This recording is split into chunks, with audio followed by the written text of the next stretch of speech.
Hi friends, welcome back to my channel. Before we dive into the story today, I want to give you a little peek behind the scenes because this book is part of a much bigger world than you might think. So Moose Hollow was the convergence of two completely different series. I have the Diamante family, which the first book in that series is called Love Charm.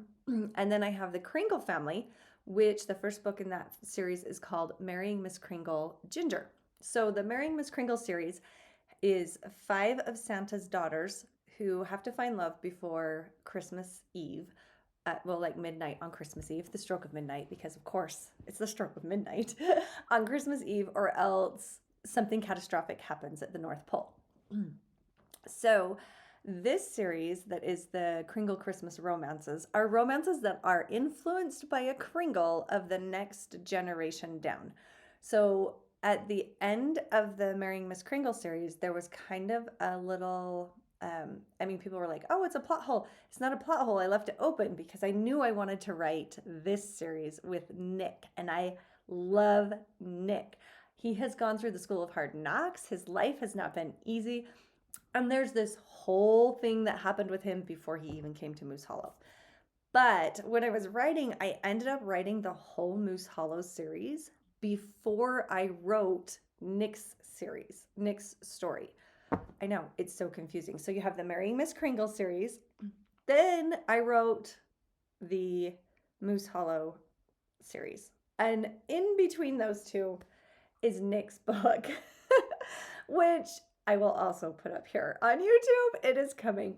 But so I just wanted to let you know that there is so much more to this world, this story, and these characters than meets the eye. So if you find characters in this book that you're like, wait, where did that person come from? It is probably a Kringle that comes from the other series. And I tried to keep them in character so that they were easy to recognize for those who had read the other series without spending a lot of time reintroducing them in here. So if you want more Kringles, you want to understand what's going on the Santa side of things with all the magic, head on over to the Marrying Miss Kringle series and start that one because that one is awesome.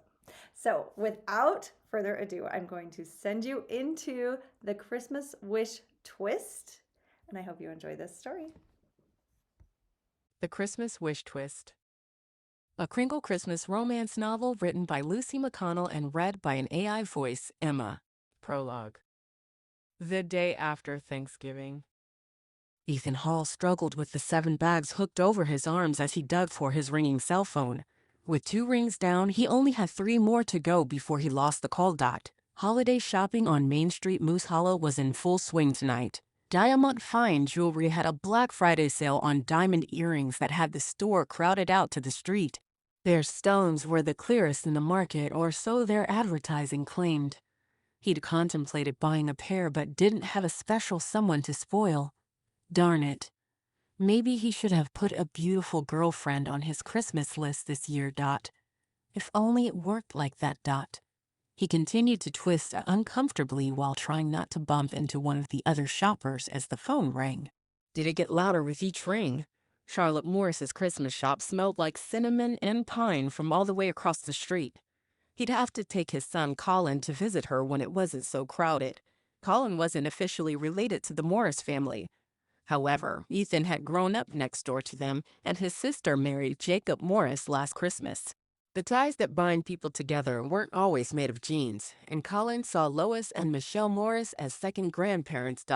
Too bad he and Charlotte never hit it off. She was too young for him, and he was too much of a brother for her to consider dating material.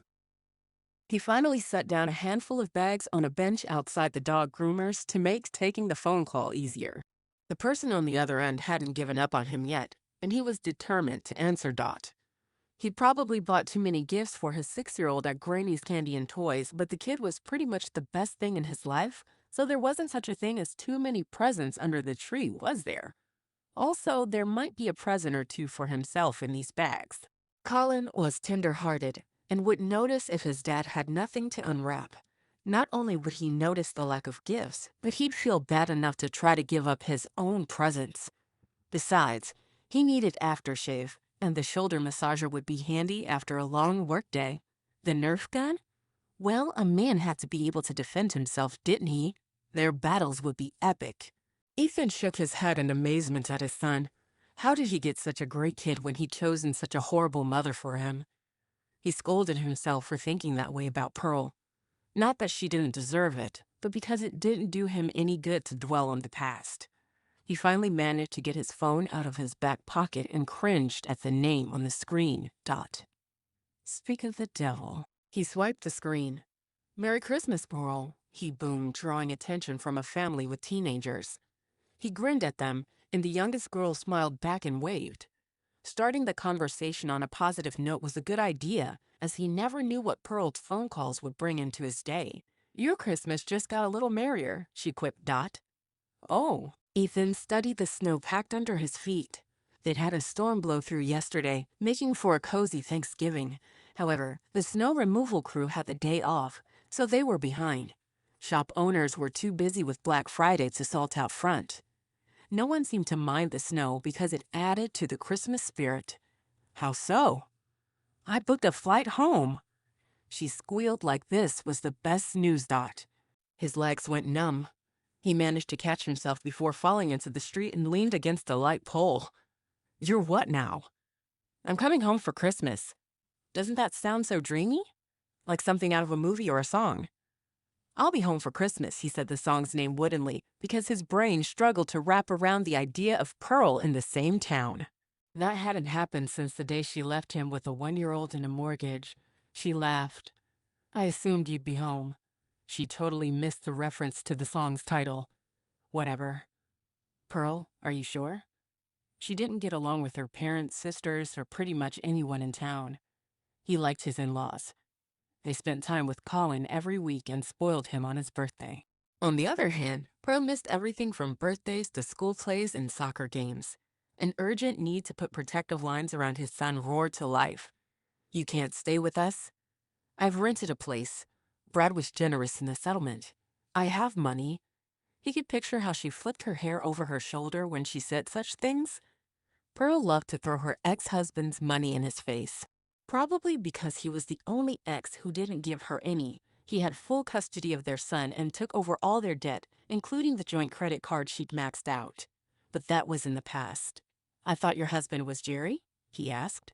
She insisted on sending him an invitation to each wedding, specifying that if Colin came, he would not be in the ceremony.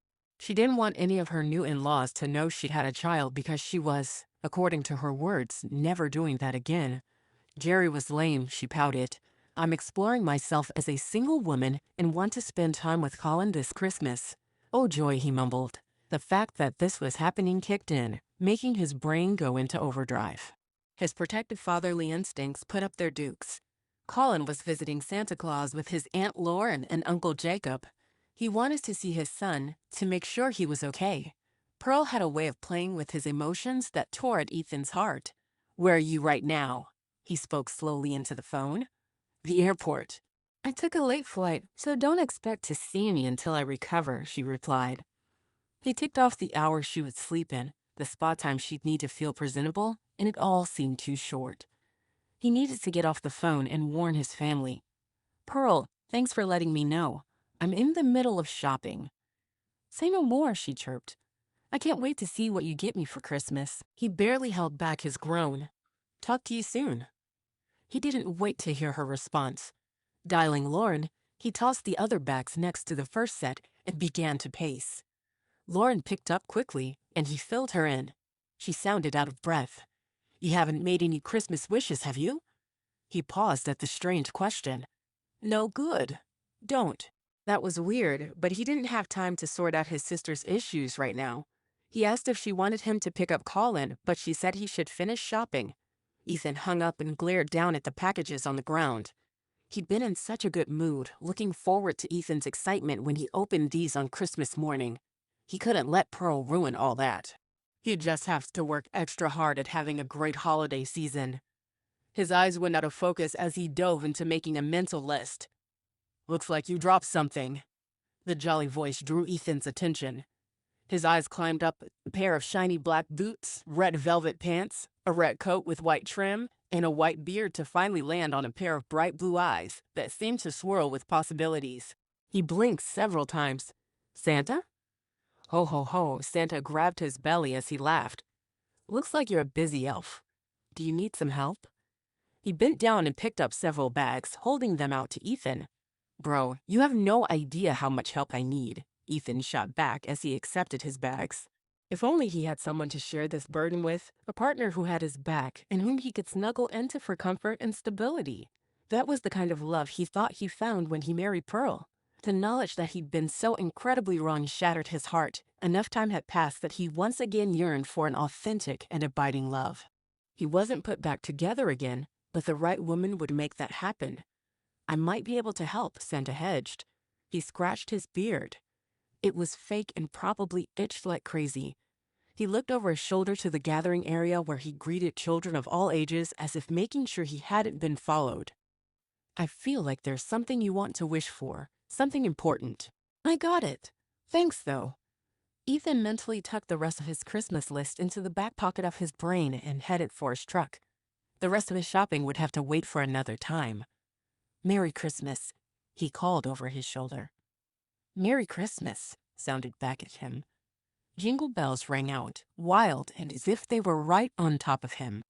Ethan spun around only to find an empty sidewalk.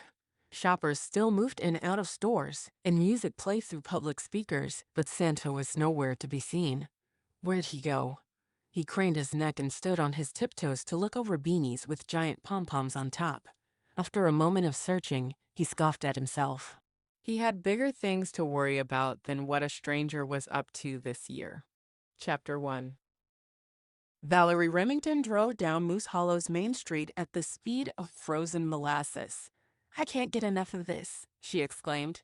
She'd long ago come to terms with the fact that if she were going to have anyone to talk to, then she'd have to talk to herself. Though she had a hard and fast rule about not responding, that would push her from slightly quirky to actually crazy dot.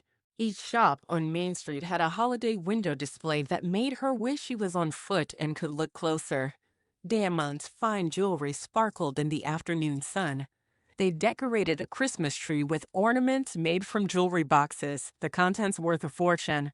The bakery's tree-shaped display of macaroons alternating red, white, and green was a siren's call of sugar and bliss. She hadn't had a good macaroon in ages. Put that on the shopping list. Up ahead, Aspen's Barbery and Beard Store caught her eye. Uncle was proud of his mustache. A new shaving set with beard oil would be the gift this holiday season. The Longhorn Boutique was Auntie's favorite, so she'd be stopping in there to find a gift as well. Near the end of the street, in full view of the stunning white church building with stained glass windows and a green front door, was the store she put on her fur-topped winter boots to find, the Christmas Shop Dot. So named because inside the white storefront with the bright red door, it was Christmas all year round.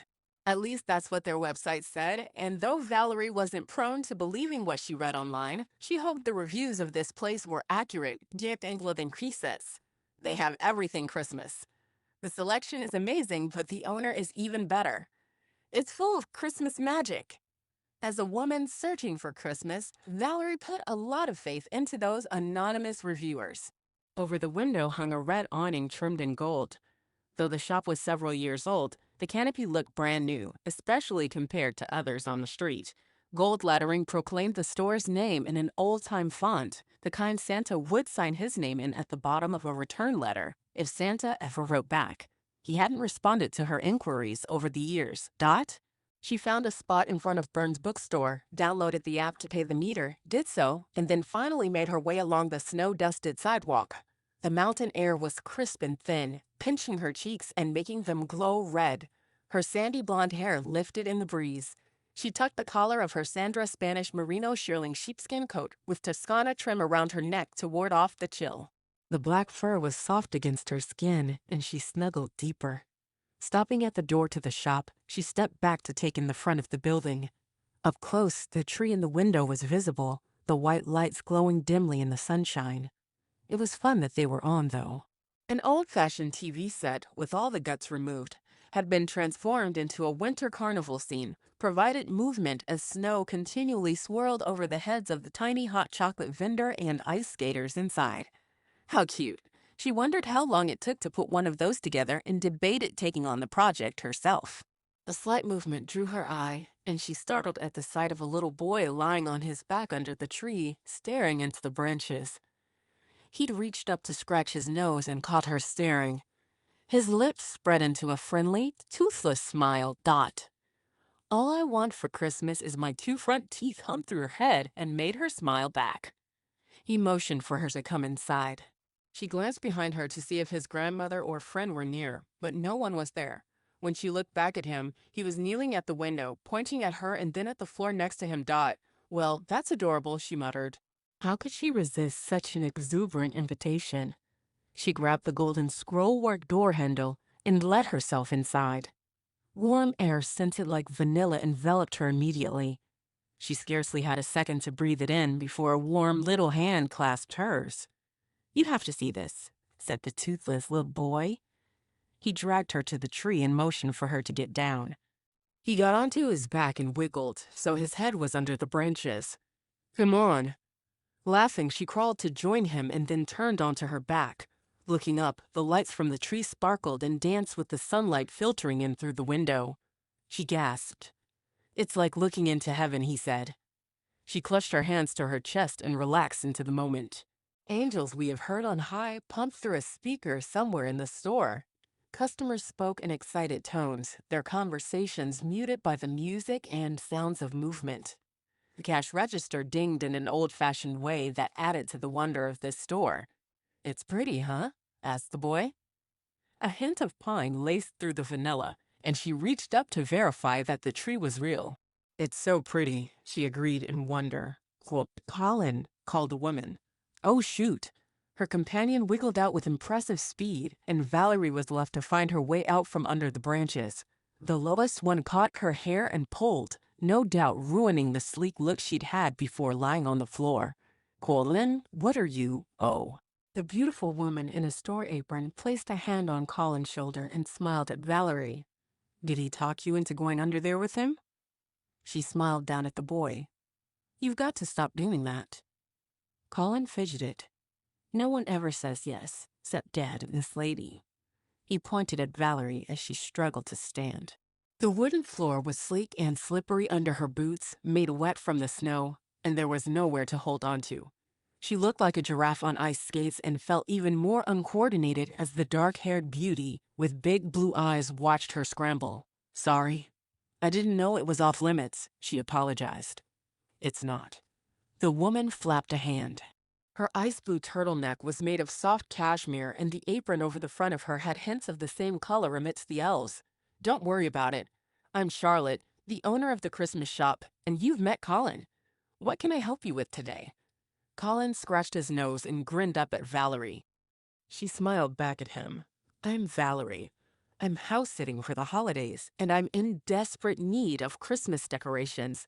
Her aunt and uncle probably had a whole room stacked with boxes full of boughs of holly. But she didn't want their decorations, she wanted her own. For some reason, it mattered. That sounds fun. We should coordinate with what you already have up. Charlotte motioned toward the store. I'm partial to the reds and greens, but if you're adventurous, we have pink, teal, navy, you name it. Colin leaned against Charlotte and tapped her belly. Can I have a snack? She leaned down so they were closer in height and whispered, my desk. Bottom drawer. Cinnamon roll. He nodded once, the secret received, and was off. Charlotte stood back up and brushed off her hands. She caught Valerie watching the exchange. Seriously, 3 doors that way on Main, you have to get a cinnamon roll. She pointed to where the macaroon display had drawn Valerie's eye. Consider it done. Valerie glanced back at the tree behind her. Her heart warmed at the memory of seeing heaven. What if she lay under the tree every night? Can I buy this display? Wait. No. I don't want to take it from Colin. Her shoulders fell. Charlotte laughed. Don't worry. I have more. She moved deeper into the store. Valerie's eyes roamed over everything from peacock-shaped tree decorations to a 5-foot-tall nutcracker with bright silver buttons and cartoon eyes. Here we go. Charlotte pointed to a tree display. I highly recommend getting a real tree because nothing compares. However, if you're house sitting, the needles might be an issue, and a fake tree is a great option. She stepped closer. This is the same type as the one in the window. It won't take long to put up. Valerie eyed the box. Do you deliver? You bet. Let's get an order together for you, and I'll have one of my employees to your place within the hour. She went to the front desk where she picked up a clipboard. Listen, I can get pretty crazy with this stuff, so don't feel bad about pulling the plug on me. If you have a budget in mind, I might be able to stick to it. She laughed lightly at her own joke. Valerie shook her head. No budget. I want a beautiful Christmas, whatever that takes. Charlotte hugged her. You're making my Christmas wishes come true. I have this idea. She flipped sheets on the clipboard and then turned it to reveal a Norman Rockwell-worthy picture. What do you think? The tree was near the fireplace, all decked out with red, white, and gold ornaments, ribbons, lights, and an angel on the top. The fireplace dripped with pine boughs, aspen branches poking out, and sprigs of holly adding a bit of color. 3 red and gold stockings hung with care. There was a portrait of Santa on the wall and nutcrackers in strategic locations, as well as a nativity set and a manger with hay under the window where a single star shone brightly. This is a work of art. Valerie reached for the picture, her whole heart wanting to live inside the dream world. It's just a sketch, Charlotte brushed off her awe. It's the real-life thing that will take your breath away. I'm all in. I want that more than anything. Not only did the image scream Christmas, but it also spoke of happy memories to come in the new start she'd been hoping for in Moose Hollow. Her emotions must have come through because Charlotte looked at her like she'd just figured something out. Charlotte paused a moment before taking the sketch off the clipboard and handing it over. Here, for reference. Valerie slowly reached out to take it, feeling like she'd stepped into a dream. You sure? It's worthy of a Christmas card or book. Or frame. You're an artist. Charlotte nodded, her cheeks blushing lightly. I want you to have it. She began making notes on the order form. The bell on the door chimed, and a man stepped inside and called, Colin! Valerie and Charlotte turned at the same time. Holy hot plates, Valerie muttered as she stared at the most handsome man she'd ever laid eyes on. He had black hair and warm brown eyes. His frame was solid and sturdy, lithe and quick. He wore a pair of jeans that looked like they were one wash away from a hole in the knee, a white t-shirt under a blue flannel shirt, and a camel work coat with stains. Colin ran out of the office and threw himself into the man's open arms. The brown eyes were the same, but Colin's hair was much lighter. Valerie forced herself to look away. She shouldn't be ogling Charlotte's husband like that. As she turned, she caught Charlotte looking at her, her eyebrows practically climbing into her hairline. Great. Now she defended the first person she talked to in Moose Hollow. She cleared her throat and reached for a headband with antlers. I'll take this too. Those are for dogs, Charlotte clarified. I hope so. I wasn't planning on wearing them. Make it 2? Valerie tucked the antlers into her purse. The house-sitting gig comes with a dog-sitting gig. Charlotte nodded. Okay, let me get you a total and get this started. I'll be right with you. She's over here, Colin spoke. His little voice carried even with the half-dozen other people in the store. That's her. He pointed at Valerie. Valerie's heart quickened as they drew near. Well, as the gorgeous man drew near, his eyes locked on her, and she felt his approach with every cell in her body. This is my dad, Colin announced as they stopped in front of her. He likes to lay under trees, too. The man shuffled his steel-toed work boots. It's pretty much my only hobby, he joked. Valerie's heart fell. He was handsome to a fault, a hard worker if his clothes were any indication, and had a sense of humor. Life was cruel indeed. At least you have one. And between hobbies at the moment, she quipped. Perhaps they could all be friends and get past her initial attraction to her new friend's husband. His eyes twinkled. Okay, she'd have to leave town tomorrow. There was no getting over this man. He was so yummy she'd swear off macaroons for a lifetime if she could have him. I'm Ethan Hall. He held out his hand. Electrician. She noted the square fingers and veins crisscrossing the back of his hand. Dang. Even his hands were good-looking. She took it in the firm grip her father had taught her to use. Valerie Remington, house-sitter. She mentally rolled her eyes at herself for taking that title. Not that she had any other job to claim at the moment, but still, it sounded so flippant, especially compared to an electrician. Didn't they have to apprentice for years? Which meant he wasn't a commitment phobe either. Gah. If Charlotte weren't so friendly, Valerie would have to hate her for taking the best man on the planet. Here we go. Charlotte reappeared with a printed statement. Valerie didn't look at the total before handing over her credit card. Money wasn't an issue when it came to the dream Christmas she was trying to create. "Where did you get frosting?" Ethan asked as he wiped at Colin's chin. "And Charlotte gave me a cinnamon roll." He grinned, having totally forgotten that it was supposed to be a secret. And Aunt. Valerie's heart lifted so high she had a hard time breathing. Charlotte as an aunt would be a very good thing. Charlotte giggled as she coughed the word traitor. Ethan rolled his eyes. "You have no backbone." She lifted a shoulder. Aunts aren't supposed to have backbones. They're supposed to have drawers full of goodies. She reached under the counter and pulled out a peppermint, which she tossed to Colin. "You two aren't married?" Valerie blurted as she pointed back and forth between the two of them. She felt something strange inside of her, hope. Though she had no reason to believe Ethan, the electrician, was single, she'd noticed that he didn't have a ring. Charlotte burst out laughing. "Not hardly." Ethan chuckled too. "She's my brother-in-law's sister. And if that's not confusing enough, we grew up next door to one another."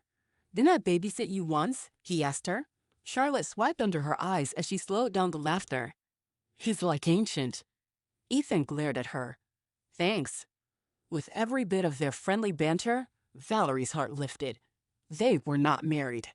Still, she couldn't rule out that a Mrs. Scrumptious was lurking in Moose Hollow.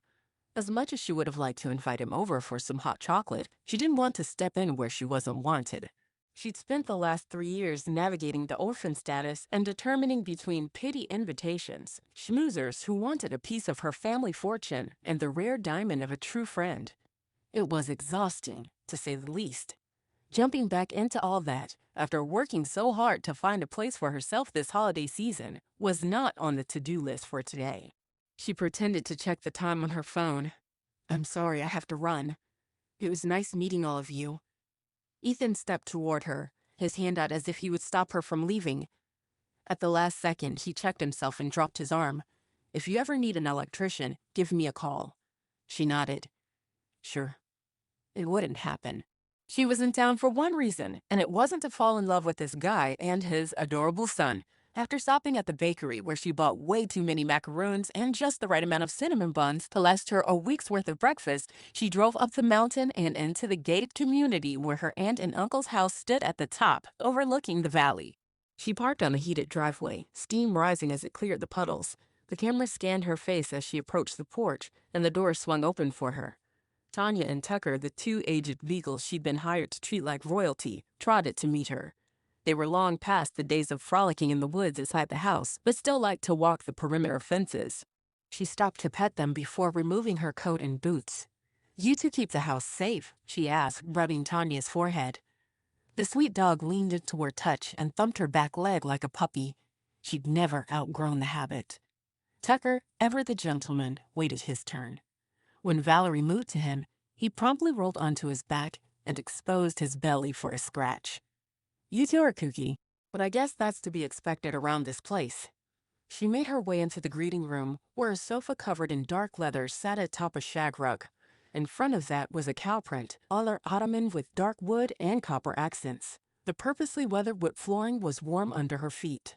Over the sofa hung a picture of her uncle's cattle ranch in Texas, where he and her aunt had chosen to spend Christmas.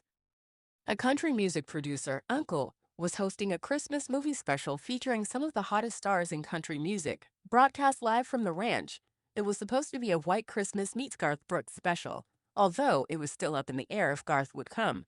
If he did show, it would be for the grand finale and a surprise for fans. Last she'd heard, his daughters hadn't solidified their Christmas plans yet, and he was waiting to hear back from them. She'd been invited, of course, but turned down the chance to rub elbows with her parents' dear friends to spend this Christmas looking for a sense of magic. Since her parents died, it seemed like all the magic in the world went with them to heaven. If there was a time to recapture any of it, it was during the month of December. Auntie warned her that she couldn't be in Moose Hollow and not experience the fullness of Christmas.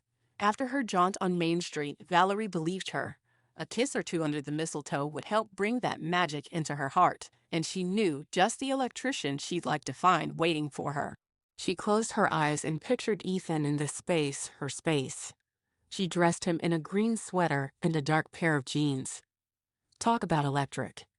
The image shocked her into opening her eyes and mentally scolding herself.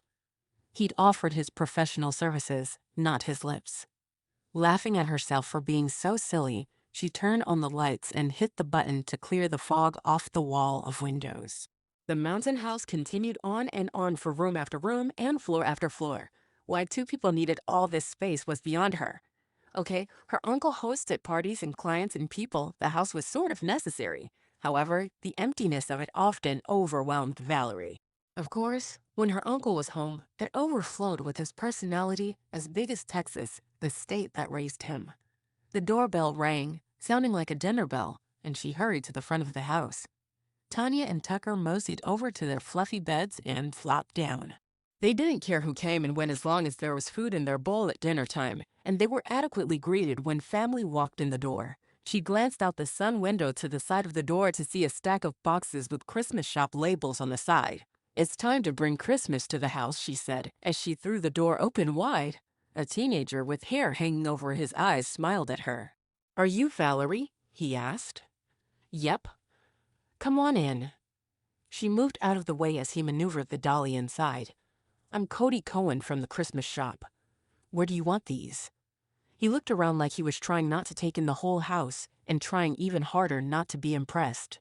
He was easily 6 feet tall and had a way about him that said he was confident in school and with adults. She hid her smile. The view out the back windows was spectacular, and he'd lose his careful facade when he saw it. "This way." She motioned for him to follow. "I think this room will work." She put her hands on her hips and surveyed the stone fireplace, built-in bookshelves that were practically empty, and the view out the windows. Plus, if you went up 2 steps, you were in the kitchen, so making hot chocolate wouldn't be a problem. The couch was soft, and the television large Hallmark movie marathons. Here she comes. There was no balcony or ledge. The house hung over the mountain, and this sunken room seemed suspended in the sky. Cody blinked as he stepped closer to the window, pausing far enough back that a fear of heights had kicked in. It happened to her the first time she was here, too. "The glass is 2 inches thick," she offered. He chuckled nervously. "Yeah, I bet." Setting the dolly down, he scooted it out from under the boxes. "Okay, I got like 5 or 10 more loads." He headed back out. Valerie couldn't wait to dig in. Her small apartment was the perfect size for one, but she couldn't fit a tree in it and had done without Christmas since her parents passed on. That was going to change right now.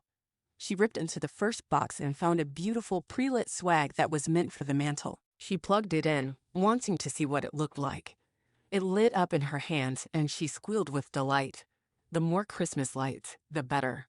She dug through the other boxes while Cody filled the room with possibilities. Every strand of lights she pulled out, she plugged in. "It's a good idea to make sure they all work before you go through the effort of hanging them up," Cody told her. She beamed at herself for seeming so clever. "This one has musical notes on the box," she told him as she held it up.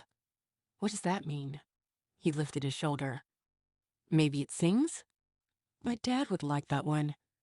He writes songs for some country music label." Valerie paused as her brain clicked 2 puzzle pieces together. Cody, the kid standing in front of her, was the first piece, and Cohen, his last name, was the second. Cohen was a name she knew well. Xavier Cohen was a well-known and successful songwriter in the country music world. One of his songs had been a single, a top of the charts hit for her dad about 15 years ago. Xavier and his wife liked the quiet life and stayed out of the party circle. It was no wonder his son didn't know how famous he really was. Looked like she wasn't the only one hiding out in Moose Hollow. Well, she wasn't about to give away Xavier's secrets.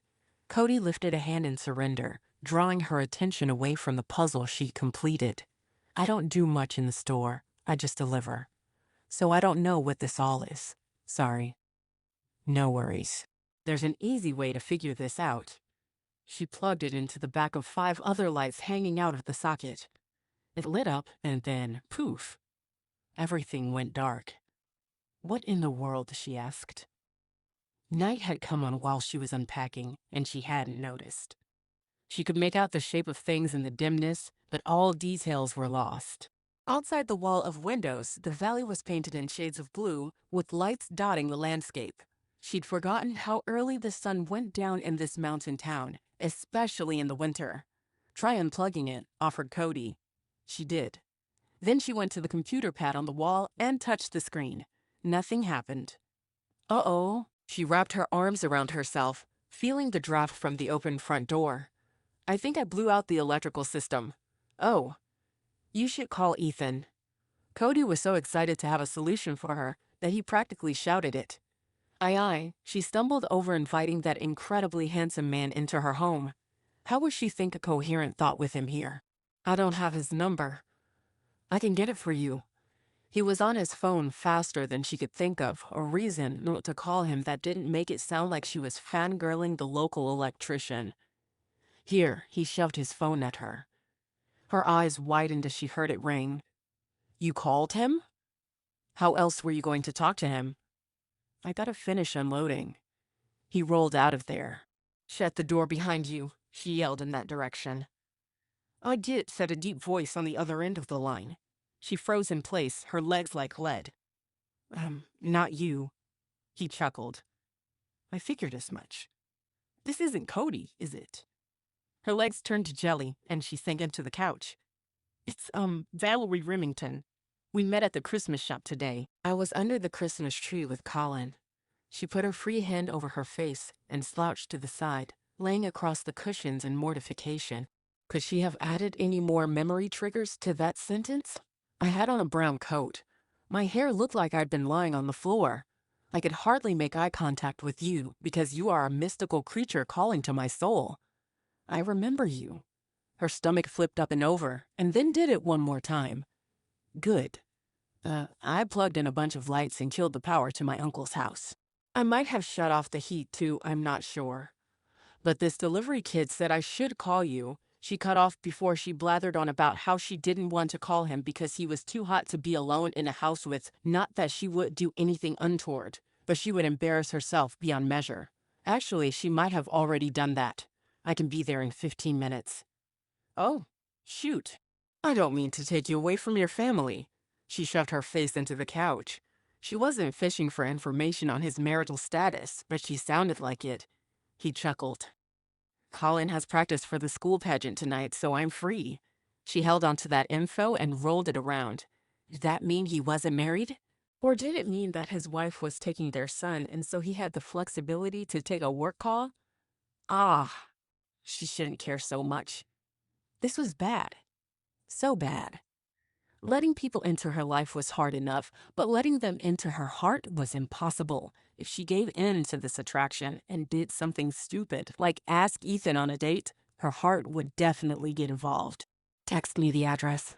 Little boots pounded the floor on the other end. I'm coming, Colin. I'll see you soon.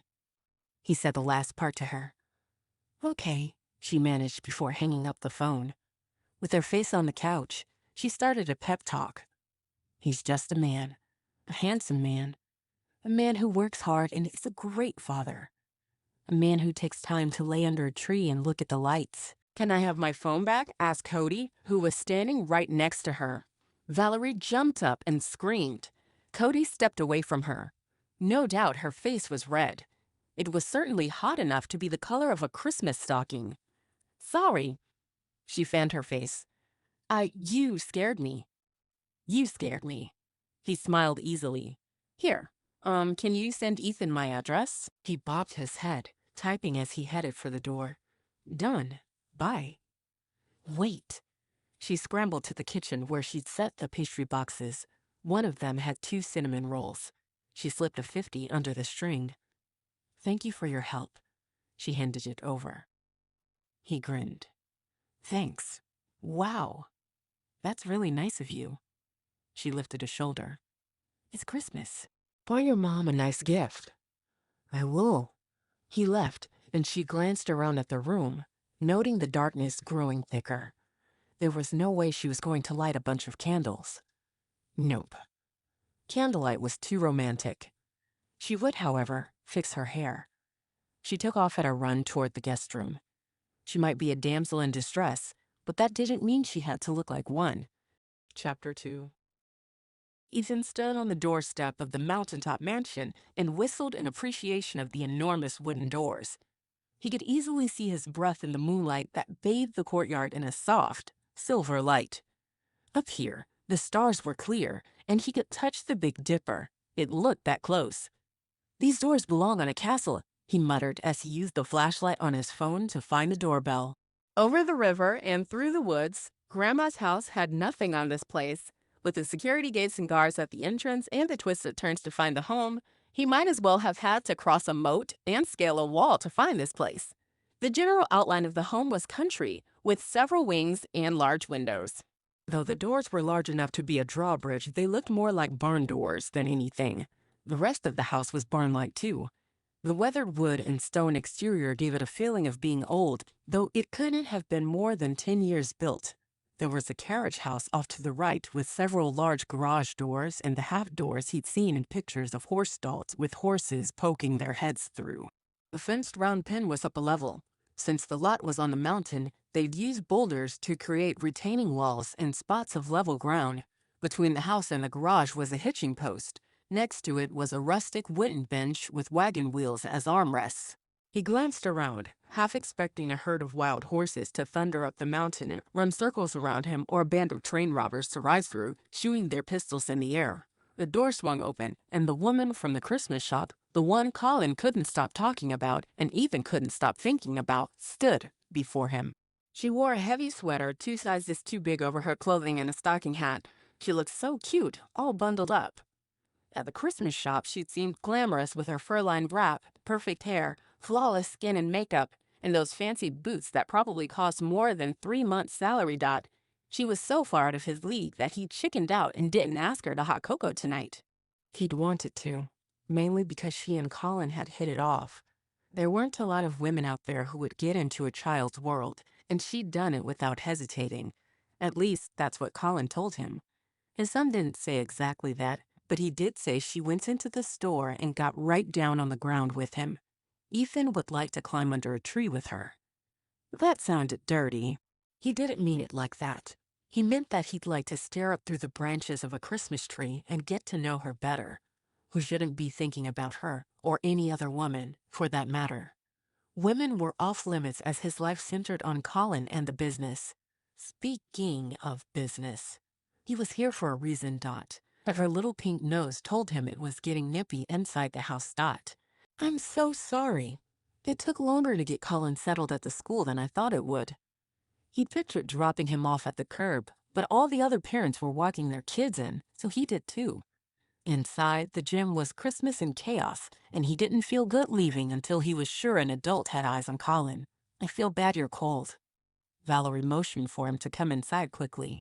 "Don't worry about that. I'm tougher than I look. Follow me.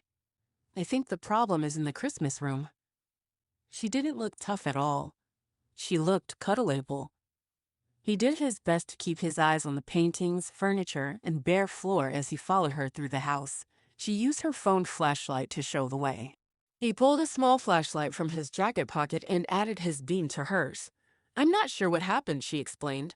"I was just plugging in the lights and then everything went off." She stopped at the doorway to a stunning sunken living room with a wall of windows overlooking Moose Hollow.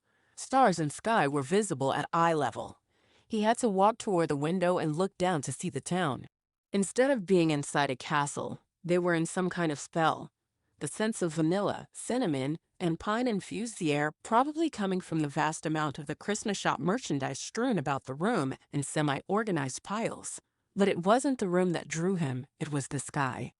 Like the Grinch looking down on Whoville, he could practically hear singing and bells ringing. He stared.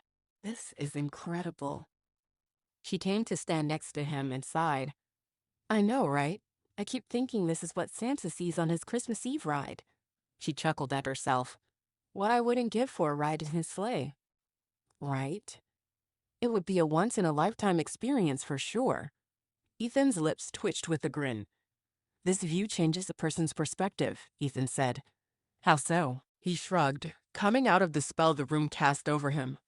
Everything I worry about and stress over is down there, he pointed. But up here, it all seems manageable, like it's just a few cogs in the whole scheme of things. He leaned forward and blew on the glass, creating a cloud. He traced a snowflake. It's the Frosty the Snowman effect. The what now?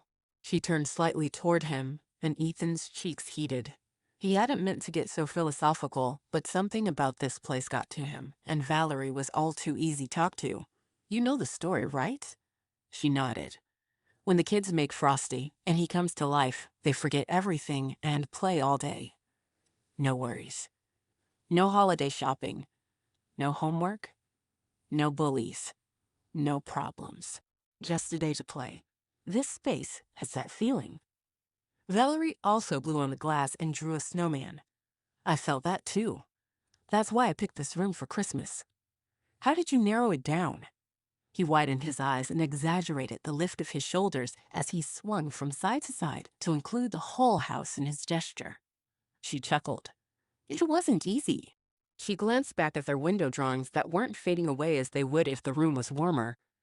I've been sitting here watching this view and can't get enough of it. She rubbed her arms, although I'd trade it for some heat. He noted the temperature. It was in the low 60s and dropping. The utilities on this place probably cost more than his mortgage. He flashed his light around the room until he found the socket with a bunch of plugs hanging out of it. Overloaded circuit? He made his way over and unplugged them all. Where are you from? He imagined her in Florida on the beach. Her blonde hair had highlights, and her blue eyes were the color of an ocean with flecks of green and gray. He shouldn't notice things like that about her. The fact that it was dark in here, and he picked up on that kind of detail with nothing but his flashlight to guide him, bothered him. Nashville, she replied. But I've lived all over the country. He digested the information as he reset the outlet. Nothing happened. I'll check the breaker and be back in a minute. Do you know where the utility room is? She nodded. There's one on each floor. He didn't doubt it. A place like this would need several furnaces and electrical boxes. What about you? Where are you from? She asked, leading the way down the hall. Ethan put his flashlight beam in front of her feet so she could see where she was going. Not that there was anything in the way. The house was spotless. They probably had 3 maids on staff. What he wouldn't give to have a maid. Even though it was just the 2 of them, he had to wipe off the kitchen counter at least 5 times a day.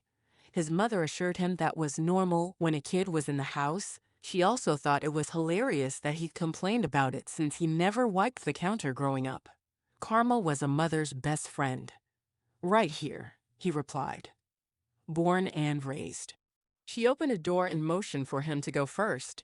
He did, and then he started diagnosing the problem. That must be nice, she said quietly. He shrugged. I don't know anything else. The breakers were all on. Curious. He pulled out his phone while explaining, everything here looks fine. I'm calling my buddy at the power company to... His buddy picked up on the first ring and said hello. Joe. Hey, I'm up the canyon at this house and there's no power. We had an accident. I didn't see anything on my way up. It was at a home. Some guy ran into the pole in front of his house. We should be up and running in 15 minutes or so. Thanks, man. They said goodbye and hung up. He looked at Valerie, noting how close she stood to him. She wasn't in his space, but reachable. Was it because she was cold or because she felt a pull between them, too? He definitely felt drawn to her, and the desire to wrap her in his arms to keep her warm was stronger than it should be for a stranger. Before he knew what he was doing, he touched her arm. This isn't your fault. Her forehead wrinkled. Really? He explained the accident and then dropped his hand as casually as possible. He hadn't meant to touch her, and once he did, he wasn't sure how long he should hold on. His heart rate was higher than usual, too, and his fingers were all buzzy, like his hands weren't attached to his body. The whole experience made him feel self-conscious and like he didn't know what to do with himself. I don't feel good about leaving you up here until I know the power is back on, though, so if you don't mind, He cut off, unsure what he was going to do for the next 15 minutes. Do you have any playing cards? She snorted a laugh. Why? Do you want to play Go Fish? He mentally rolled his eyes at himself. My family played games when the power went out. We'd light candles and then sit around for hours on end. Is that why you became an electrician? She asked. He wrinkled his forehead. I never thought of it. I like the schooling. I like flexible days so I can take care of Colin, and I'm horrible at office work. He was blathering on, trying to keep the conversation going. He didn't want her to send him away. I don't have cards, she apologized as she glanced down. Maybe we should go back to the Christmas room. That's not a problem. It was just an idea, he said quickly as he shut the door to the utility room behind him. The walk back was awkward as heck, and he wished he hadn't invited himself to stick around. She went through the living room and then up the 2 steps to the kitchen, where she rummaged through the cupboards. Popcorn? She asked, pulling out a bag of pre-popped aged white cheddar popcorn. He stood on the other side of the counter from her. That's the best kind. You seem like a man with refined taste. She grinned and poured some into a bowl which she slid across the counter to him. He scoffed and then paused. I do smoke a gourmet brisket every now and again. Do tell. She poured herself a bowl and waited for his story. My parents bought me a smoker several years back. I think they were worried that I was raising Colin on McDonald's. She arched a perfectly sculpted eyebrow at him. Were you? He blushed and ducked his head. Maybe a little. His cheeks hadn't burned in ages. What was it about Valerie that had him feeling sheepish and bashful? She laughed lightly. He didn't seem to be too worse for wear. I've gotten better. Veggies at every meal now. She wrinkled her nose. Breakfast? He coughed on a kernel of popcorn. Omelets. We eat a lot of those. He coughed again, unable to clear his throat. Valerie grabbed a soda from the fridge and twisted off the top, handing it to him. He smiled, his eyes watering from holding back the cough. After a long drink, he felt like he could talk again. Thanks, she nodded. Suddenly, the lights came on overhead. The fairy lights came to life, and Christmas music blared through the speakers. Valerie darted to a screen mounted on the wall and started pounding buttons. The music cut off, and the house noises filled in. The heater kicked on, and electricity hummed into the appliances. Ethan let out a low whistle. That's a lot of Christmas. He pointed to the boxes pushed up against the fireplace, into the corner, covering the couch, and all over the coffee table. Valerie hugged herself in dismay. I don't know what I was thinking. I'm never going to get all this put up. Ethan's heart went out to her. Obviously, she was alone up here. He couldn't imagine spending Christmas by himself. The thought was as depressing as it was terrifying. It's not so much. That big box is a tree. Let's get it up. I'll bet half the other boxes are full of tree baubles. Her head whipped in his direction. You don't have to help. Really. But I'd like to. The sincerity in his voice must have convinced her because she didn't argue with him. Or she was so lonely she'd taken an electrician's help decorating. Or she'd enjoyed their short time together as much as he had and wasn't ready to let it go. Or, ugh, he needed to stop overthinking this. He marched over to the box and pulled a knife out of his back pocket, the one he always had on him at work. I bet this thing is pre-assembled. Let's get it out and see. He cut along the tape and pulled the 3 tree sections out of the box. She wrung her hands. He kept his head down as he worked, not wanting her to tell him to go away. What time do you have to pick up Colin? She edged. He's going home with his cousin after practice. You're saving me from a lonely night of washing laundry. Could he sound any more pathetic? Her eyes lit up. In that case, stay as long as you like. She clamped a hand over her mouth. I didn't mean you should stay all night. Her eyes got bigger. That sounded worse. He laughed, grateful he wasn't the only one sticking his stocking in his mouth this Christmas. How about we decorate and not worry about my pathetic date with laundry or your invitation to sleep over? Her jaw dropped. I did not invite you to sleep over. She smacked his arm. Sounded like it to me. He winked. Her cheeks turned a beautiful shade of pink.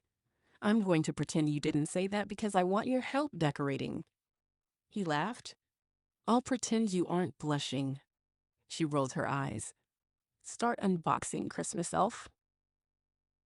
He saluted, pleased to find that the tree came pre-strung with lights. All he had to do was put them together. Where do you want it? She pulled out a folded paper and held it up for reference. He recognized Charlotte's sketch paper. She rarely gave away her sketches, and the fact that Valerie held one in her hand spoke to how much Charlotte liked her. He smiled. His next-door neighbor was like a little sister. Their families were tight, made closer by becoming in-laws last Christmas. He valued Charlotte's opinion of people, even if she'd called him ancient. There, Valerie declared, between the window wall and the fireplace. He positioned the tree and then reached for the drawing. May I? After a quick glance, he'd oriented himself. I'll look for the ornaments. Why don't you put on some music? Music? Valerie asked, gulping loudly. Yeah. We always listen to Christmas music when we deck the halls. He sang the last part, hoping to lighten the mood. Valerie nodded numbly as she walked to the electronic pad on the wall, decked the halls, and a quick a cappella version burst out of the speakers. Sorry, she called over the sound, repeatedly hitting the button to lower the volume. That's weird. I didn't even have it on when the power went out. She opened a box, and a soft smile played on her lips as she pulled out a nativity scene piece by piece. On the shelves, don't you think? She asked as she turned to the empty bookshelves. For sure. How many nativities did you order? Ethan asked as he pulled another one from a different box. Valerie shrugged. I gave Charlotte free rein. I guess we'll find out once we unpack. He shook his head in mock sadness. She probably sent 7. 7? Valerie asked, a note of alarm in her voice. Why 7? Because she thinks you should have one for every day of creation. He huffed as if he was put upon. I only have 3. She calls me a Christmas heathen. Valerie laughed. I wasn't aware there was such a thing, and to think I asked a Christmas heathen to help me decorate. Scandalous, he agreed, flirting. Country music stars soon sang about the baby Jesus and finding Christmas in the hustle and bustle. Ethan broke down each box they emptied and put them in the giant tree box so he could take them out when they finished. He had a dumpster for his business where he could deposit them. Working together to fill the space with Christmas brought a special kind of magic he hadn't felt since he was a kid. Sure, he and Colin decorated each year, but it wasn't the same as doing it with a beautiful woman. Flirting with said woman was a bonus. Valerie was quick and had a musical laugh. Singing Gloria. Gloria sang Valerie with the music as she placed the star on the stone stable. The scene, carved out of rock, didn't have faces but was simple and elegant. By using stone, the carvers stated that what happened in that stable lasted forever and ever. Ethan stopped folding the fuzzy red and white plaid blanket he planned to throw over the back of the couch so he could listen. This day, the Savior has been born, she continued. He'd never heard a voice like that, not in person. It was the voice of an angel. Never before had a note, a lift of a chin, or the sound of heaven touched him so deeply. She caught him staring and clamped her lips shut. The music continued to play, but without her voice, it was flat. Don't stop, he blurted. You have a gift. He stared in awe. He'd thought her beautiful before, but when she sang, it was as if her whole being lit up with heaven's light. She ducked behind her hair and didn't answer him. Her lips pursed. He felt like he'd been punched in the gut. I ruined the moment for you. She sang because she was happy, and he'd made her feel self-conscious by drawing attention to her. He folded the blanket faster, feeling like a jerk but not knowing exactly what he'd done. Sorry. She tucked her hair behind her ear. No, it was me. I shouldn't have sung in front of you. I don't know what came over me. She glanced at the tree, all covered in red and gold. He stood in front of her, using the blanket as a barrier, much as she had used the counter between them earlier. My mom says a singing child is a happy child. I think the same thing is true for adults. You were happy for a moment, at least. She drew in a breath and then met his gaze. I was. I am. This is the first Christmas I've tried to do all this alone. I was overwhelmed, and then I wasn't, because you're here. She glanced around at the garland over the mantel, the stockings hanging down, and the platter on the fireplace filled with a snow globe and 2 candle holders. I got lost in it. Thank you for that. He stepped closer, looking deep into her ocean blue eyes. I have a question. She gulped, and he could sense her pulling away from him. Before she shut down, he asked, "Why 3 stockings?" He pointed at them. She glanced over and then started laughing. "One for me." She touched the first one. "And one for Tanya and one for Tucker." He cocked his head, his second question on the tip of his tongue. Who were Tanya and Tucker? Before he could ask, she startled and looked at her watch. Oh no. She bolted to the kitchen and pulled a container out of the fridge. At the sound of the lid opening, 2 middle-aged beagles trotted into the kitchen. Their nails made a click-clack noise on the wood floor, and their breathing bounced off the stainless steel appliances. They sat on their backsides at Valerie's feet and waited patiently. Ethan chuckled. "Let me guess." He pointed at them. "Tanya and Tucker?" Valerie nodded as she hurriedly scooped food into the dog dishes she'd pulled from the cupboard. "The 2 most pampered pooches in Moose Hollow." She rubbed their heads before setting crystal plates with gourmet dog food on them in front of the dogs. Ethan eyed their dinner. "Why do I feel like they eat better than I do?" Valerie grunted. "Because you could brown that in a skillet and have an excellent meal. Trust me, I have to make them fresh food each day. Rice, raw chicken, carrots, celery." She ticked the ingredients off on her fingers. "And on Sundays, they get homemade dog biscuits dipped in white chocolate." She opened a drawer to reveal a variety of cookie cutters. And holiday-appropriate shapes, of course. Ethan blinked. His stomach growled. "It's all part of the job." Valerie bumped the drawer closed with her hip. He'd forgotten that she was house-sitting. For a while, he thought she was here to stay, and this was her house. She certainly moved through it as if she belonged here. He glanced over and saw a glass cookie jar with the train-shaped dog biscuits arranged beautifully. "I bet those dog biscuits would sell great at Charlotte's store." He pointed to the jar. "Charlotte sells things made locally all the time. There's a lady who makes the earrings out of Play-Doh or something." "Play-Doh?" Valerie asked dubiously. Ethan fell into her giving him a hard time like a life raft. "Yeah, her kids help." Valerie puffed out a breath like women did when they realized men knew nothing about a subject. He loved every second of it. "You should see if she'll sell some for you this Christmas. It could be a thing." He pointed to the stockings. "You can't be the only person in Moose Hollow who needs to stuff a dog's stocking this year." "Probably." She stared at the counter. He could practically hear her thoughts turn over. "Do you really think Charlotte would let me try?" "You can ask her. Or I can ask her for you and let you know." He pulled out his phone. It started ringing before he could dial. Pearl's number appeared on the screen. His heart sank, and the familiar fear raced across his skin. Pearl was unpredictable at best. "I'm sorry, Valerie, I have to take this." He hurried to answer it. "Ethan, I'm hungry. Why don't we meet for a late family dinner tonight?" He closed his eyes. "Colin has pageant practice, and I'm on a call right now." "Oh, pooh." He could practically see her bottom lip poke out in a pout. The sink turned on, and he opened his eyes to see Valerie rinsing the plates from the dogs. They were done and headed back the way they came. She kept her eyes down like she was trying to give him privacy for this call, although she could probably hear everything.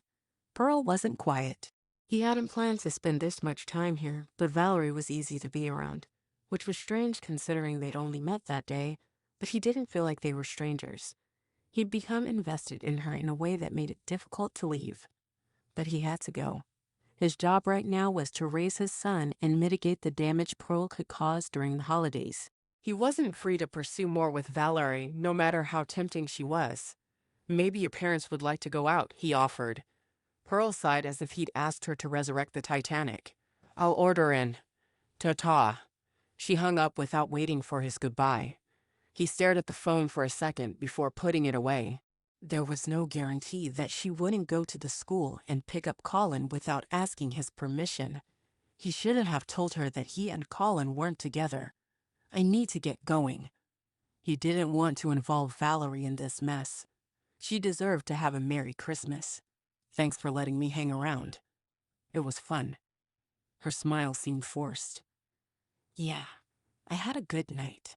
"How much do I owe you?" He had to think for a second before remembering that he'd come up here because her power was out. Nothing. I didn't do any work. She waved her hand at the Christmas room that was close to looking like Charlotte's sketch. I beg to differ. He cupped the back of his neck. That was just fun. He paused, needing her to know he'd enjoyed his time here. Thanks, Valerie. Tonight was a great escape for me, and I needed that. She nodded, her body relaxing. Happy holidays. He wasn't sure why he was getting the brush off, but he knew it when he saw it. I'll let myself out. He gathered up the large box full of garbage. The beagles followed him to the door like two guards escorting him out. He shut the door tightly behind him and hunched his shoulders against the cold. Even though it was better this way, some of him wanted to be free, to flirt and laugh with Valerie and see where the friendship could go. Unfortunately, between her temporary residence and his permanent position as a dad, it just wasn't meant to be. Chapter 3. Valerie maneuvered her way through families and friends clustered in small groups and chatting about the snowstorm that had swept through town the night before. The elementary school was full of eager parents, grandparents, and younger children, ready for the annual Christmas pageant. The signs all over town invited anyone and everyone, and Valerie fell into both those categories, so she decided to attend. Besides being filled with the Christmas spirit, she hoped to meet a few more people. Tanya and Tucker were great, but they slept most of the day, and neither of them appreciated the Christmas sweaters she bought them. Watching the snow fall from the Christmas room during the storm was like watching a snow globe. The giant windows gave her a view of the town below, where everything looked miniature. The green roof of the white church stood out, as did Main Street with the shops lit up and tiny people wandering in and out. She couldn't help but think about Ethan's comment that all he cared about was down here. How much was there to care about exactly? The thought had her putting distance between them before he left, a safety measure she defaulted to when she was worried about getting hurt. Billy, her boyfriend at the time of the accident, dealt with her grief by finding happiness in other women's arms. Several of them, if the tabloid pictures were accurate. Of course she knew they were tabloids, but he didn't deny the accusations they threw at him, and he told her that she wasn't any fun anymore. Talk about stomping on the ashes of her broken heart. Billy was her past, and she wouldn't live in the pain anymore. This holiday season was the start of something new. Maybe she was crazy making a new life at the end of the year, but when she thought about all that started new when Jesus was born, it felt right. Almost every time the heat kicked on last night, gratitude went through her for this chance to explore Moose Hollow. Of course, thinking about the loss of power made her think about Ethan. Thinking about Ethan made her kick herself several times over for singing in front of him. What possessed her to open her mouth like that? Because the floodgates from the music world had opened, she'd spent a more significant part of the night in memories of singing with her parents on stage or in their home. Home. Like Graceland for Elvis, Harmony Ranch was where her parents sought refuge from their public lives and careers. Oh, the Christmases they'd have there. Mom loved decorating with nature, pine boughs, juniper boughs, and aspen logs by the fire for decoration only. She giggled at the memory of Dad throwing one on the fire and Mom calling him a barbarian for it. She hadn't been back to Harmony since. A woman carrying a baby and a diaper bag large enough to identify her as a first-time mother bumped into Valerie, making her stumble into the row of folding chairs. The bang of metal crashing against metal rang out through the gym. Her face heated, and Valerie trained her eyes on the floor, an old habit to avoid being recognized in public. "I'm so sorry." The woman touched her arm and helped her straighten up. Valerie smiled easily. Small-town manners were so great. No one in the city apologized for bumping into her. She'd almost been run over by a car and been told to get out of the way instead of standing there like a lunatic. It's no big deal. She realigned the chairs. "I'm Val," she cut off as the woman drifted into the crowds, intent on meeting someone on the other side of the gym.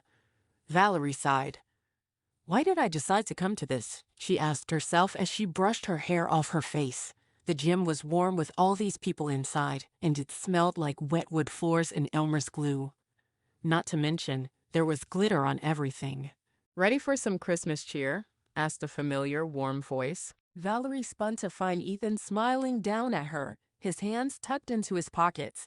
He wore a long-sleeved t-shirt in cream and a chocolate-colored puffy vest that made his eyes look incredible. Let me give you some advice. He leaned closer, and Valerie felt drawn in despite her pep talk to keep him away from her heart. He smelled so good, like soap and frosting? He must have made cookies or something. She suddenly hankered to buy cookie cutters that weren't used for doggy treats. You don't sit on the front row. The first graders yell their lines and you'll get a headache. He turned, pointing to the back of the room. If you sit back there, you won't be able to see the baby Jesus, which is really a football wrapped in a baby blanket. He shrugged in a friendly, but not overly flirty way. He was approaching her on an in-public level, and she'd take it. She threw up a hand. Way to give away the ending. He grinned. Total spoiler alert, but you'll thank me later. He looked up and down the aisle and then took 2 steps back. This row is the one you want. And it happens to be the one we will be using as well. We? She asked. Myself, my parents, and possibly my sister and brother-in-law. He craned his neck to see over people. Unless they're sitting with his parents. He'd invited her to sit with his family. That was good, right? Well, she tapped her chin and considered the quickly thinning empty seats in the general vicinity. If I want to hear the lines. She stepped forward and tipped her head, and I am partial to leaving without a headache. She lifted her hand and squinted through her fingers as if judging the distance.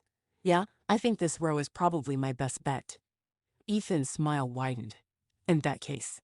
He motioned for her to proceed with him into the row. She stepped forward and was cut off by a leggy blonde with a bright red sweater and cream leather pants. Thanks for saving me a seat, Ethan. She plopped down in the second chair over and looked up at Ethan while patting the chair on the end. Come on. They're about to start. Valerie shrank back. Who is this? Gulp.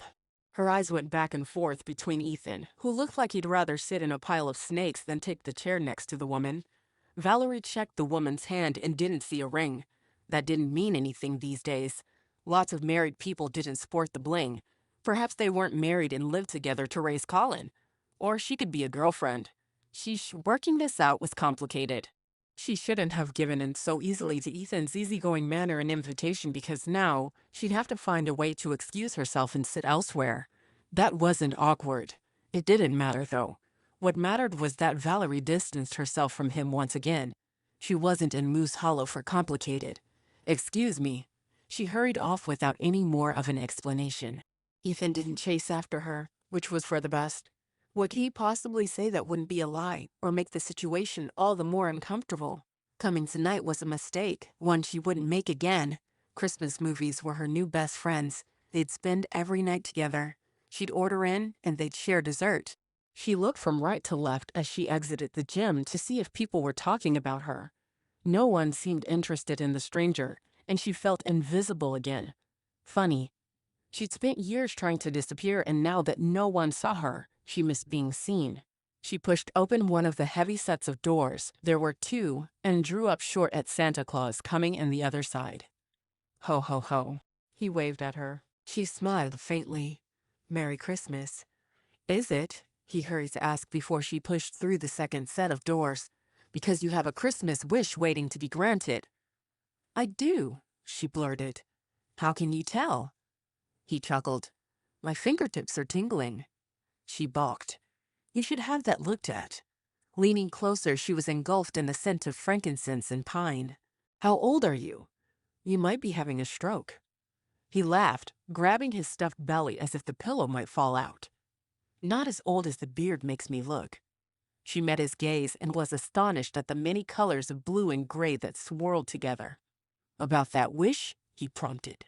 Perhaps it was the decorations she's hung, or the snow that covered the ground, or the thought of Colin dragging her under a Christmas tree, or the strains of joy to the world that trickled out of the gym that had her wishing from her heart.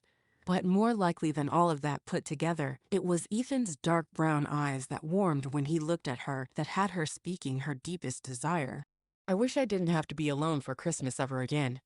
A chill raced down her spine, one so strong it could have come from the North Pole itself.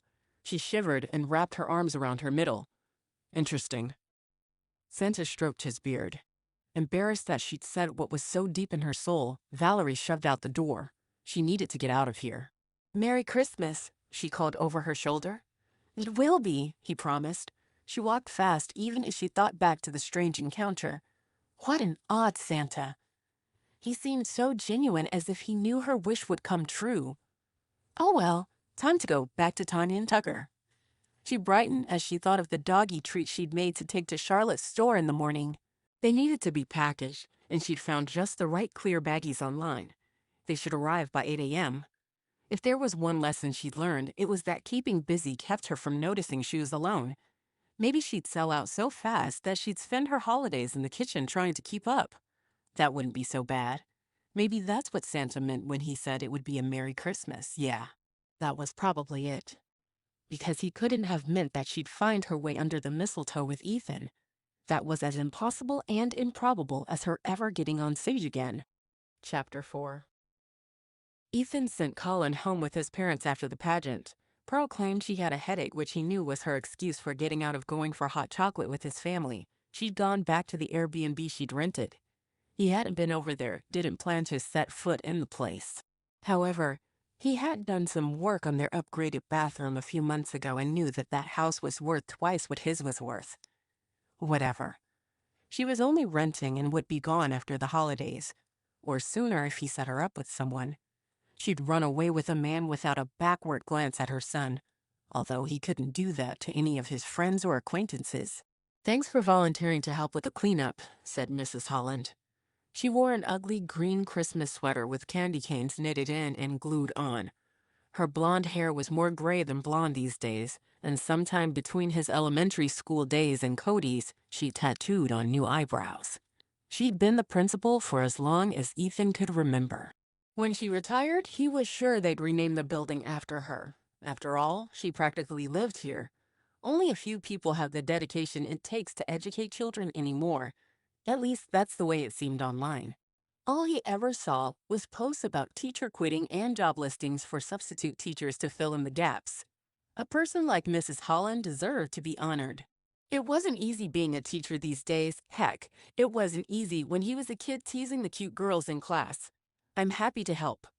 You do so much around here. It's time I did my part," he replied. Mrs. Holland wagged a finger at him as she pretended to search the room. "Where did Ethan Hall go?"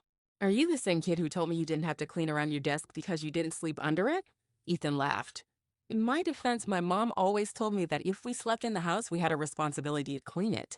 I didn't realize it wasn't a universal principle." She chuckled as she shook her head at him. "Why don't you take that folding table back to the closet and head home? No one needs to be here any longer, or they will think we all fell asleep on the job." He saluted and then picked up the table and carried it to the storage room in the hallway. Leaning casually against the brick wall, as if he'd known Ethan would eventually come this way, was the youngest Santa Claus Ethan had ever met. Nick jerked his chin in greeting. "Sup?" "Ho, ho, ho," he replied, studying Ethan like one would a Scrabble board. The scent of frankincense and pine hovered around him like a cloud of cologne. Did the guy just put it on? Ethan put the table with the rest, leaning against the wall, and turned to go out. He pulled up short to keep from running into Nick, not that it would have hurt. There was enough padding on his stomach to build a bear. "Excuse me." Ethan moved to go around him, but Santa stepped to the side and stopped him. "We need to talk." "Are you sure?" Ethan quipped. "You're in an interesting spot," Nick said. "I am." Ethan looked behind him and then around Santa. "Looks pretty normal to me." Nick shook his head. "That's not what I mean. I have two wishes, granted. Both of them granted, and they both involve you." He poked Ethan in the chest. Ethan's eyes widened as he scrambled to think of who would make a wish about him. Colin was the easy answer, but who else? Wait, wishes? Did you say wishes granted? Nick drew himself up. "It's kind of my thing." Ethan opened his mouth to ask a follow-up question, but Nick cut him off with a slice of his hand through the air. "We all have talents. This is mine. I'm good with it. I like granting wishes. It makes me feel Kringle-ish." He shook himself as if he'd gotten off track. Ethan wasn't sure the guy knew what a track was at this point, granting wishes. "The problem I've run into," Nick continued, "is that they both can't happen. I mean, one could happen or the other could happen." He held out his palms as if weighing the two. "But they can't happen together. He touched the pinky sides of his hands. Because of that, you have to make the tiebreaker wish. He shook out his fingers. Is something wrong? Ethan asked. Nick tapped the tip of his middle finger with his thumb. My fingers are tingling again. Ethan held up his palms. I'm not even sure what you're talking about. So I'm just going to... He began sidestepping along the wall. Santa matched him step for step as if he didn't have to think about the movement. Poof. A breeze brushed his face, and he turned just in time to see a beautiful redhead with crazy curls cascading down her back and a pair of black-rimmed glasses perched on her pixie nose. She glared at Nick. How long does it take? Your reindeer is getting antsy. Nick wrinkled his nose, making his beard lift too. He's not my reindeer. I only brought him because he was the only one available. By the way, Ethan, this is Lux. Lux, your subject, Ethan. Subject? Ethan held up a hand as if he could ward off this whole thing. She's running experiments on you as we speak, Nick whispered from the side of his beard. Lux rolled her eyes. I'm running them on you too, Wish Boy. I will figure out your wish situation so we can stop disrupting Christmas. There's nothing wrong with my wish situation. Lux glared over the top of her glasses. Ethan cleared his throat uncomfortably. Nick's eyes turned mischievous. Ethan pulled back against the wall, expecting an explosion. I have a theory, he started. I believe Moose Hollow is the Bermuda Triangle of Christmas wishes. Lux lifted her nose. You will not distract me with the beautiful math it would take to even quantify an experiment that would validate that statement. Ethan blinked rapidly at her science talk. The woman looked seriously tortured because she couldn't pull out a calculator. He was physically trapped between them, unsure which one was more strange. A man dressed like Saint Nick who offered to grant Christmas wishes, or a woman who spoke like Einstein and poofed out of thin air. Maybe she wasn't Einstein. Didn't he have a son or something? Mrs. Holland would be appalled at Ethan's lack of knowledge about one of the most intelligent men who ever lived. He'd even done his 5th grade biography on Einstein. Lux pulled a laptop out of her messenger bag. Why don't we use visuals to speed up the explaining process? She brought the screen to life and turned it so Ethan could see. I'm going to assume Nick told you there were 2 wishes. She hit the spacebar, and 2 spools of ribbon appeared on the screen. Ribbon to represent the wishes? Ethan pointed, his eyebrow lifted. Lux shrugged. Naturally. She hit the spacebar again, and the ribbons raced across the screen toward one another. Both wishes have been granted. What will happen sometime in the next 3 hours is that they'll run into one another. She paused. On screen, the ribbons slammed together and then, like curling ribbon gone mad, began twisting around, over, through, and under one another. That means one or both of these people will miss out on Christmas. Ethan lowered his brow. I don't want to be the reason for that. Welcome to my world, quipped Nick. He leaned his shoulder against the wall and crossed one black boot over the other. Are you sure? Ethan asked. Nick pointed at Lux. She's a computer genius. She's sure. I'm an everything genius, Lux corrected without taking her eyes off Ethan. Although I can't quite map out the wishes. The ribbons were a complete mess, and the countdown showed 3 weeks before Christmas. Yikes! Ethan pressed his lips together. Have fun unraveling that. Oh, we're not going to unravel it? Lux smiled at him. You are. That's why I need your wish, Nick explained. Tell him the other cool part. Lux nodded quickly. This is a new phenomenon, so I'm totally stoked about it. She sucked in a quick breath. Because the wishes are so tangled, we have time for you to make multiple wishes and test them out. She locked eyes with Nick. You can do that, right? Nick tapped his fingertips together. I'm pretty sure. Lux's forehead wrinkled with concern. Ethan brushed on. The idea of having an actual Christmas wish made him feel like a kid again. These 2 were something else, but there was a definite energy around them. So if I wish for, say, a Ferrari and I change my mind and want a Camaro? What is with you guys and Ferraris? Asked Lux. She flicked him in the forehead. Think deeper. He blinked and rubbed the spot she'd made contact with. Nick gave Lux an exasperated look. Don't flick my wishers. They'll wish you to the South Pole or something. Ethan cocked his head to the side. Nick spun on him and pointed at his nose. "Don't even think it," Ethan snickered. He had thought it, but apparently he couldn't simply think about his wish. He had to say it aloud. He decided to get serious, though, and contemplated what he would wish for if he could wish for anything. The list got long, fast. A new work van would be practical. A new roof on the house would be prudent. Being free to date Valerie and explore the possibilities that seemed to dance around them like sugar plum fairies was an option. Nick tapped his black boot impatiently. "You realize we have a world's worth of toys to make and deliver this month, right?" Lux snorted. "As if you're helping." Nick looked offended. "I help." She pointed at Ethan. "Twisting wishes is not helping. That's why we're going to untwist them."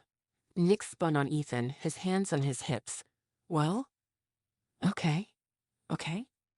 Ethan's mind cleared, and he knew what he wanted more than anything. When it came down to it, his deepest wish wasn't for himself.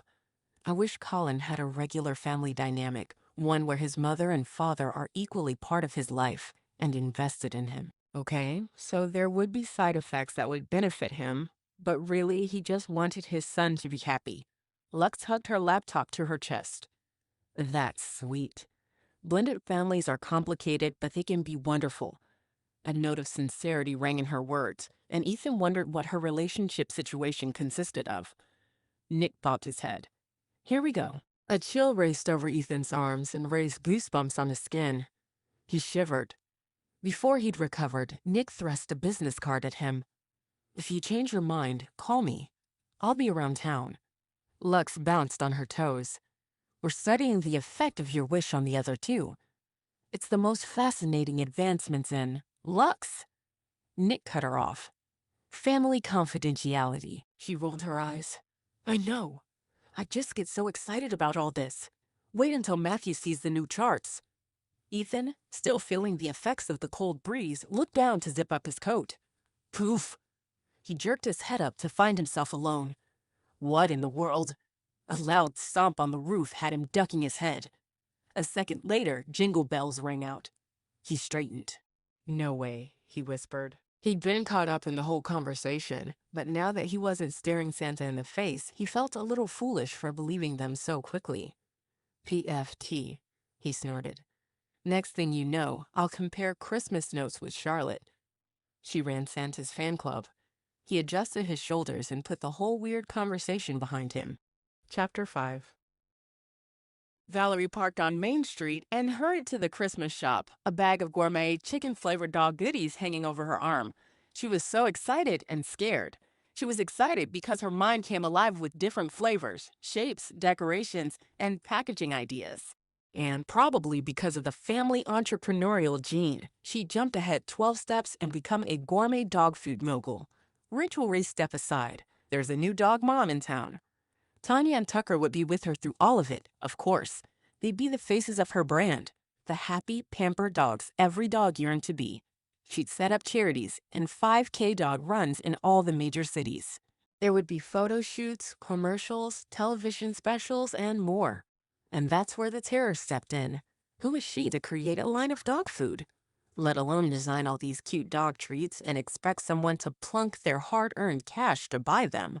Sure, her parents were famous, but they weren't here to back her up. She was an orphan, alone in this venture. Not even Ethan, who had the idea to sell the doggy treats in the Christmas shop, was here to talk her or her meat-flavored cookies up. She stood outside the Christmas shop, shifting her weight from side to side. The feeling from the other night, the one where she felt like everybody at the Christmas pageant was staring at her, glued her knees so they wouldn't bend. Even as every insecurity in her soul floated up like the ghost of Christmas future shaking his bony finger in her direction, a part of her wanted to push out of the confines of her lonely life and reach for something more. "Can I get the door for you?" asked a woman with wild red hair, black rimmed glasses, and an army shirt. Valerie blinked to get her eyes to focus on her face. "You aren't wearing a coat," she exclaimed at the woman whose bare arms were ivory colored and not at all covered in goosebumps. "They should have been. It was 36 degrees today." She laughed. "It's okay. I have mittens."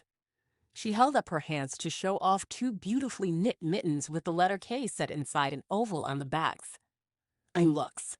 Are you going inside?" Her introduction was lost in the weight of the question. It was like she knew there was more to walking through that door than buying a new stocking. "I don't know," Valerie replied honestly. "Do you think I should?" Lux's eyes lingered on the bag hooked over Valerie's arm. "I hate flying. It makes me sick almost every time. But I love my job. Sometimes I have to fly to do that job. It's scary. But I board that sleigh or plane because I don't want my fear to stop me from doing what I was put on this earth to do." Valerie glanced down at the bag now, too. "I don't know that I was put on earth to make doggy biscuits." Lux narrowed her eyes. She grabbed the old-fashioned door handle with her beautifully made mitten and opened it. A blast of cinnamon-scented air whooshed out around them. "The only way to prove a hypothesis is to test it." Valerie's feet moved her into the shop before her mind fully agreed with Lux. By the time she was fully enveloped in the warmth, she was on board with Lux's decision-making process and ready to jump in to test this theory of hers. The excitement over all the possibilities was back, and she smiled as she unwrapped her scarf from around her neck. She breathed in deeply, letting the full effect of the store fill her. Michael Bublé's Santa Claus and Coming to Town played on the speakers, and his beautiful baritone immediately calmed her shaking hands. She turned to thank Lux for encouraging her, but the woman hadn't come into the store. Valerie leaned to the right to look out the window, but didn't see her anywhere on the street. Oh, well, it was a small town, and she was sure to run into her again soon. Charlotte was behind the counter, wrapping a gift and chatting with a customer. They talked as if they were familiar with one another. The customer had long brown hair and to dye for perfect skin. It took monthly appointments with an esthetician for Valerie to get skin that even toned. Speaking of which, she should make an appointment. It had been a while since she'd been pampered.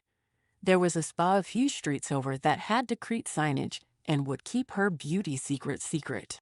Adjusting the knee-length, tasseled wrap she wore over a long-sleeved white t-shirt, Valerie did her best not to appear impatient as she waited. Her wrap was striped in muted greens, pinks, tans, and browns, making her feel amazing. Her cream-colored feather earrings with tiny gold beads clicked as she swung her head to take in the store. There were 3 customers, all busy browsing and happy. Taking courage, she headed for the counter. Charlotte put a bow on the gift and glanced up, seeing her coming. She brightened in the way women do when they see a friend. "Valerie, come here." She motioned for Valerie to hurry. "You have to meet my sister-in-law, Lauren." The other woman turned, and her soft brown eyes warmed familiarly. Valerie sucked in a breath. "You're Ethan's sister," Valerie blabbered without filtering. "And Colin's aunt." She continued to put the pieces of the family puzzle together. Her brain caught up in Ethan despite her efforts to block him from her mind. The man had a complicated life, and she didn't want to jump into the middle of it. Lauren laughed, her bubblegum pink lips spreading into a smile that lit her whole face. "Tell me he's behaving himself." Valerie relaxed immediately. Lauren was honest, down-to-earth, and kind. Everything about her said that she was an open heart. It wasn't hard to recognize people like that because Valerie had seen many others who were the opposite. Lauren was like her nephew that way. "Well, he did drag me under the Christmas tree," Valerie teased. Lauren's hands flew to her cheeks. "Ethan! Ethan dragged you under the Christmas tree?" That's so Valerie's eyes widened in shock. "No, no, not Ethan. Colin." Lauren dropped her hands. "Oh my gosh. I thought," she waved her hands in front of her. "Never mind what I thought." Behind the counter, Charlotte cackled at the misunderstanding. "I heard Ethan turned your lights on, though," she teased Valerie. Valerie's ears warmed. "No, again, that wasn't Ethan. That was the power company." Lauren scowled good-naturedly at Charlotte. "You're stirring the pot this morning. Who put pepper in your cocoa?" Charlotte dried her eyes. "I couldn't help it. You were so scandalized." She waged her finger back and forth between them. "Both of you." Lauren draped her arm around Valerie's shoulders. "Birds of a feather and all that." She turned and looked at Valerie. "You're my new bestie. I'm dropping this joker. She hooked a thumb at Charlotte. Charlotte smirked back at her. Come to my Christmas party, Lauren invited Valerie. It's my 1-year anniversary. Christmas dress-up attire and be ready to have loads of fun. Loud music, laughing, holiday cheer. She fished an invitation from her purse and pressed it into Valerie's hands. Valerie couldn't believe her luck. She'd stepped inside to talk about dog treats and been invited to an actual holiday party. She clutched the thick cardstock. Are you sure? I'm positive. Lauren glanced at Charlotte before adding, if you want to drag a handsome man under my tree while you're there, I'm all good with that. She giggled as she grabbed the gift off the counter. Should I tell Ethan to expect you? Valerie stared down at the paper, where an image of Santa pointing to the date sent a spike of worry through her system. This is 2 days away.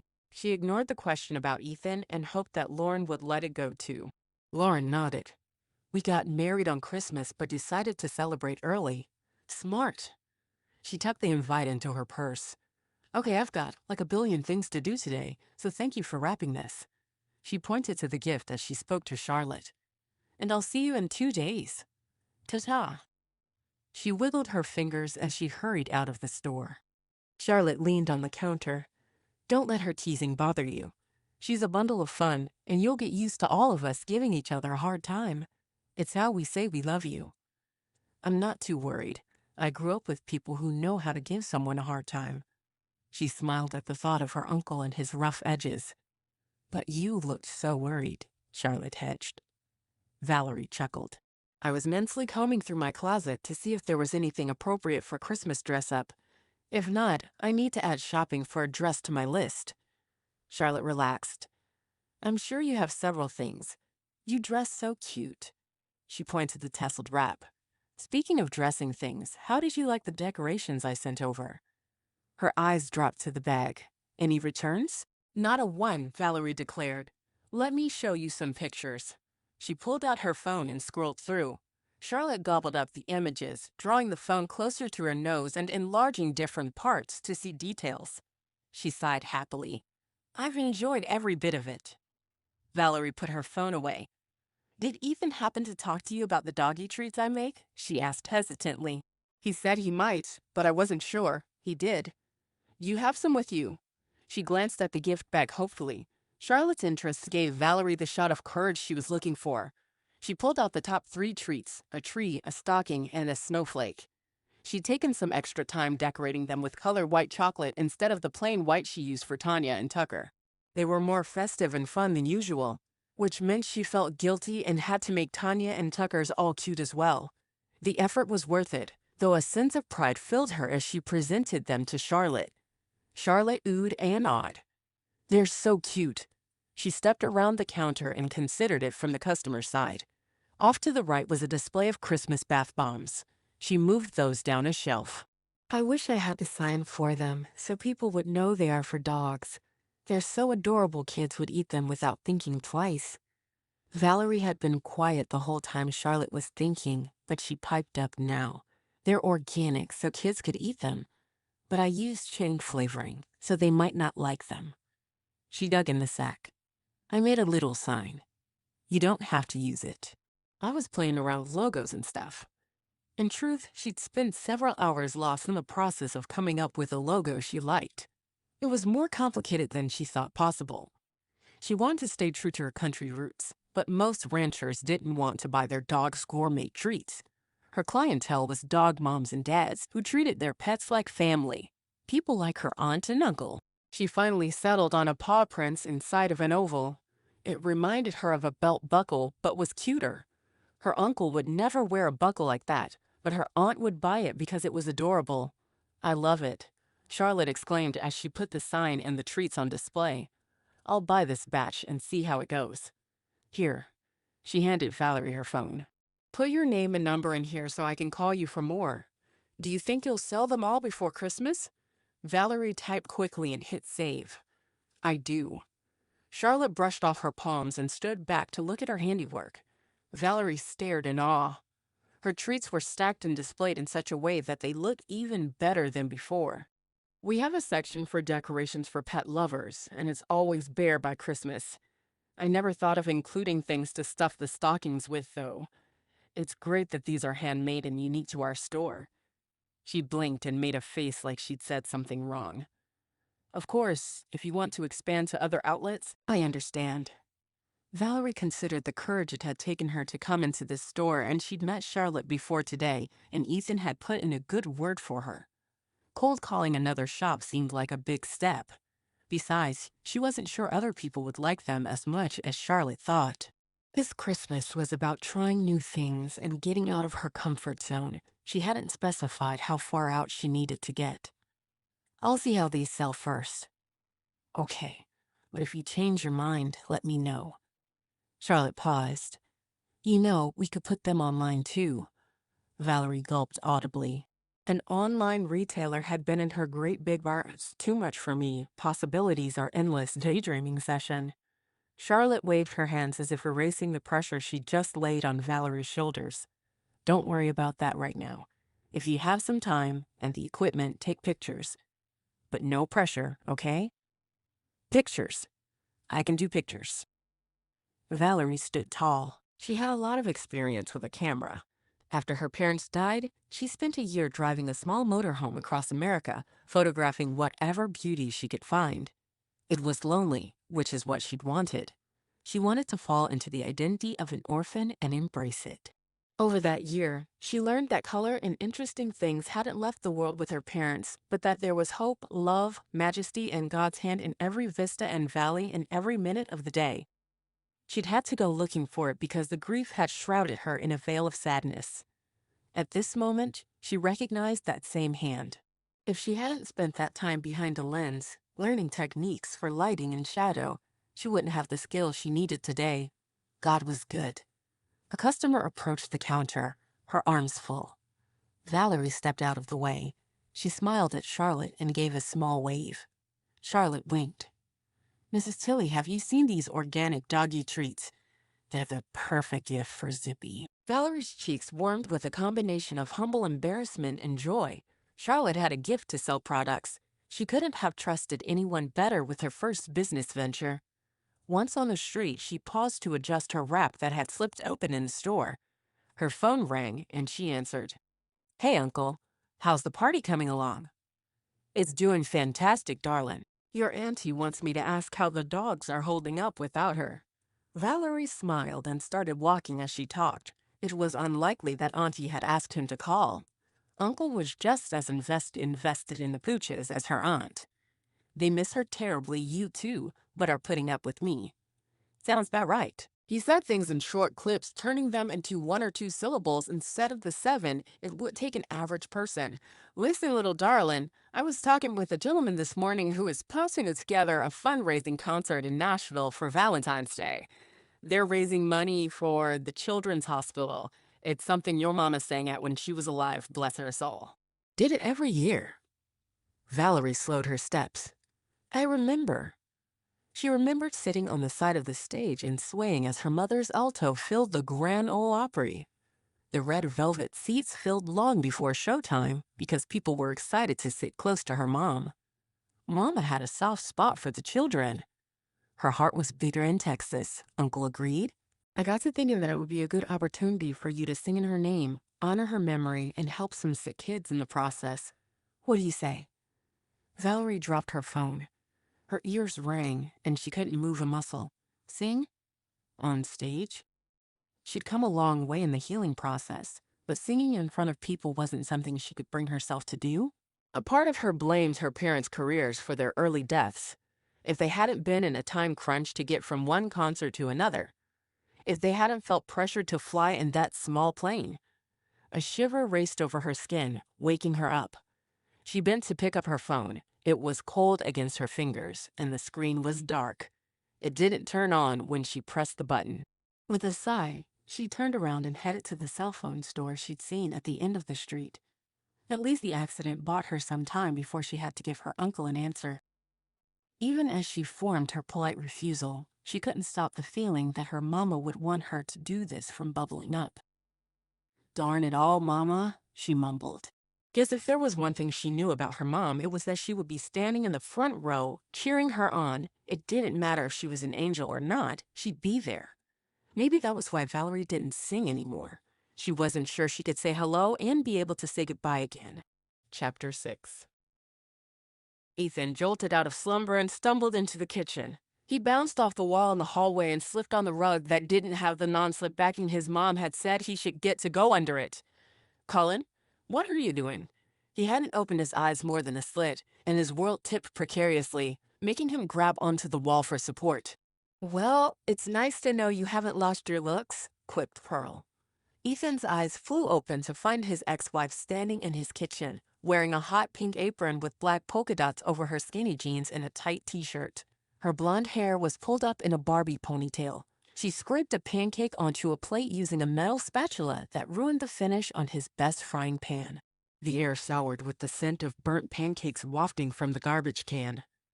"If only you were crazy rich, you would be the perfect man." She laughed at her own joke. Finding Pearl in his house was jarring at best. She hadn't stepped foot in here since the day she'd walked out. He glanced down at his bare chest and made an abrupt right turn into the laundry room, where he put on a dirty shirt inside out. "How'd you get inside?" he called through the open door. "Colin." He went back to the kitchen. "Where is he?" She smiled over her shoulder. "I sent him to get dressed. I thought we could spend the day together." Her announcement gave Ethan pause. "We as in," he prodded her along. "We as in all of us, silly." She set a plate of burnt pancakes on the table and then went to the fridge for orange juice. Ethan walked behind her, turning off the stove, closing drawers, and shutting the fridge. Colin ran out at top speed. "Did you hear?" he asked Ethan as he pulled out his chair. "We're going sledding, and then we'll get hot chocolate at that fancy place with the gold letters on the door. Mom said we can go Christmas shopping too if we aren't tired." He plopped a pancake on his plate, not even noticing the burn marks. Ethan pulled a protein shake out of the fridge. Pearl walked by and patted his flat stomach. "Good idea. Too many carbs would destroy that." Ethan fought the urge to slap her hand away. She was a flirt. Always had been. It didn't matter if she was someone's girlfriend or wife, she flirted with everyone. He thought it was harmless until one day it wasn't. "I have 2 appointments today." He guzzled half the drink, changed them. Pearl sipped orange juice while pouring syrup on Colin's pancakes. "Do you want me to cut them up for you?" Colin reared back in the offense. "I'm not a baby." She blinked. "Last time I was here, I cut them for you." "That was 2 years ago," Ethan informed her. He threw the shake container in the garbage, noted how full it was, and emptied the bag. "You're so domestic." She winked at him. "Don't forget to take it to the curb." She flicked a hand toward the door. Ethan suddenly wanted to do anything else, including eating Brussels sprouts or clipping his toenails instead of taking out the garbage. Scolding himself for being petulant, he slipped on a pair of runners and took the trash outside. The cold air hit his bare arms with force and raised goosebumps. The goosebumps reminded him of his conversation with Nick and Lux a couple of days ago when he wished that Colin had a more stable home life with a father and mother who were equally involved with him. He suddenly understood what was going on. His wish was coming true. Colin would finally have 2 parents. This would be great. Truly. A parent partner was so different from having his mom and dad fill in when he couldn't be home from work in time to meet the bus. In time, he might trust her enough to have Colin overnight. He would never wish his son away, but a night off every now and again where he could fall asleep without the constant worry in the back of his head that someone would break in and kidnap his kid hanging over him would be nice. He paused at the door, the cold knob shocking a little bit of reality into his thought process. This performance could also be one of Pearl's wild hairs. She may need pictures for her social media accounts or some other such nonsense and use him in calling for her own needs. He would proceed with caution. If his wish came true, maybe they could make co-parenting work. Maybe. If, and this was a big if Pearl decided to grow up and be a mother, she could take some of the load off his shoulders. It would be great to have someone to consult with and talk to. He hated leaving Colin with his parents as often as he did. They were great about it, loved having time with him, and he shouldn't feel guilty. But he did. He walked through the hallway and into the laundry room to find Pearl folding Colin's jeans. Look how little they are. She held them up. He's so cute. She put them on a growing stack of folded clothing and reached into the dryer. Ethan stared. He rubbed his eyes and then pinched his arm. In the few short years they'd been married, he could count on one hand the number of times she'd folded laundry. He was awake. Never, in his wildest dreams, would Pearl have decided to fold laundry on her own. She was obviously bewitched. So that meant this was his Christmas wish come true. The proof was right in front of him. Nick and Lux had cast some sort of spell that altered the chemicals in Pearl's brain and made her responsible. Alrighty then. I'll get dressed and load the sleds in the truck, he volunteered. Sounds good. I'll help Colin get his winter clothes and we'll meet you outside. She flipped her hair. Ethan layered jeans over long johns, turned the t-shirt right side out, and then put on a long-sleeved shirt and a sweatshirt over that. He made his way outside to find the sleds. It looked like they were going to have a fun day together. It wasn't like he felt anything romantic for Pearl. Those days were long gone. However, he would welcome her into their son's life. She was his mother, and Ethan wouldn't stand in her way if she wanted to be with him. He needed to draw some boundary lines. Having her all over his house wasn't a situation he was fond of waking up to every morning. Not only did he believe the old adage that good fences made great neighbors, but he'd recently opened up to the idea of inviting another woman into the space, which was strange for him. He'd sworn off women as a survival technique. About 6 months after Pearl left, everyone and their next-door neighbor wanted to set him up with their unmarried niece or long-lost granddaughter, who happened to be driving through town on her way to the alien welcoming party in Eureka Springs, Arkansas. He didn't bother to ask how she'd been lost because he suspected a flying saucer was in the story. His findings were better left unverified. So the thought of inviting Valerie over for a quiet dinner and game night with him and Colin came as quite a shock. He hadn't followed through on that idea because he second-guessed every angle. What woman wanted to go on a date with a guy and his kid? What woman wanted to play sorry? For a first date? What woman would like what he cooked? What woman wouldn't get out of his brain? The answer to all of those questions was the same, Valerie, which was why he needed to tell Pearl to back off. He wasn't an idiot. The timing wasn't a coincidence. The minute she'd shown up at the Christmas pageant, Valerie left. As much as he would like to stand outside and think warm thoughts about Valerie, he needed to work through this new phase with Pearl first. There would be bumps in the road, and he didn't want Valerie to be one of them. It didn't seem fair to her. He started the truck and climbed inside to wait while it warmed up. The radio played Singing Gloria, and he leaned over to turn it up before he realized what he was doing. Ever since he'd heard Valerie sing, he couldn't get her voice out of his head. She was an alto, throaty, and soulful. He'd bet she could sing the blues with the best of them, although her country twang was adorable. As Pearl and Colin bounded out of the house, he felt a pang of regret that he couldn't pursue her how he would have wanted to and how she deserved. She was the kind of woman worth everything a man had, but he wouldn't give away what he had to have her. Pearl opened the door for Colin. "You ready?" she asked him. "Yeah." He pumped his arms over his head. Ethan pushed his worries away. As much as he wished he could invite Valerie to go with them today, he wasn't in a place to do so. He could only manage what was in front of him at the moment. Maybe he should forget her. Yeah, like that was possible. Chapter 7. Valerie hugged Charlotte hello, grateful her spunky friend was standing by the front door. She'd needed a heavy dose of courage to get out of her car and make her way into the party in full swing. Lauren's little cottage home appeared stuffed to the gills with folks from town. There were familiar faces everywhere, but none she could put a name to. "Thanks, you too." She forced her stomach to stop rolling around like a soccer ball. Charlotte had on a bright red dress that hugged her stick figure. She had no curves. Unlike Valerie, who felt like she had all the curves of a back row through the Ozark Mountains. "Wow, this is some party," she called over the din of voices coming from the far corners of the house. The place was packed. People wore everything from cocktail dresses to ugly sweaters with slacks, and there was one woman in a baggy elf costume complete with pointed ears. She might be the elementary school's principal, but Valerie wasn't sure. Charlotte grinned. "You should see the backyard. They put up heaters, and people are cooking s'mores and having a great time. Let me introduce you to some people." She took Valerie by the arm and pulled her through the crowd into the kitchen, which was less noisy. They stopped in front of two women at the sink.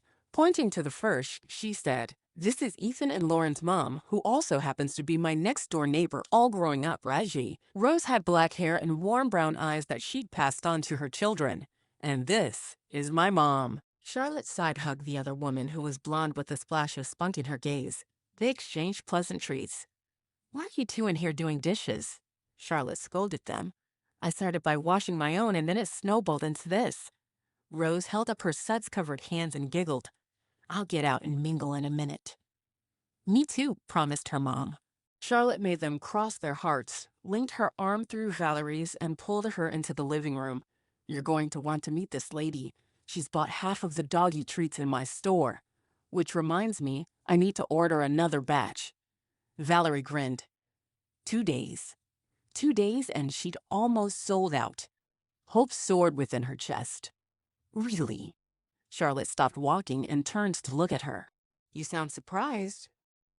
"I am. I didn't know if they'd sell at all. I mean, Ethan thought they would, but I didn't."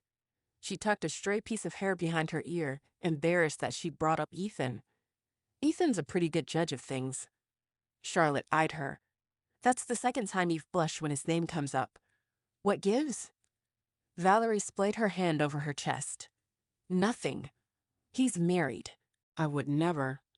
She couldn't seem to get out a complete thought, but her sputtering got the message across. "Who's married and would never?" asked Lauren as she joined them, a shot glass of liquid chocolate in one hand and a giant strawberry in the other. "She thinks Ethan's married, and she would never look at him." Charlotte filled her in. She took the strawberry from Lauren, dipped it in the cup, and then took a large bite. "This is so good."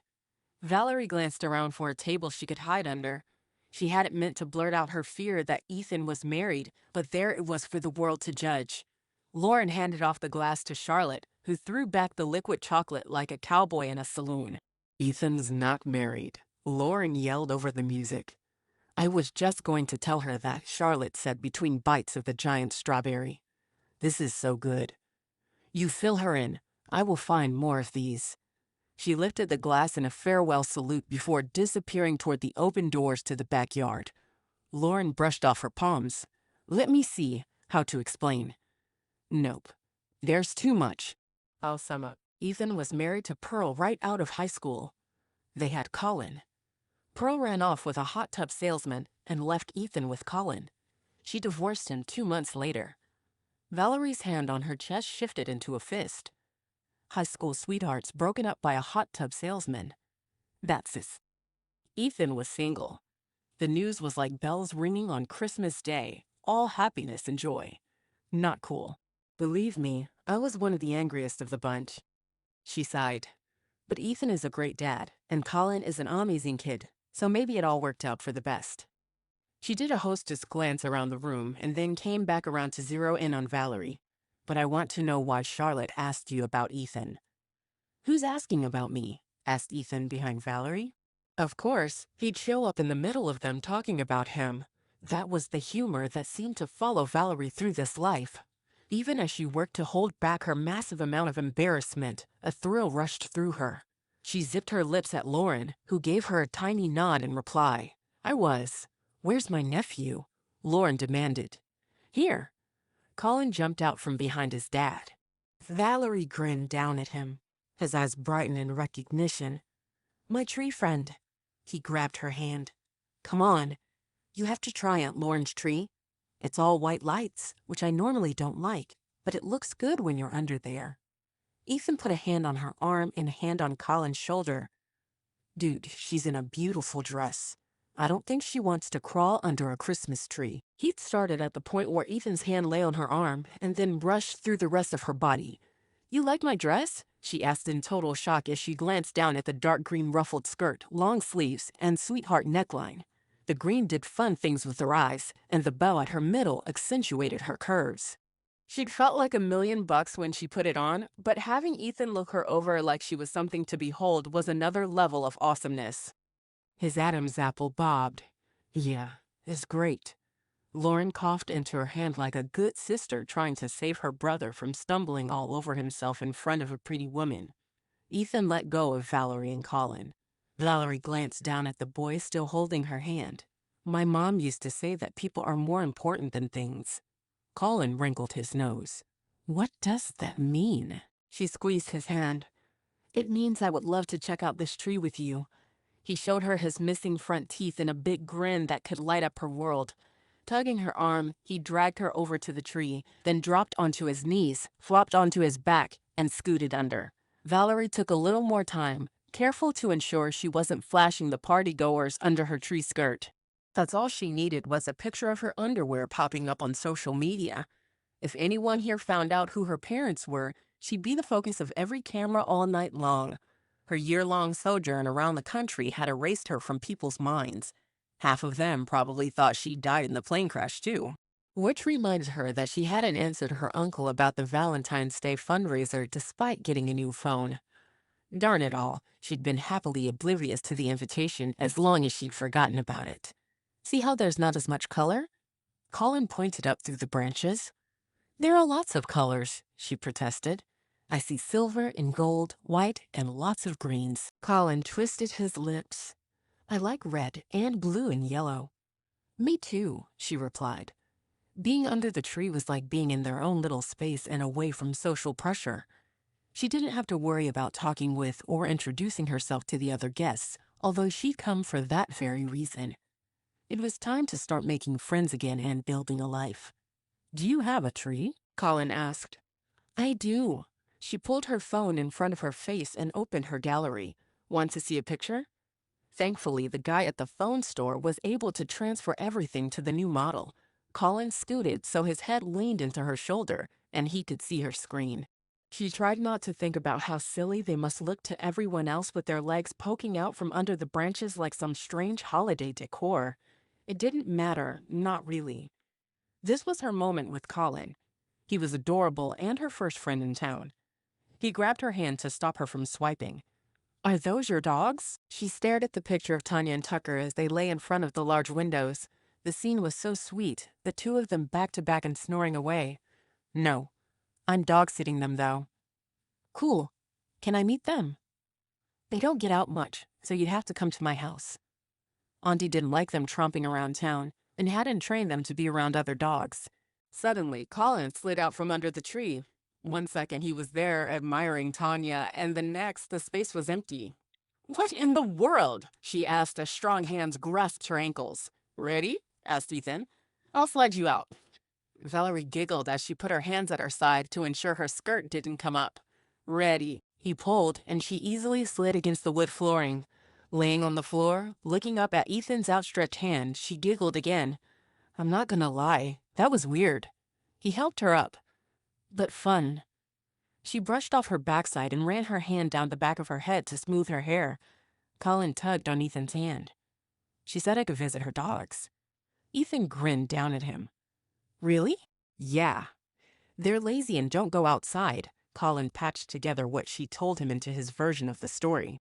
Valerie smiled at him. Something like that. She decided to take a chance and put herself out there.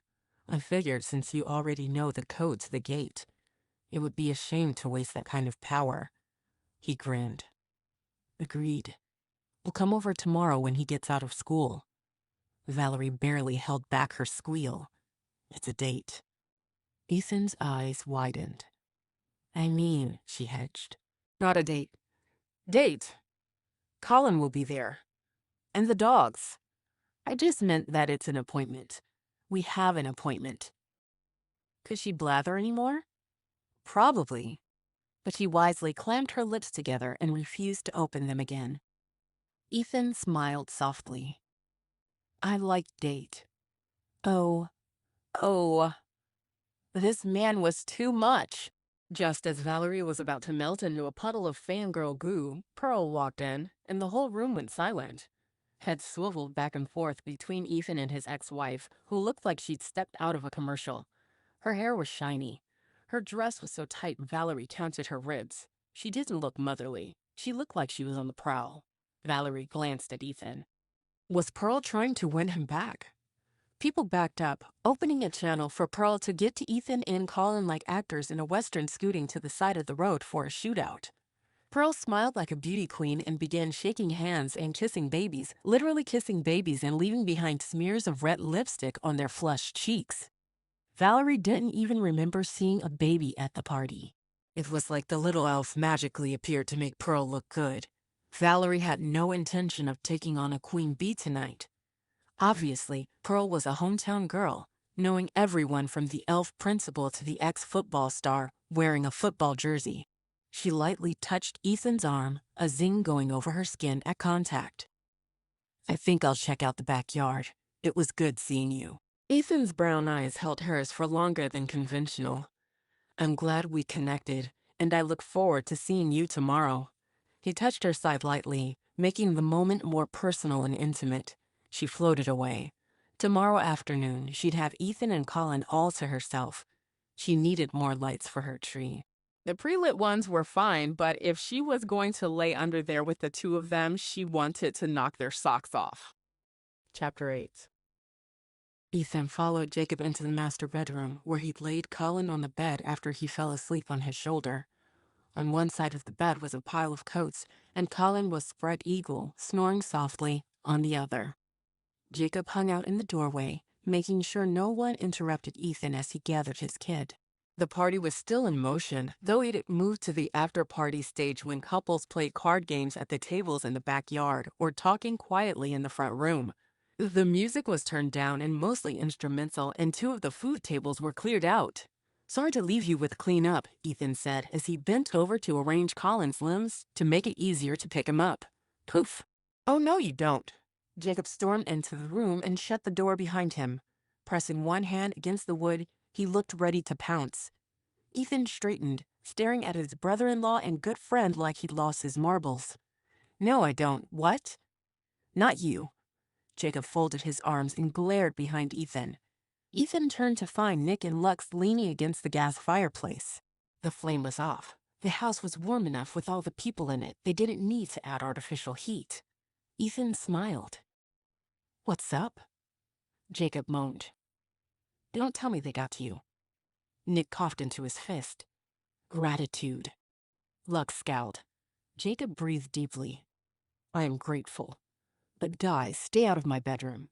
Lux looked around as if she had just realized where they poofed into. She pushed her glasses up her nose. "Your request is noted. However, you are both fully clothed, and we knew he was sleeping, so it didn't seem like a bad time." "How did you know he was sleeping?" Jacob asked. "How did you know we have clothes on?" Ethan demanded a little louder. Jacob glanced at him, so he explained seems like the more important question. "The song goes, he knows when you're sleeping, he knows when you're awake. But I don't remember a line that says, he knows when you have pants on, he knows when you don't." "Fair point." Jacob folded his arms and glared at Nick. Lux considered them. "Clothing knowledge is not a Kringle gift I'm aware of." "Kringle gift?" Ethan was about to ask her what she meant when Nick cut in. "Judging by the number of cars out front, we took a gamble." That made sense. "Why are you here?" Jacob asked. He was calmer than when he first saw the Kringles, and Ethan made a mental note to ask him how he knew these guys. Although, last year's impromptu Christmas wedding was starting to make sense. There were many things about last Christmas that were fuzzy. The days seemed to blend into one in his memory. Lux's eyes brightened. "I have a questionnaire for you to fill out," she told Ethan. "I'm trying to quantify wishes and the results. Also, since you had a tiebreaker wish, I'm studying the effect on not only wishes themselves, but the people involved." She tapped her phone, and Ethan's beeped in his pocket. "I'll get right on that," he said, having no intention of spending his night answering questions about his Christmas wish. Nick watched him with a steady gaze. Ethan began to squirm under his silence. "All right, I probably won't do it," he blurted out the truth. Lux sighed. "On a scale of 0 to 10, with 10 being the highest, how happy are you with Pearl as a co-parent?" Jacob dropped his head back and groaned. "That was your wish." He sat on the bed as if the weight of Ethan's wish wore him out. Ethan shook his head. "Not exactly." He turned to Lux. "Right now, I'm about a 5. Lux blinked. "That's not at all decisive. A 5's the middle ground." "The exact middle ground." Ethan nodded as he ticked off items on his fingers. I like that she's taking an interest and prioritizes her son. I like that Colin is happy. I don't like her in my house or interrupting. He looked for a way to state this without including Valerie's name. Conversations with my friends. Nick chuckled. Ethan glared at him, daring him to call Valerie more than a friend. He wisely kept his mouth shut. Lux huffed. How long do you think it will take for you to have a conclusive answer? The one wish is unraveling faster than anticipated. Our chance to study 2 wishes is disappearing by the day. Jacob turned toward them in interest but didn't interrupt. Ethan shrugged. I don't know. Lux turned to Nick. Is there something you can do to push this along? He shook his head. I don't control time. Lux's eyes brightened. Are you sure about that? Last year, she trailed off into incoherent mumbling as she scrambled in her ever-present messenger bag and came up with a yellow legal pad and a pencil with an overly large eraser. She wrote numbers that became equations. Nick looked at the 2 brothers-in-law. You guys good? Jacob nodded, softening. Best I've ever been. Ethan schooled his smile. That was as close as Jacob was going to get to thanking Nick. He really needed to ask for that story. Ethan considered the evening. It wasn't great. Pearl stole the show and proclaimed herself in town to stay until Colin graduated high school. He'd fielded more than one question about the 2 of them getting back together. No, never. Nuh-uh. And Pearl left with Johnny Storm, a man who graduated 3 years before them and had married and divorced the same woman twice. He owned the cell phone store in town. But even with all that happening, he'd made a date with Valerie. A date. Even though she tried to pull back and call it an appointment or something else, he'd liked the idea of a date. And it was just like he pictured with Colin and a tree and probably board games or something. Only it was at her place instead of his, which was more than okay because it meant he didn't have to mop the floor tonight when he got home. I'm good, he assured Nick. Lux grabbed Nick's sleeve. Time is definitely a factor in your gift, she said excitedly. If you could control it more precisely, we might be able to create a rainbow bridge or even a wormhole. Whoa! Ethan and Jacob moved away from Nick at the same time. He rolled his eyes. I'm not going to combust into a wormhole, guys. They glanced at Lux, who widened her eyes, silently saying she thought it was possible. Let's head north. I have so many experiments to run on you. Nick dropped his chin to his chest. They poofed out without so much as a Merry Christmas or a ho-ho-ho. You know, I almost feel bad for him, said Jacob. Ethan shook his head. This is one Christmas for the books. Jacob clapped him on the shoulder. And it ain't over yet. Chapter 9. Valerie's whole day was spent anticipating Ethan and Colin's visit. She looked at the clock every 23 minutes, which was a weird interval, but that's how things went. The new lights were on the tree, multicolored to make Colin happy. It didn't matter that she'd had to remove most of the ornaments and then put them back on again. She'd do just about anything when it came to helping his Christmas be happy and magical. Besides, feeding Colin's Christmas spirit infused her with it too. She made a batch of doggy biscuits for Charlotte's shop to help her stay busy, so she didn't go crazy with the excitement coursing through her. Sheesh. You'd think it was Christmas Eve already, and she was eager for Santa's visit. The dogs weren't at all interested in the dough or the mixer. They hung around on their beds after their morning visit to the trees. Worried for them, she Googled how long beagles sleep each day and decided they were on the long side of average. Her phone buzzed in her pocket as she mixed the chicken flavoring into the batter. Half expecting it to be Ethan, telling her they couldn't make it, her response time was slow. Allowing herself to enjoy expecting someone to come over was a luxury she hadn't experienced in quite some time. Yes, she interacted with people regularly, worked with the financial advisors over her trust, and kept in contact with her aunt and uncle. But when it came to personal friends, and maybe more, she shied away. That's not how her parents would want her to live. They made friends everywhere they went. Her mother, in particular, would reply to fans on a personal level that made them feel like they were best friends. She had such a way with people. Valerie squeezed her eyes shut and waited for the familiar sense of loss to overwhelm her at the reminder of their passing, but it didn't come. Instead, she felt a warmth in her chest and pride in the legacy Mom left behind. She opened her eyes and glanced down at the phone that was still ringing. It wasn't Ethan's number that appeared on the screen. It was her uncle's.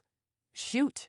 House sitting and dog sitting meant she had to answer no matter the reason for the call, but she'd hoped to buy herself some more time before she had to give him an answer about the concert.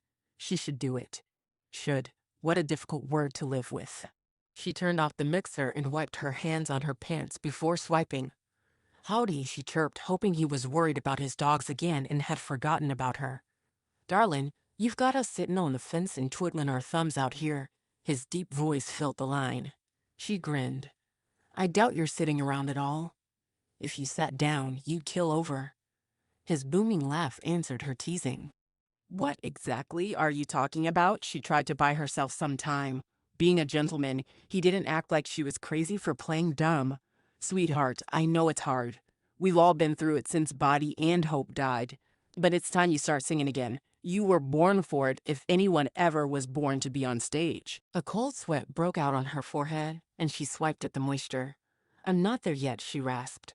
The doorbell rang, and she was startled. Who's that? Uncle growled at being interrupted. No doubt he had a tirade prepared and at the ready, one he was sure would convince her to go public. Some friends, she replied as she made her way to the front door to let them in. I'll let you go. I love you, darling. Call me soon. He hung up quickly. Uncle believed that the person standing in front of you was the most important person in the world. Heaven help the man or woman who answered a phone call in front of him. More than one country music hopeful had lost their chance because they chose to answer a text while talking to her uncle. He'd hung up, so she tucked her phone in her pocket and opened the door to find Colin grinning up at her. He held 2 large dog bones with red ribbons tied to them. I brought these for your dogs so they'll like me. Could he be any cuter? They're going to love you, she exclaimed. A truck door slammed, and Ethan walked around the hood. Thanks for waiting for me, bud. He didn't make an effort to hide the flowers in his hand. These are from me, so you like me. He grinned, his eyes crinkling at the corners. Could he be any cuter? She was in for it with these too, and she didn't even care. She accepted the red, green, and white bouquet. The cellophane wrapper crinkled loudly. You didn't have to bring flowers. She hoped he understood what she meant. He didn't have to bring flowers because she already liked him. She was out of practice regarding flirting, so the thought may have been lost in translation. Should she have winked? Did people wink these days? It suddenly felt old-fashioned when she stepped back. The beagles were right behind her, and she almost tripped over them. Guys, she exclaimed, while flailing one arm out to the side to maintain her balance. Tucker shuffled out of the way and gave her an apologetic look as their guests filed in, and Ethan shut the door. Her face flushed, and she hurried to introduce them to Colin. Tanya, Tucker, meet Colin. He's here to be your friend. Colin hung back as if he wasn't sure about meeting a live animal. Do they bite? He asked. Never, she managed to sound appropriately offended at the thought. Crouching between the 2 dogs, she motioned for Colin to come forward. He did, reaching for Tucker's head. Tucker lifted to him and preened under his palm, begging for attention. Tanya, never to be outdone, rubbed against his leg. Colin giggled as he tipped to the side under her weight. Valerie looked up to see Ethan gazing down at her, those fantastic brown eyes soft. Her pulse picked up speed. Why did he have to look at her like that right out of the gate? She wasn't ready for the feelings he stirred inside her, especially since she'd spent the last week and a half trying to stop them. If only she'd known from the start that he wasn't off limits. What would you have done? She silently asked herself. If Colin hadn't asked to meet the Beagles, Ethan wouldn't be here now.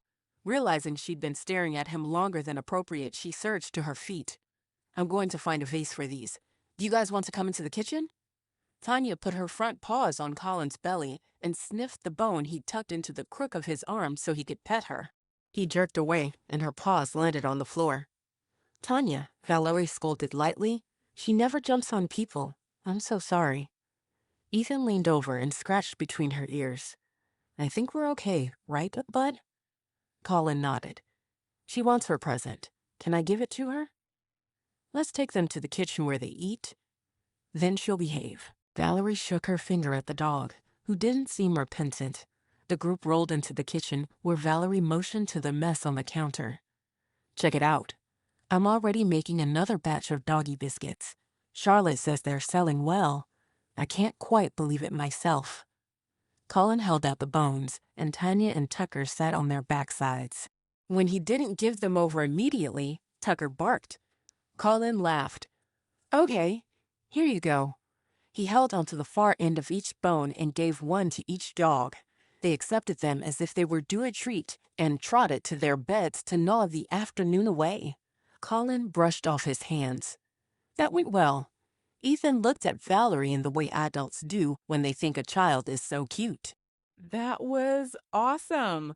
Valerie was thrilled that they had that moment together. It made her feel like she was included in an inner circle. Do you want to cut out some dog treats? Valerie asked Colin. Having him here was the buffer she needed to help her handle the incredibly handsome, though somewhat quiet, man wandering around her living room looking at decorations. He paused and shook the snow globe, making Valerie smile. Colin tugged on her shirt. Your cookies smell funny. They smell funny for people, but dogs love them. Valerie laughed. She showed him the Tupperware container that held finished treats. She sells them in Aunt Charlotte's store, Ethan said, a note of pride in his voice that had Valerie warming all over. Valerie beamed. It's been a Christmas of first for me. I never saw myself as a dog treat manufacturer, but I have so many ideas. She felt an excitement bubble up inside. Instead of shutting it down, as she would have a couple of weeks ago, she opened the flow and let it all come out. I made these chicken flavors, but there's beef and veggie too. Not that dogs love the flavor of vegetables, but they could. Sometimes these guys eat the grass, so there has to be something in their systems that craves veggies. Oh, she lifted a hand. They eat the grass to clean their teeth, so maybe I could put grass in the treats. Or find something else that would help them brush. Wouldn't that be fun to make toothbrush-shaped treats? Ethan's eyebrows lifted. Yeah, he quickly added. If I had a dog, brushing its teeth would be top on my list of priorities. He said it as though he meant it, even though he sounded ridiculous. Valerie wasn't so far out of practice that she didn't recognize that he agreed with her because he wanted her to smile. She totally did. Are we getting a dog? Colin asked excitedly. Ethan's attention shifted. No. So enjoy those two. They all turned to look at the beagles who had fallen asleep with their bones under their chins. Tanya's lip was hooked over the edge of the bone as if she'd fallen asleep mid-bite. The doorbell rang and broke the spell. I'll get it. Valerie headed toward the front door. I'm not expecting anyone, but sometimes Auntie has things delivered. Valerie headed toward the front door. I cut out a few of these. Ethan held up a cookie cutter and squinted at it. Wreath, Valerie called over her shoulder. I thought they'd be fun to decorate.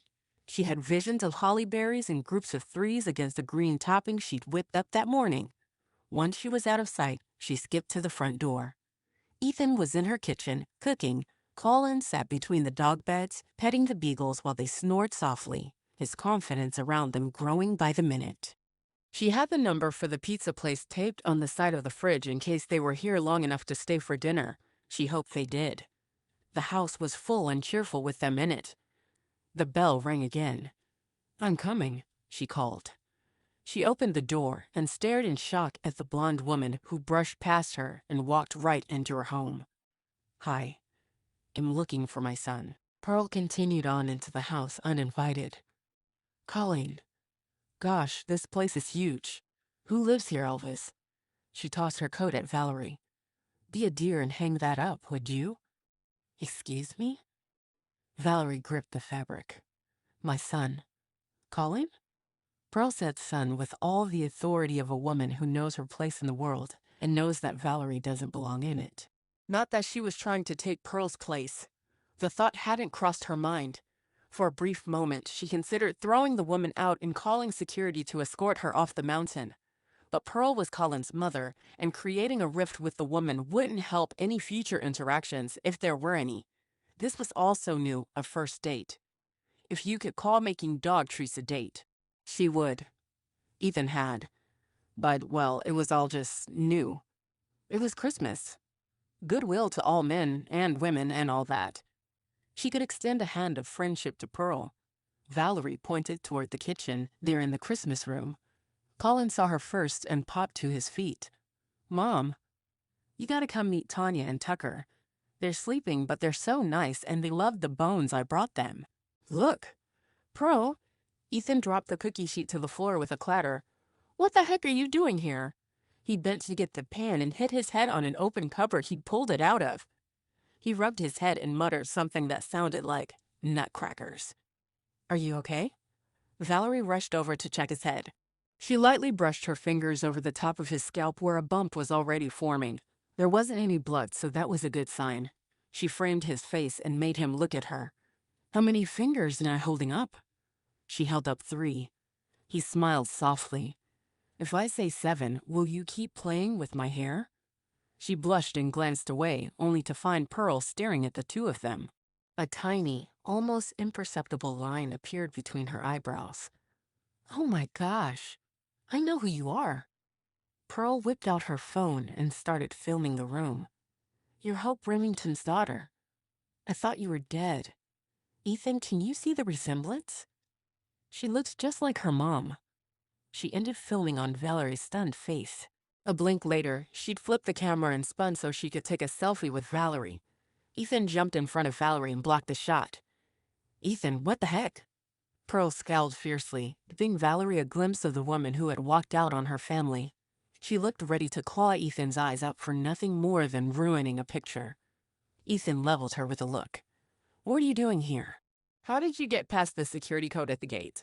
All good questions that Valerie had a hard time coming up with because her head was stuck on the fact that Pearl said she was the spitting image of her mother. She always thought she favored her mom more than her dad, but with her hair grown out, she probably did look more like her mom, who was known for her strawberry blonde locks. Pearl readjusted and tried to take another selfie.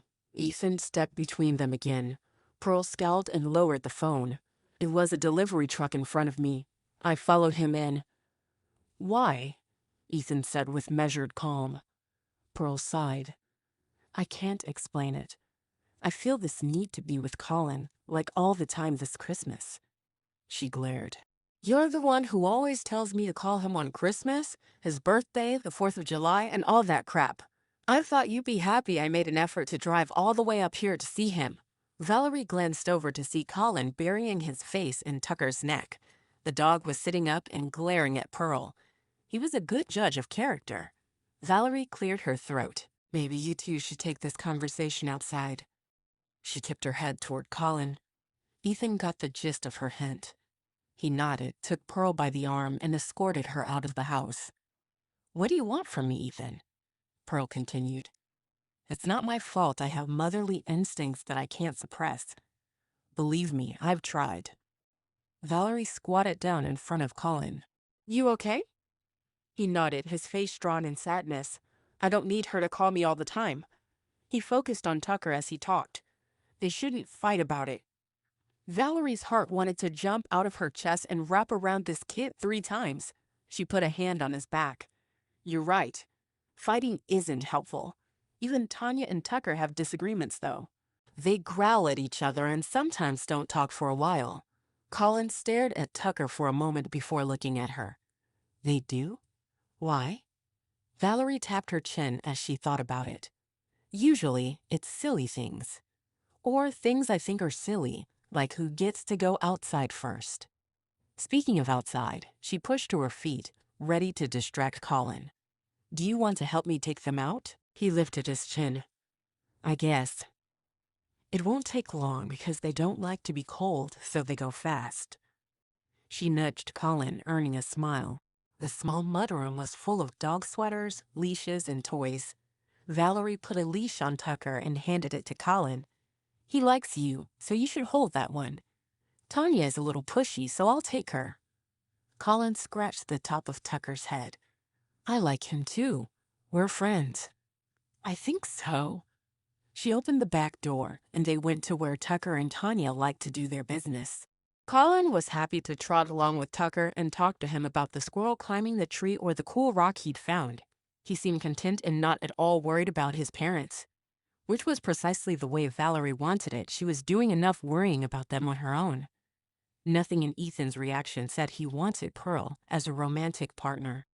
He'd stopped her from filming Valerie, which was super kind and thoughtful.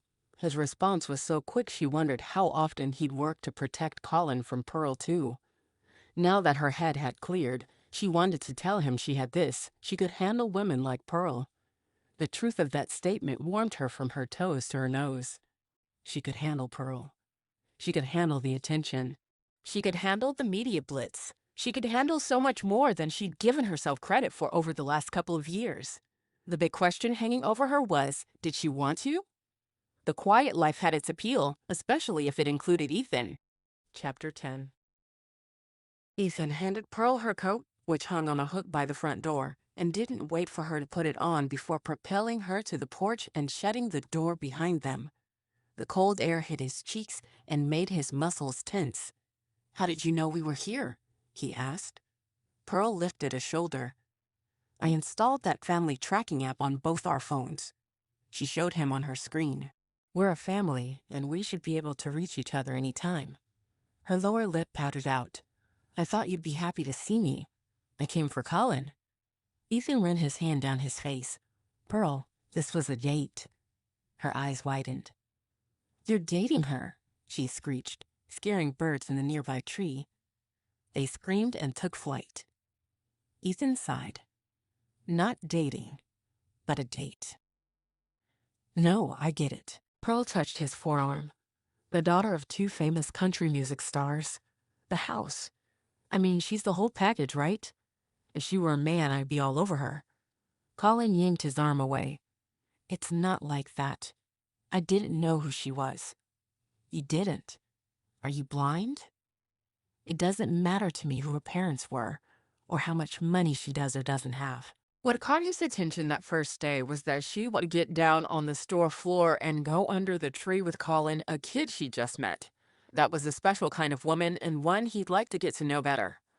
But Pearl cocked her head to the side. "It makes a difference, right? That's why you came here instead of visiting your tiny house." "No, it doesn't." Explaining this would take all day, and he had neither the patience nor the inclination to make Pearl his relationship confidant. "Look, I don't know where this will go, if anywhere," but Pearl stomped her foot. "You told me I couldn't introduce Colin to anyone until I had a ring on my finger. And now I find out you're bringing strange women into his life behind my back. Heaven help him." She switched tactics faster than a hacker intent on getting his credit card number. "You go through men like elves go through wrapping paper," he fired back. She gasped. He instantly regretted being so crass. "Sorry. Listen, I don't normally date. Today was the first date I've been on in years. I appreciate you being here for Colin, but this isn't the right time. We should work out a schedule, one that works for you." He'd bend over backward for her schedule if it meant keeping her away from Valerie. He couldn't believe how she treated her, like she was a photo opportunity, and all this talk about her supposed money. The woman made dog treats that sold for $6.99 in a small shop in a tourist town. The light in Valerie's eyes as she talked about her ideas showed she had substance that Pearl could never aspire to. "You should go." He pointed down the long driveway. "I'll call you as soon as I get back." Pearl shook her head. "I came to spend time with Colin, and I'm not leaving without him. The high school concert is tonight. Let's go as a family." She lifted her chin. "Bring Valerie. She's into music. I'm sure she'll love it." She paused, and her face brightened. "Won't we look so sophisticated, me, my ex-husband, his girlfriend, and our child all getting along together?" He shuddered at the word family dropping from her lips, while, at the same time, she plotted ways to use Valerie's celebrity status to enrich her own life. Why had he ever wanted to be a family with this woman? Colin. That's why. He bit his lip. He couldn't walk away from Pearl. She was the mother of his child, and that connection would never go away. Working with her was in Colin's best interest, no matter how difficult it was for him. But that didn't mean he had to drag Valerie into the middle of it all. "Let's go to the concert." He motioned toward the door. "I'll get Colin and we'll meet you out here. Please don't come back inside and don't plan on Valerie coming." "Why not?" she whined. "Because she's not someone you can flash on your social media." He cut his hand through the air.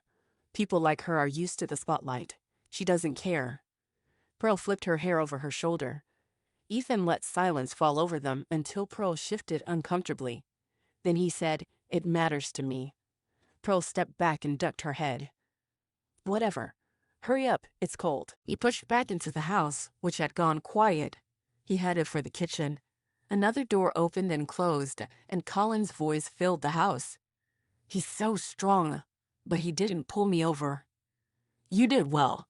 I think he'd like you to walk him again." "Tanya and I like to move slower," Valerie replied. Colin laughed. "That's because she sniffs everything." The dogs shook out their ears, the flapping making Colin laugh louder. Ethan smiled at the picture he came upon. Valerie took off her scarf while Ethan worked the leash off of Tucker. Tucker licked Colin's cheek and he groaned, swiping his hand over the same spot to remove the slobber. Valerie laughed and wiped his cheek with a baby wipe. The package was stored on the shelf, along with other items used to clean up after the dogs. Colin gave her a grateful look. "Do all dogs do that?" "Only the ones who like you," answered Valerie, which brought a smile to Colin's face. Ethan's heart expanded. In mere seconds, Valerie made Colin feel good about himself and confident in where he stood in the world around him. She had a gift that way. What would his world be like with a woman like that every day of the year? He hardly dared imagine. He cleared his throat and said, "Go get your coat, bud. We're going to the concert at the school." Colin darted off, and Ethan moved across the room to where Valerie stood. "I'm sorry for everything. I'm sorry she came here. I'm sorry for the way she behaved. I'm sorry that I have to leave in order for her to leave too." He watched Valerie carefully. The last thing he wanted to do was hurt her feelings. "But this is my crazy life, and she's part of it as long as Colin is part of it. If you don't want to take this on, I understand." He cut off, suddenly realizing he asked her for much more than forgiveness. He was asking for a chance. Crazy that, after all that had happened, he hoped she'd take it. A smile ghosted across her lips. "I think you're saying that you want to buy me dinner sometime." "More than anything," he breathed. Stepping closer, he cupped her elbows and drew her near. She came willingly and comfortably, and his pulse quickened. "Will you go out with me?" "On a date." He felt the need to clarify. "One where I pick you up and drop you off and all the other official stuff." She chuckled. "Now I'm intrigued. I've never done official stuff on a date before." He felt his ears warm. "It'll knock your socks off." Feeling 10 feet tall, he leaned over and brushed his lips against her temple. "I'll call you to set up a time, okay?" Her eyes were closed as if his kiss had overwhelmed her in a good way. "Okay," she whispered. "Okay," he whispered back. They stood there, caught up in the moment, the pull between them, and the sense that they were starting something that would change their whole world. "Dad," Colin called. "I'm going to the truck." Wishing he could stay, but knowing he could not, he forced himself to let her go and went outside. The house was warm, and the feeling that he was trading a fun-filled evening for one of boredom and stress fell over him like an avalanche of snow. He had to do something. Colin was already buckled in the back of Pearl's SUV. He waved as he got behind the wheel of his truck. They were going to the same place, so he didn't make a fuss about Colin riding with him. Ethan racked his brain for a way to keep Pearl out of his relationship with Valerie. Option 1 was waiting for Pearl to get bored and leave town. Who knew how long that would take with Nick's wish magic interfering? So wish. He fished Nick's business card out of his wallet. Using the hands-free device, he called the number and was sent to voicemail.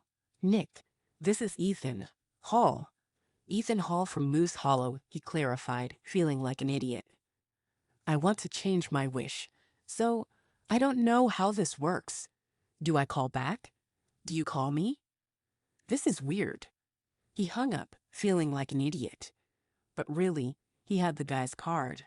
The wish thing had happened, and Pearl was doing her darndest to act like a family with him and Colin, even if it meant she was overstepping her boundaries. What did he expect from her anyway? You don't pick up a snake thinking it's the Easter Bunny. Whatever. The sooner he changed things up with Nick, the sooner he could spend real time with Valerie, which was a Christmas wish he could get behind. Chapter 11. Valerie stared down the hill. Her boots propped up on the sled in front of her quaked. "You're sure this is safe?" she asked Ethan. He looked so good in his puffy navy blue coat, and his white stocking hat was tucked over his ears. His brown eyes sparkled like sunlight on snow, and his broad shoulders carried the sleigh as if it weighed nothing. She'd worn a pink belted snowsuit with fur around the collar and a pair of cream boots that went up to her knees.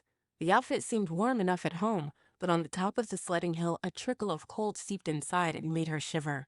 Ethan climbed onto the sled behind her, engulfing her body in his hold as he looked for a place to fit his boots. "Yes, I've done it a million times and only broken 2 bones." He pushed off, and they picked up speed. "How many?" she called in a panic as she tightly closed her eyes. Ethan's deep laughter rumbled through their many layers and into her very soul, lighting her up inside like a Christmas town. The cold shiver was replaced by a warmth that came from inside. "I was kidding," he admitted. She opened her eyes and looked over her shoulder. "It was 3 bones," he teased as he tucked her closer to his chest. The wind whipped against their bare cheeks and lifted her hair. The ride down was long.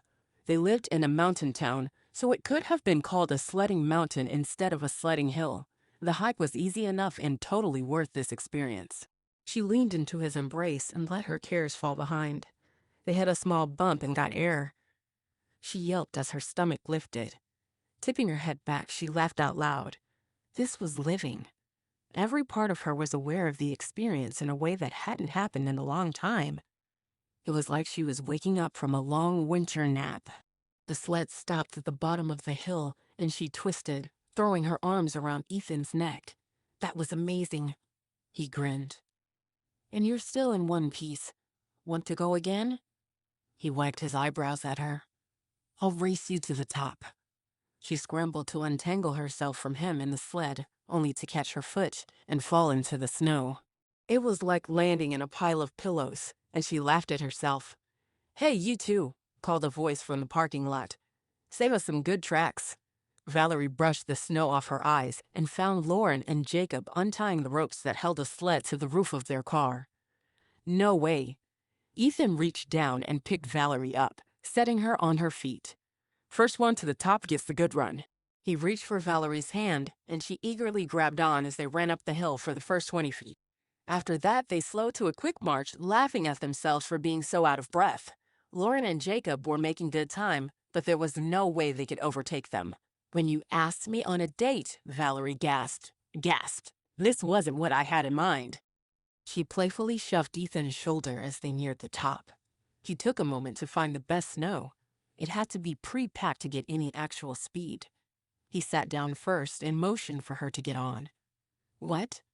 You thought candlelight and dinner. How is that better than this?" She plopped down and managed to fit her boots on the inside of his. "Yeah, who would want to be warm and fed?" she teased. He positioned his gloved hands in the snow to push off. "I promise I'll feed you and warm you up later," he said in her ear, all flirty and scrumptious. Her face flushed, and she turned so their lips were almost touching. "You're doing a pretty good job of it right now." He lifted one eyebrow. "If my little sister weren't staring at us, I'd see you at the bottom." Jacob threw a handful of loose snow their way. It cascaded over them, breaking the gravitational pull between their lips. Ethan helped, his gloves smooth against her skin. Jacob and Lauren jetted down the hill. Lauren's hands flew in the air. "Yeah, hoo. Ah, they took our path," Valerie lamented. Ethan wrapped his arms around her and settled his chin beside her cheek. "Let him have it. I like this." She giggled as she leaned into him, wondering what he would have done if his little sister hadn't been right there. She wouldn't turn down a kiss. In fact, she might invite one right now. Their sled started to move on its own accord, and soon they were flying down the hill.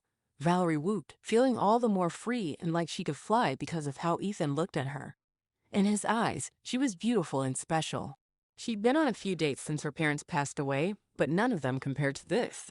It wasn't the activity, though sledding was a far cry from the fancy restaurants and stuffy conversation other men seemed to think she'd enjoy. It was the man that made all the difference. Ethan was real. So real he came with a life, a child, an ex, and a business that made his phone ring every 13 minutes or so.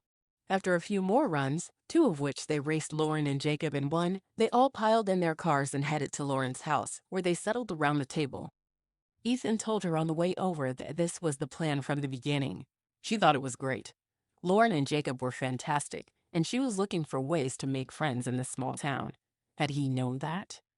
If he did, he didn't say so. Lauren handed out fondue forks, and Jacob brought bowls full of meat and veggies to the table. Valerie leaned back in her chair, content to relax as the scent of good food filled the air. So, Val, I want to know what growing up in country music was like. Jacob took a considerable helping of salad with hand-carved wooden forks and filled his plate. With his woodworking skills, he probably whittled them that afternoon. Bro, Ethan admonished him. Jacob rolled his eyes. We can't pretend we all don't know, so we might as well talk about it. Ethan gave her an apologetic look. She patted his knee. It's fine. Really. I feel safe here. Lauren stuck her tongue out at her brother. Told you she liked us. Valerie laughed. I do. I did before I tried your homemade salad dressing, but now I love you. She grinned. The poppy seed dressing had just the right amount of sweetness and tang. Growing up, her eyes glazed over as she reflected on her childhood. It was magical. Music filled every part of our lives. Singing wasn't just a job for my parents. They sang because they were made to sing. Didn't they meet on tour? Asked Lauren. I think I read that somewhere. They did. It was a fluke. My mom was headlining and her opening act was snowed in. Dad's band happened to be close. His agent was a friend of a friend. Mom said she fell in love with him when she heard his voice. She didn't even know what he looked like. She used to say he could have had a beer belly and been bald, but if he sang to her, she'd have followed him to the ends of the earth. She glanced up to see them all watching her. Ethan's eyes were soft, but there was something more. Something that said he had a secret. He leaned over, tucking her hair behind her ear, and whispered, I know how she felt. Valerie remembered the day he came to turn her lights back on, and she'd sung in front of him on accident. Blushing, she ducked her head and checked her chicken in the fondue. It was done, so she pulled it out and let it cool on her plate. Do you sing? Asked Jacob as he put in 2 pieces of steak. Valerie choked on her bite. The question was personal, though he wouldn't know that. Singing was as tied up in her parents as lights twisted around a tree. I haven't in a long time, but there is this charity event coming up that my uncle wants me to do in memory of my mom. She trailed off, not sure why she'd even brought it up. You sound like you don't want to, but you want to. Ethan bumped her shoulder with his. How did he know her that well? She glanced at each open face. I haven't sung in public since the plane crash. It would be the perfect way to honor my mother's memory, but then you'd be back in the public light, Lauren filled in for her. Which is scary, she asked cautiously. Valerie nodded. I told myself that part of me died when they died. But it keeps popping up, especially lately. She gave Ethan a knowing look. Maybe that part of them can live on in you, Ethan offered. She stared at him. I'd never thought of it like that. He put his arm across the back of her chair. You know, hedged Jacob. We could give you a trial run. Valerie stiffened. Lauren put a hand on her husband's arm in warning. He patted her fingers. I don't mean she has to sing. I was thinking of the ice sculpting contest. We need a judge. Lauren brightened. That's brilliant. She turned on Valerie. What do you think? What would I have to do? She asked hesitantly. Lauren and Jacob exchanged a look in which he yielded the floor to her. She grinned. Since Jacob is competing, I should be the one to explain. That way no one will claim he got in good with the judge beforehand. You're feeding us dinner, Ethan pointed out. You can pay me for it later if you have an ethical dilemma, Lauren shot back. So basically, you pick the sculpture you like the best based on predetermined parameters. I have a judge's sheet that explains everything, Jacob added. And when it comes time to announce the winner, you're on stage and hand over the prizes, Lauren finished up. We used to do this yearly, but it stopped for a while. I'm not sure why. She glanced at Jacob, who lifted a shoulder in response. Valerie chewed her bottom lip. Does everyone in town know who I am? Ethan tipped his head side to side, considering. If Pearl has anything to say about it, yes. I'm sorry. Valerie held up a hand to stop him from disparaging the woman. She was just like a billion other people who would have done the same thing. It had taken her off guard in her own home, her uncle's home. At a live event, she'd expect selfies and excited fans. "I'll do it," she proclaimed before she could change her mind. Jacob's fist pumped. "Awesome." He grabbed his phone and texted, "I'm letting the mayor know we have a celebrity judge." "Hey." Ethan held out his hand. Valerie grabbed his hand and pulled it back, holding it against her stomach. "I want this. I want to try myself and see what I can handle." He laced their fingers together. "I'll be right there with you if you want me to." She held on all the tighter. "I'd like that very much." They smiled at each other. Valerie was scared. Her stomach was in knots at the idea of being in front of Moose Hollow. But so many of her experiences flooded back. They were good ones, 2 times when she duetted with either of her parents. She'd even recorded a song with her dad once. Judging an ice sculpture contest was cake compared to standing on stage in a tight dress and belting out lyrics. In her former life, she could have done this in her sleep, but she wasn't the same person anymore. She'd been through too much to believe she could return there, but that didn't mean that she had to give up her past. She liked the idea of her parents living on in her. Judging this competition was something Dad would have gotten a kick out of. He judged everything from truck rallies to baking contests on television just for the fun of it. No one could accuse him of not enjoying life. Ethan's thumb brushed her hand, sending a thrill up her arm. He made feeling new things all too easy. His hand was strong and yet gentle as he held her. If this was the life she was meant to step into, then she would jump and not look back. Lauren clapped her hands. "Eat up! There's chocolate and strawberries for dessert." The conversation turned to lighter topics. Valerie told stories about sitting on Garth's lap when she was little or holding a guitar for George. In the telling, there was healing as she opened the vault of her best memories. Ethan drove her home and walked her to the door. Valerie had been waiting all night for this moment. She wanted that goodnight kiss more than she wanted a chocolate Santa in her stocking. He'd sent all the right signals, opening her doors, holding her hand, pulling out her chair, and holding her tight on the sled. She'd reciprocated with shy smiles, fluttering lashes, and leaning into him during dinner. They'd laughed. They'd shared memories. All the promises hung around them like fairy lights in the forest. She turned to face him, not even pretending to reach for her keys. Not that she needed them. The minute she stepped up to the door, it would swing open for her. Ethan put his hands on her hips and pulled her close. "Is there a security guy watching this right now?" He tipped his head toward the camera. She giggled. Probably. Though she had no idea, the footage was saved on a server somewhere in the house. Someone was notified that they were on the porch, but it wasn't her. She prayed it wasn't Uncle. All she needed was for him to see her kissing on his porch. He'd fly back to Moose Hollow faster than Santa's sleigh to meet this guy, and she wanted to keep Ethan to herself for a while longer. Ethan's grin turned naughty. "Then I'd better kiss you right." Holy sleigh bells. She lifted her chin, more than ready to experience this kiss, and entirely out of witty comebacks. Ethan brushed his thumb over her chin and then along her jaw, memorizing her. Valerie's heartbeat pounded in her chest, and her breath came in short bursts. She pushed her hands up his chest and wrapped them around his neck, enjoying the solid feel of him. He was strong and genuine and looking at her like she was amazing. "Ethan," she whispered. He brushed his lips over hers, and her whole soul lifted off the ground. "Yeah?" She tugged him to her. "This." She kissed him, but he soon took control, moving slowly and deliberately. Tasting. Exploring. Romancing. If this kiss was a country music song, it would be full of emotional contact that sends it directly into the listener's heart. That's right where Ethan's kiss went to Valerie's heart. It seeped into the cracks and blew the door wide open. Just as on the sledding hill, as they'd flown down and she'd come alive kissing, Ethan woke her up to all that she'd been holding off or numbed him to for years. He moved to kiss her jaw, and she realized he wasn't only waking up old parts of her, he was discovering new ones. The experience was as transformative as it was enjoyable. "I hate to say goodnight," Ethan said as he tucked her head under his chin and held her close. She hummed in reply, words seeming difficult after her lips were so thoroughly cherished. "Can I call you?" She nodded. I mean, when I get home. I want to call you as soon as I can. She giggled softly and pushed off his chest.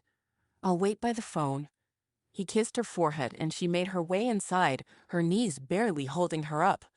Instead of going to her bedroom, she headed to the Christmas room, where the lights were low and inviting. If she'd invited Ethan inside, he would have curled up by the tree. As much as she hated letting him go, she understood he had a son to get home to. She stood by the tree, looking out over Moose Hollow. The town was lit up, snow covered the rooftops, and a single truck slowly wound down the mountain. Can't believe that this is happening, she sang softly. Stars are shining on us, too. You make it feel like Christmas. Her heart filled with joy as she expressed what was happening on the slide through song. Spinning, she threw her arms out and sang with everything inside her. She danced around the room, touching the decorations and letting joy ring out. When she fin-sighed, she let the silence fall. It was quiet, but not empty. Mama, she whispered, you should know I'm falling in love. Chapter 12. Can we get a selfie? Asked Mrs. Palmer, the city secretary, as she held up her phone. She handled everything in town, from stray dog reports to building permits.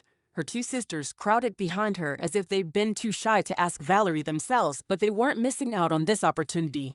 Let me take it. Ethan grinned as he reached for the phone. This was the 100th request for a selfie in about as many minutes, and he had his part down. Valerie, holding her official judge's clipboard, stood in the middle of the group of three sisters and smiled at the camera. She was gracious and beautiful in a soft-colored wool wrap with tassels.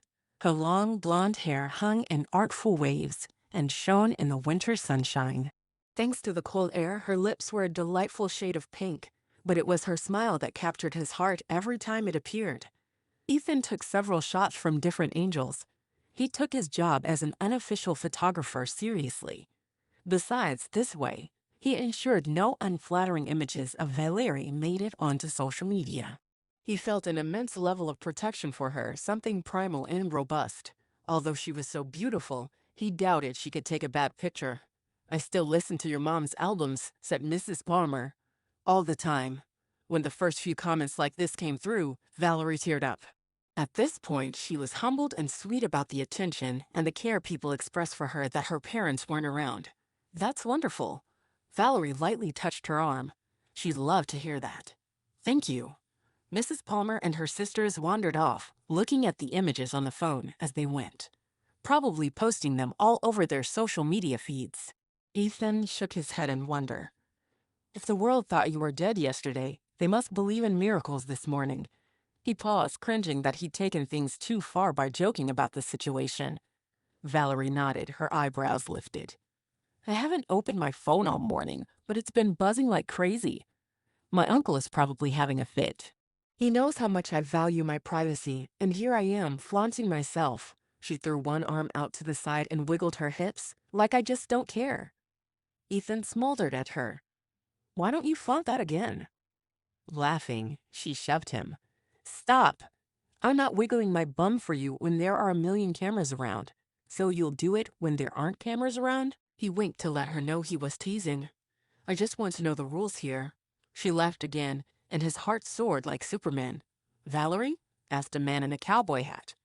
I'm Xavier Cohen. This is my wife, Emily. Yes. Valerie's eyes widened. You're Cody's parents. She hugged them both. He was so kind to me the day he delivered my Christmas decorations. He's a great kid. You must be so proud of him. Emily chuckled. Yes. We are very proud of Cody. I think Xavier thought you might have another connection. She nudged her husband, who looked as bashful as a puppy under the Christmas tree. Ethan watched with interest as this secret unfolded. I wrote, Xavier kicked at the snow with his cowboy boot. Valerie placed her hand on his arm. Young love, you're my one and only, and if it wasn't for you among so many other songs my parents recorded early on. A smile blossomed on his face, and Emily hugged his arm in a show of support and pride. Thank you, Xavier, for sharing your gift with my parents and the rest of us. Xavier looked like he was about to say, "Aw, shucks." It wasn't a show. The man was genuinely humble. Valerie patted his arm before he spoke. I'd love to see what you're working on these days. He paused, taken aback by her offer. I work with your uncle, actually. I've been writing Christmas songs for 3 months. I don't suppose you want to record a Christmas album. I haven't recorded anything in a long time, but I would love to see what you're doing. Send them to Uncle and I'll give them a listen. Ethan's heart dropped to hear her so easily dismiss the idea of making her own album. Are you ready, Miss Judge? Asked Mayor Owens, breaking up the conversation. Xavier and Emily excused themselves and wandered off. This was his second year in office. The gingerbread contest was last year's big test of his abilities. This year, it was the ice sculpture contest. He wanted to bring in even more tourists for the holidays. So far, it seemed to work as half the people wandering from sculpture to sculpture were strangers. He'd repaired a faulty thermostat in an Airbnb that morning. The grateful family was visiting from Florida. They looked ready to head south if he didn't get the heater running soon. They currently huddled near one of the fire pits, smiling but not showing any desire to move from their heat source. Valerie nodded to the mayor. It's all right here. She handed over the clipboard and then reached for Ethan's hand. He's coming on stage with us. She began dragging him along with her, her grip tight. I don't think I'm supposed to be up there, he whispered in her ear, catching the scent of her expensive perfume. He'd never smelled anything like it before and couldn't pinpoint if it had fruit or flower, spice or vanilla. All he knew was that it was the scent of happiness. First rule of celebrity, unless someone protests, the answer is yes. She winked over her shoulder. Ethan had to hand it to her. She had the celebrity thing down. She spoke with fans like they were the most important person on the planet. She posed for pictures, took selfies, and signed whatever paper they thrust at her. All this because her parents sang country music. It seemed so strange to him, and yet she wore it all like a pair of jeans that fit just right. Despite all the attention she garnered, very few people talked about Valerie's talent. All the fame came from her parents, which was sad to him because she was incredible, one of the best people on the planet, gorgeous beyond description, and talented in her own right. Dad, Colin yelled as he slammed into Ethan's side. Their entourage stopped, the mayor taking a moment to greet visitors to their fine town. Did you see the reindeer? Colin demanded. And Santa's here too. His mom huffed as she caught up to Colin. No doubt she chased him across the square. Pearl was right behind her, staring at her screen. She'd been up all night answering DMs about Valerie and how they met. She kept sidling up to Valerie and taking pictures, tagging them as BFFs. Ethan apologized the first 10 times and then sent her and Colin off to buy hot chocolate. He saw you and took off. Mom shook her finger at Colin. I don't run like a kid anymore. Give an old lady a break. Colin scrunched up his face. You're not old, Grandma. She softened immediately. You just earned yourself another Christmas present. The adults all laughed except Pearl, whose thumbs moved like lightning. It appeared that she'd found something more substantial than her desire to be with Colin this Christmas proximity fame. Where's the cocoa? Ethan asked Colin. He lifted a shoulder. Mom said we didn't have time to wait in line. Ethan checked with his own mother. She pressed her lips together and shook her head slightly. Whatever really happened, she didn't want to disparage Pearl in front of Colin. They had a hard and fast rule about not speaking ill of her in a way that would cause him trauma. Did someone carve a reindeer? Ethan asked, bringing the conversation back to Colin's urgent announcement. He hadn't seen it if they did, and Valerie needed to see all the sculptures before deciding on the winner. No, a real reindeer, Colin clarified. They're over there. Santa says he wants to talk to you. Santa? Ethan's mind darted to his hasty phone call. Nick! He glanced from Valerie to Nick and back. He kept his hand in hers. She laughed. I can see you're torn. Forget to give Santa your Christmas list? He rolled his eyes at himself. No, I think I gave him the wrong one. Oh! She pretended to be worried. Hurry over there. I'll keep the mayor busy for a few minutes. He kissed the back of her hand. He hadn't meant to. The movement was natural and easy and just happened. She brightened, and her eyes sparked with a reciprocating smolder. If the two of them could get a minute alone, mistletoe or not, he'd kiss her until they were breathless. Are you okay with? He tipped his head toward Pearl. She was holding her phone out and looking for the best angle that included Valerie in the background. Valerie nodded. "You're all a package deal. I know that, and I'm okay with it." "Heck, if she's this good at social media management, I might hire her." "Don't you dare," he hissed. "I'm trying to get rid of her, not bring her into the inner circle." Valerie laughed as she gently shoved him away. "Go make your Christmas wish." "You're incredible." He gave her one last longing look and then took off. Jogging across the park, he stopped at the back of a gathering of children who were staring in amazement at an honest-to-goodness reindeer. While he didn't have any antlers, he was all muscle and held his chin high. His harness read Prancer. "Don't let him fool you," said Nick, dressed as Santa again, fake beard and all. He'd just as soon turn the sleigh upside down as fly straight. Prancer huffed and tried to kick Nick. Nick was ready for the move and skirted out of the way in plenty of time. "Then fly right," he fired back. Catching sight of Ethan, Nick patted Prancer's neck. "I have to talk to him." "Be nice to the kids, okay?" Several of the children were taking pictures. Since when did third graders get phones? Thankfully, Colin hadn't asked for a phone yet. However, it was only a matter of time. Nick strode through the group, kids reaching out to touch his red coat as if they could absorb some of his magic. "Aren't you worried about him?" He points to Prancer, who was trying to grasp a candy cane from a little girl, using his lips. It was pretty funny, and the girl giggled so hard she couldn't hold still. "He wouldn't hurt a fly, unless it was on me." Nick glared at the reindeer, and Ethan got the feeling there was a story there. He didn't have time to ask, though. "You called about changing your wish?" Nick prompted. "Yeah," Ethan grabbed the back of his neck. "Pearl is driving me crazy. I thought having her as the co-parent would be a good thing, but she only caused more problems. I think it'd be better if we returned to being ignored 90% of the time." Wow, Nick pulled out his phone and started typing. "I should have brought Lux, but she hates to fly. Ugh, I need her skills for this." A second later, Lux popped up on his screen and they were officially in a video chat.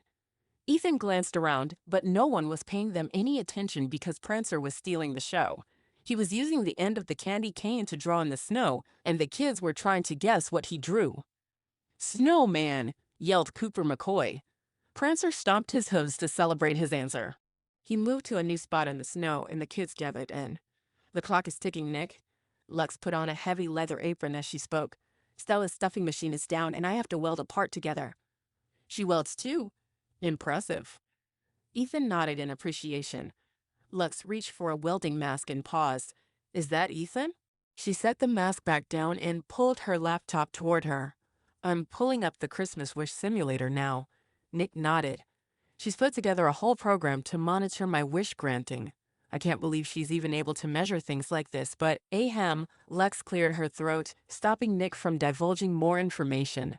"Okay, I'm going to screen share so you can see what I see." The image changed. Ethan squinted. "This end over here is where your last wish started to unravel the twist." The cursor circled a relatively large loot section. "Can I see what it looked like before?" Ethan asked. "Yep." Lux typed for a second, and the image changed to massive amounts of curled ribbon in different colors, all swirling and twirling around one another in chaos. Nick cringed at the sight. "Okay, I remember it now." Ethan felt terrible for making the guy relive his mistake. The new image reappeared. "This side is your next wish. What was it?" asked Lux. "He hasn't made it yet." Nick stepped back and looked at him. "Think hard. Think so hard." His blue eyes swirled with possibilities. He implored Nick to take this seriously, and a weight hung heavy on his shoulders. Ethan glanced at his family. Pearl was trying to get Colin to pose with her and Valerie while handing her phone to his mom. She held tight to Colin, and he squirmed, not wanting anything to do with the picture. She said something, her face twisted in frustration, and he settled in. Valerie's face had fallen at her comment, and she had to force a smile. When the picture was done, she whispered in Colin's ear. He leaned into her as if she was his safe space. Things would be perfect if Ethan could take Pearl out of their lives. "I wish I'd never met Pearl," he said out loud. A shiver raced across every inch of his skin. It felt like a slither, and he shook violently. Lux gasped. She typed furiously as one end of the ribbon began dissolving on the screen and the curls loosened. Oh. Nick tugged on the beard and let it snap back in place. That was big. So big, Lux agreed. Nick fisted his hands. This doesn't feel right. He squeezed his eyes shut. Hello, Moose Hollow, called the mayor into the microphone. I have to go. Ethan was supposed to be on stage with Valerie. He'd promised he'd be there to hold her hand, and he never wanted to break that promise. He took off at a jog. Wait! Nick called, but Ethan waved him off. He had to get to Valerie before she stepped on stage. I have to be there. He hurried, intent on making it in time and being the man Valerie could count on. Chapter 13. Valerie shivered, and goosebumps broke out on her arms as a cold breeze went down the back of her neck. Strange. The sun was out, and they'd had a calm morning. The sudden wind was vicious, and it made her shiver just once before it moved on. She adjusted her wrap and smiled for another picture with an adoring fan. Not her fan, mind you, Mom's and Dad's fans. Which was awesome. She tossed and turned last night in anticipation of this event, going through a lot of worst-case scenarios. When she went to a therapist, he told her that she did those things to pre-grieve, pre-mourn, or pre-feel the disappointment that would come. Doing so made it easier for her to deal with a bad situation should it arise. She couldn't remember doing that before her parents died, and he claimed it was a new defense mechanism she created to cope with life. Was it really coping or making things harder? She'd wondered as she paced the floor. At 3 a.m. sleep would have been great, especially now that she'd seen her face on screen 100+ times. She had bags under her swollen eyes, swollen because people said the nicest things about her family and made her cry. What would have happened if she'd reached out to these fans when her parents died? Would they have eased the pain with their memories? Like the woman who said her mom and dad's duet was the song she danced to with her husband every night. That was the sweetest, best way to remember her parents. They were people who created love, put it to music, and shared it with the world. Ethan sidled up next to her at the bottom of the stairs to the stage. He was out of breath and grinning like a fool. She lifted one side of her mouth in a lopsided grin. This guy, he was the best. Did you make your Christmas wish? It's Christmas Eve after all, she asked playfully. He nodded. Let's hope it makes the holidays run smoother. She crossed her fingers and held them up for him to see. Where'd my family go? He craned his neck to see around those clustering in for a look at her. So far, everyone had been respectful, shy even. Your mom said she was going to try the cocoa line again and see if it had gone down any. She brushed her hair over her shoulder. She decided to wear it in her mother's signature barrel curls. All afternoon she'd been told she was the spitting image of her mother. A blessed day if ever there was one. Ethan eyed the crowd that huddled close. How are you holding up? She lifted her shoulders as she breathed in and dropped them as she breathed out. I'm doing okay. She stifled a yawn. How about after this we go back to the Christmas room and I nap on your shoulder? He bobbed his head. My Christmas wish is already coming true. He leaned over and brushed a kiss on her cheek. So far, he'd kissed her temple, her hair, her hand, her fingers, and her nose. She'd light the stage on fire if she had to wait much longer for him to find her lips. The man was hot. He had no idea how hot he was, with his work muscles all firm under his coat and his chiseled jaw. And those eyes. They spoke to every part of her. If she wrote music, she'd dedicate a song to them. She paused that that wasn't such a bad idea. Music was in her blood. Gosh, how long had it been since she'd held a guitar? Her mother would be appalled. She smiled at the thought. When her mother was a guest, the whole world held its breath. And to announce our winner, here's Valerie Remington. He spoke like a game show host who was super excited about the prize. Holding out one arm, he invited her on stage. Valerie took a deep breath. Ethan leaned over and spoke in her ear. His breath was a warm caress on her sensitive skin. You got this. She lifted her foot and placed it on the first step. Something inside of her clicked. She knew the stage. She knew performing. She knew how to work a crowd. And she knew what she was going to do at this very moment. It was as clear as if she'd watched herself in a movie, taking just seconds for it all to become clear. Turning to Ethan, she quickly kissed his lips. Stay here, okay? He nodded, stunned either by the kiss or her going it alone. She wasn't sure. Hopefully, the kiss. Walking gracefully, she crossed to the mayor and offered him a one-armed hug as she took the mic with the other hand. Thank you, Mayor Owens, for that warm introduction. She motioned to him, and the crowd clapped politely. The holidays were special around our house. She noted how many phones were out, filming her every word. Several were live, and she was streaming on YouTube, Facebook, TikTok, and more. Her uncle would love that, she thought sarcastically. Actually, he'd be happy she was out again. He pushed her to do stuff like this because he cared. He knew what was in her blood and that she couldn't escape it forever. With a glance at Ethan, who nodded for her to continue, she knew she'd found a man like her uncle. A man who wouldn't let her fall on her face. And if she did, he'd lift her back up again. Ethan was steady and strong, sensitive in all the best ways, and thoughtful. She traveled a twisted road to get to this place and was grateful for the journey. Being in Moose Hollow has reminded me that Christmas is a time to be with family and friends. Wheat, Lauren yelled from somewhere in the back. Valerie laughed. It's a time to create wonder in a child's life. A time when we throw diets out the window and indulge in rich foods that feed our soul as much as our bellies. She glanced at the mayor. Some of us more than others, she teased. He was a good sport and ran his hand over his stomach with a scowl. Lifting that hand, he waved and laughed. Mostly Christmas is a time for music. I believe music is the language of the Angles, which is why it touches our hearts when nothing else can. A hush fell over the crowd, the kind that happened when everyone knew something special was about to happen. Something special did happen. Two people stood behind her. She couldn't see them, but their spirits were so familiar she could draw them with her eyes closed. Oh, I believe, she began to sing softly, there are angels among us, sent down to us from somewhere up above. Listen to our baby girl. Jaddy's voice was as deep as a river and strong as ever. They come to you and me. She lifted her hands, encouraging everyone to join. It wasn't a Christmas song, but it was the one that was in her heart at the moment.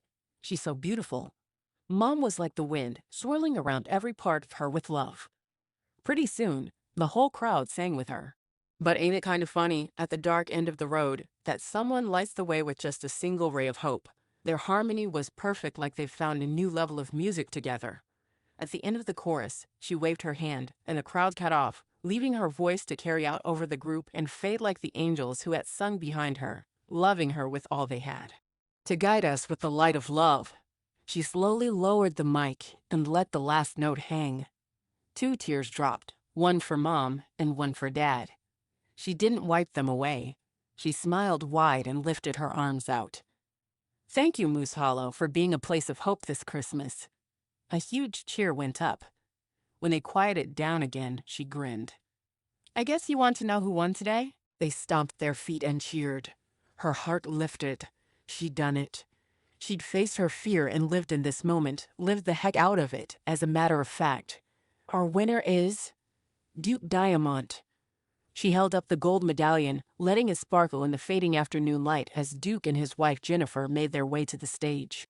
Duke's nativity scene not only met all of the top levels on the judging sheet, but it was also crystal clear and lovely, much like the jewelry in the Diamond family store. No doubt this couple was connected to the store in some way. Wait until the sun goes down, Duke said loudly as he crossed the stage. I added lights. The crowd oohed and awed. Valerie placed the medal around his neck. Winning this year means you're officially next year's judge and prohibited from entering again, though you can try the year after that. She smiled as he accepted his medal, gift card to the local steakhouse, and framed certificate from the mayor. Jennifer worked for the station, and she joked with the newscaster like they were old friends. They paused to pose for a photo and a video shot for the local news. It was all part of the local charm for Valerie. Moose Hollow was the kind of place you built a family. Mayor Owens took the mic back. Thank you to all who entered. We'll leave the sculptures up through Christmas, which is just a day away. For all you last-minute shoppers out there, Christmas Eve is almost over. Never fear, our stores on Main Street still have a nice selection of gifts available. Merry Christmas! Merry Christmas! The town cheered back. Valerie ran off the stage and right into Ethan's waiting arms. She hugged him around the neck and bounced on her toes. "I'm so proud of you." Ethan pulled back just far enough so he could see her face. "After hearing you sing, I have to." His lips found hers, and she sagged into him with relief from finally getting her kiss. It was so good, too. He was commanding yet gentle, slow, and deliberate, and his fingers stroked her neck. There was no coming back from a kiss like that. She'd fallen to the L word and beyond. It was time to invite Ethan home to the ranch. Chapter 14. Ethan slowly came out of the nap, his neck complaining about the weird angle he'd taken on the couch so that he could hold Valerie. She'd done something incredible on that stage this afternoon, casting a spell over the entire town with her voice. It was as if she'd opened heaven itself, and he'd walked right in. He never wanted to let her go. She was his match, his person, the love of his life, and if he did anything worth doing in this world, it would be to help her see herself as he saw her. Singing at the ice sculpture contest wasn't about getting into the public's eye or creating an image for herself. She'd done it as a tribute to her parents, as a form of healing. The way her voice moved over the melody was a prayer. For Valerie, it was the most honest prayer she could offer God. It was beautiful, raw, and real, and had touched the most sacred parts of Ethan's soul. How could he not want to be a part of her life, her journey? She woke up at the same time as him, stretching her arm over their heads and smiling shyly up at him from where she rested her chin on his chest. He couldn't believe they both fit on the couch, but yet here they were, all snuggled together. Her curves fit against him like they were made just for that purpose. Valerie shivered. "Coco?" she asked softly. He nodded and helped her climb out from between him and the couch. The beagles slept in their beds. They didn't seem to care about much, except when they heard the fridge open. They were peppy. "Have they already eaten those bones?" he asked. He had no idea how long it took dogs to chew through things like that, but he and Colin had picked the largest of the bunch. "Bones," Valerie asked as she retrieved mugs from the cupboard. Next, she had the milk and a saucepan out. If he didn't already love the woman, he would trip over himself for her after seeing her make cocoa. She had the process down to a science that made his mouth water in anticipation of the final product. He'd gotten distracted and decided to let the comment drop. They'd both just woken up, and before that, the day was long and tiresome, with Pearl hanging over Valerie and him stressing that she'd chase Valerie right out of Moose Hollow and his life. "What are your plans for tomorrow?" he asked, accepting the steaming mug of cocoa she offered him a few minutes later. She lifted a shoulder. "I'll call some of my family." She took a sip and then blew across the top of the cup. Her eyes dropped to the counter.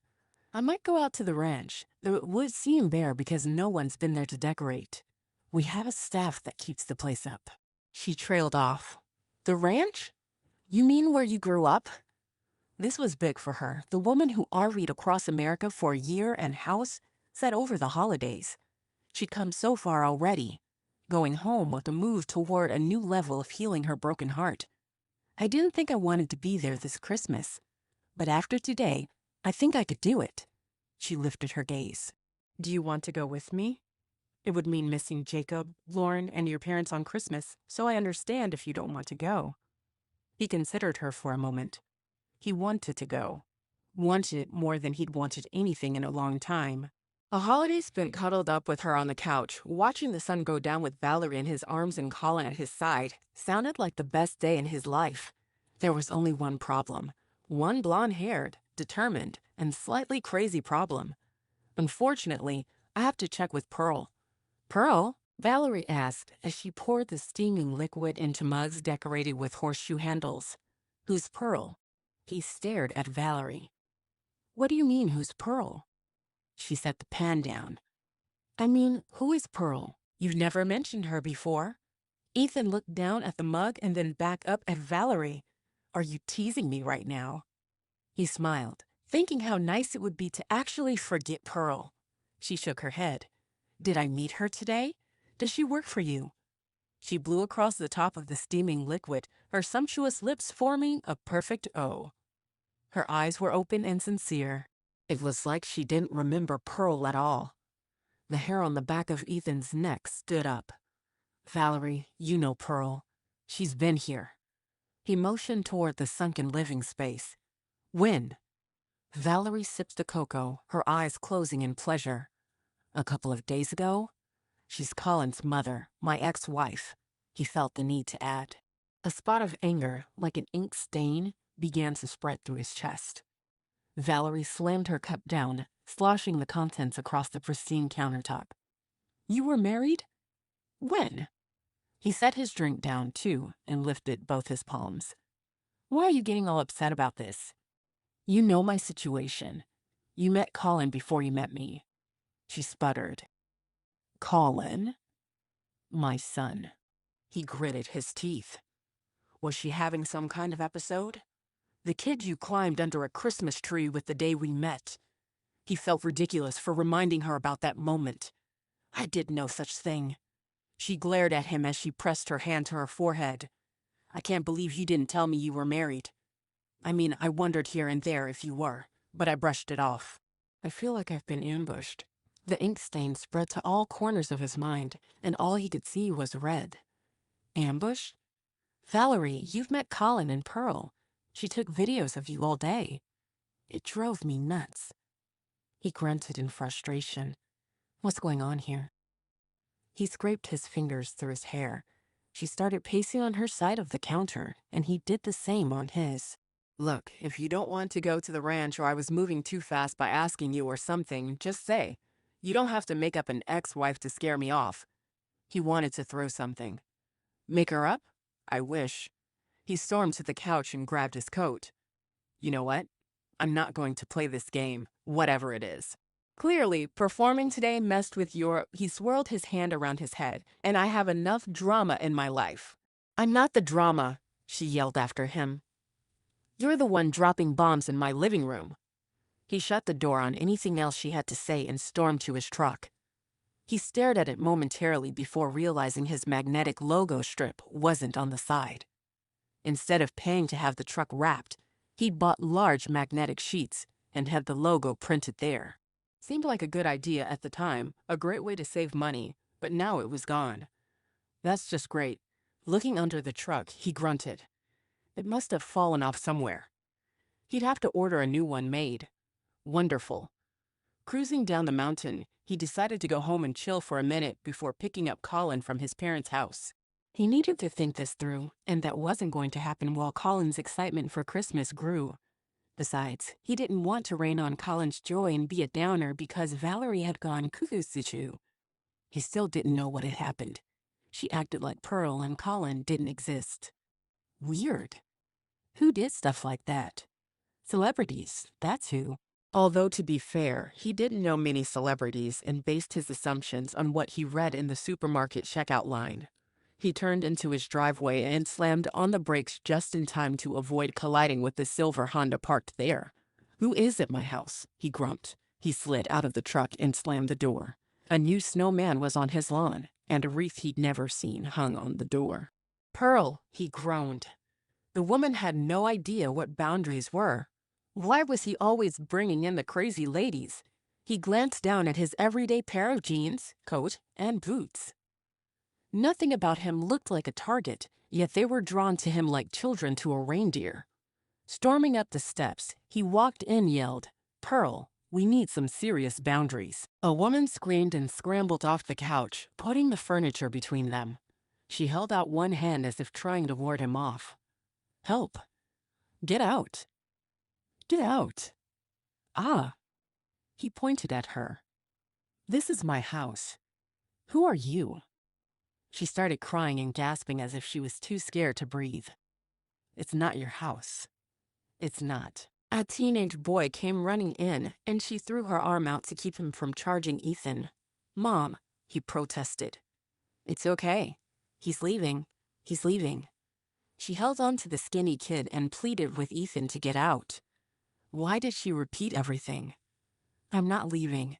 This is my house." He pointed to the floor and glanced down. "Wait, I don't have carpet." He'd painstakingly laid every plank of the wood flooring that wasn't here. He took in the bright red sofa, the black and white decorations, and the family picture hanging over the mantel. "This isn't my house," he said. "That's right. It's okay." She spoke as if he was 1 second away from exploding. Her kid was on the phone. "There's a strange man in our house." "Yes." He rattled off the address. Ethan blinked. "Did you say 24 Goose Boulevard?" Both of them froze in place. He shook his head. "That's my address." He tapped the side of his head with the heel of his hand. Something's not right. First, Valerie went nuts, and now these people were in his home. What was going on? He waved half-heartedly, mumbled an apology, and made his way back out to the truck. His instinct was to find Colin and ensure everything was okay with him.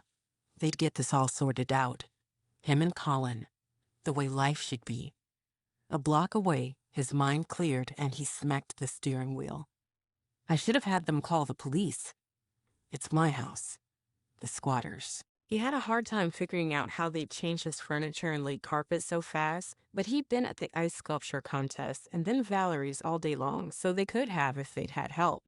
He pulled into his parents' house just as his dad finished the walk. "Hey, son, how's Valerie?" "Weird." Ethan slammed the truck door behind him and headed for the side entrance to the mudroom with his dad. "Well, we sure like her.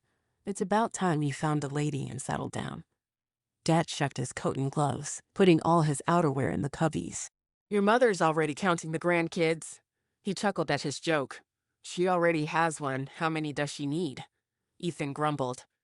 He would have loved to have kids with Valerie, but if there was one thing he'd learned from Pearl, it was that beautiful wasn't worth the crazy.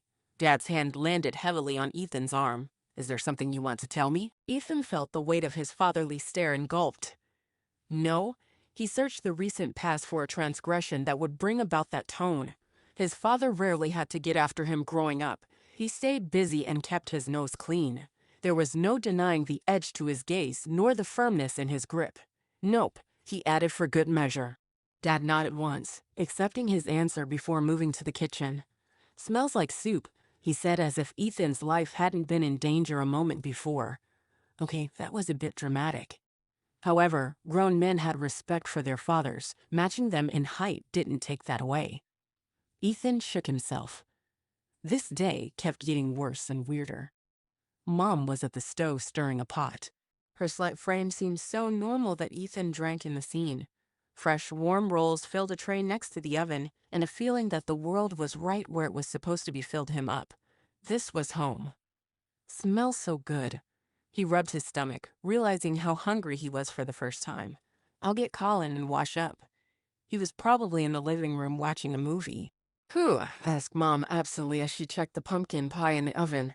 She was one of those people who thought pumpkin should be eaten all year long. She even made pumpkin bread on Valentine's Day. Her question made Ethan stop in his tracks.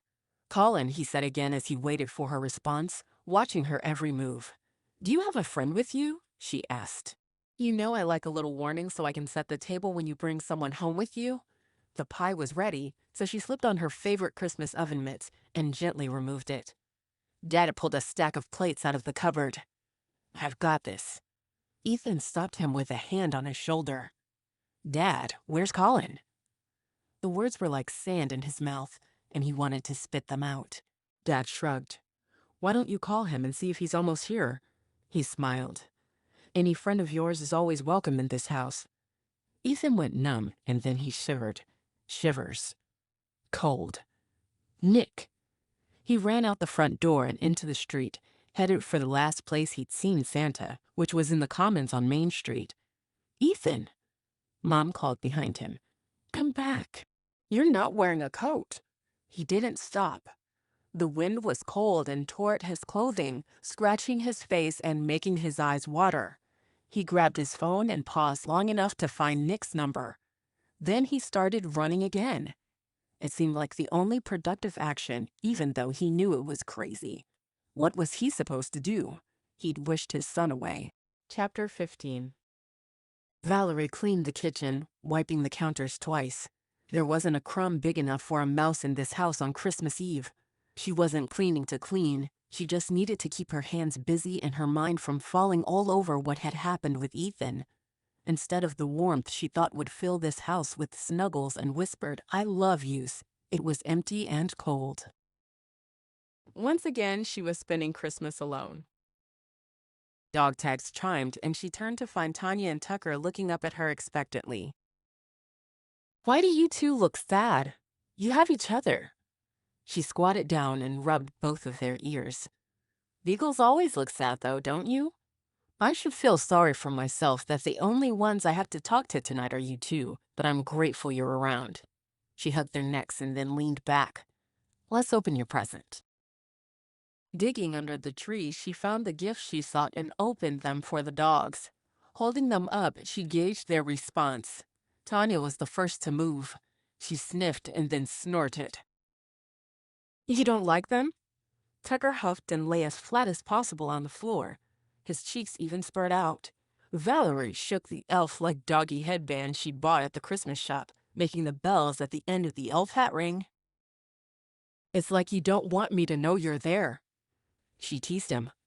"Just keep it on long enough for me to get a picture for Auntie." She pulled her phone out of her pocket and spent 10 minutes trying to get a good picture of the dogs in their festive headwear. When Tanya scraped her headband off using the coffee table leg, Valerie tossed her phone on the couch. "This is more of a disaster than my conversation with Ethan." Acknowledging the moment brought it all flooding back to her. She flopped onto her bottom next to the coffee table and let the tears fall. "What did I do wrong?" she asked the pups. As the more sensitive soul, Tucker waddled over and licked her cheek. She pushed him back, rubbed his chest, and poured her heart out. If he didn't want to go with me, he could have said, "Am I that pathetic of a case that he had to make up an ex-wife and a kid to scare me off?" Tucker rolled onto his back to give her full access to his belly. Tanya gnawed on her headband, ignoring them. "At least I know what kind of a man he is." She rubbed faster. "The kind who makes everything my fault, right?" Tucker wiggled and stood up, shaking his ears out. He put a paw on her knee in a comforting gesture. "I'll be okay. I've survived worse," she assured him.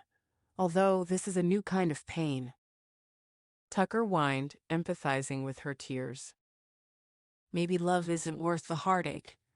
She huffed. "Don't think I don't know that would make an excellent country song." She smiled softly at Tucker. "Merry Christmas, boy." It looked like it was one more year she was alone for the holidays. Guess Christmas wishes didn't always come true. Chapter 16. Jingle bells sounded overhead, and Ethan looked up to see Prancer's hooves and belly less than 2 feet above him. The reindeer peered deadly, with his hooves galloping through thin air. Ethan ducked for cover as the sleigh dropped to the ground. "Are you crazy?" he yelled at Nick as he exited the sleigh. "Crazy fast," Nick replied. "Do you know what flying over American airspace is like? Tricky, that's what. Americans are serious about their unidentified flying objects." Lux stumbled out of the sleigh, as green as the Grinch, her jaw set in determination. A nerdy version of Captain America supported her. He was buff and quiet, with an edge that told Ethan not to mess with him. His protective hold on Lux also spoke to how much he adored her. Lux thrust her laptop at Ethan. "Open it," she gasped for air, bending over and putting her hands on her knees. Prancer whined an apology. She waved him off. "Not your fault." Ethan didn't have time for their antics and didn't bother to open the computer. "Colin's gone," he yelled. "No one knows who he is. Some lady lives in my house, and Valerie acts like she'd never met Pearl." He barely held down his panic. The big guy clapped a hand on Ethan's shoulder, gaining his attention completely. "Listen carefully to Lux." He spoke like a military officer giving an order, and his voice carried through to Ethan's brain. Nick nodded emphatically. "Who are you?" Ethan asked. "Call me quick." Even with his kinder voice, Ethan didn't want to tick him off. Lux pointed at the laptop. She'd gone from green to white. "Look?" They gathered around. Not wearing his Santa suit for once, Nick stood close to Ethan. The cold melted off of Ethan like snow in a spring, which was a good thing considering he'd run out of the house without his coat on. Lux pointed at the green curling ribbon. "That's Colin's wish that his mom would come back for Christmas. Your first wish lined up with his, and things worked out fine." She pointed to the white one. That's Valerie's wish that she'll never be alone at Christmas. He gasped, and his heart broke for her. What kind of loneliness did you have to experience to make that your Christmas wish? She invited me to the ranch. The immensity of that invitation washed over him, and he felt shame for his reaction. She'd opened her heart, and he'd thrown a stick of dynamite inside of it. Your second wish lined up with hers, Nick explained. Not meeting Pearl meant you could build a life with Valerie free of entanglements, but also meant that anything related to Pearl didn't happen, including having Colin. Ethan rounded on Nick, ready to pound his jolly face until he promised to bring back his son. Everything Ethan had ever done, he'd done for Colin. Getting his electrician's license allowed him to have flexible hours and be a dad. He bought the house so that Colin would have a home, and on and on. No Pearl. No Colin, Nick said apologetically. The green ribbon is disappearing, Lux practically shouted. Valerie was the last person to meet Colin, so she was the first to forget him. I told you to think hard about that second wish, Nick reminded him. This is not my fault, Ethan shouted. Around them, last-minute shoppers raced from store to store in a buying frenzy. If the green ribbon runs out, there will be no getting Colin back, Quick said solemnly. Ethan grabbed the front of Nick's shirt. How do we fix it? Lux blinked in that way that said she was thinking hard. Quick tugged on his bottom lip. Nick brightened. We have to find a way to make both Colin's and Valerie's wishes come true. Lux cocked her head to the side as she thought about his solution. It could work. She blinked. Wait, the math doesn't add up. Quick shook his head. Special relativity throws it off. Right, she agreed. Ethan had no idea what they were talking about. Neither do I, added Nick as if he'd read his thoughts. But that's why I bring them along. They do it all in their heads. They're brilliant and know more about Christmas magic than anyone else. Quick snapped his fingers. Instead of trying to grant two wishes, we must tie them together. The wishes are trying to twist. Why not help them along? Lux brightened. Brilliant. She turned on Ethan expectantly. A wish that twisted the two together? His mind went blank. What do I wish for?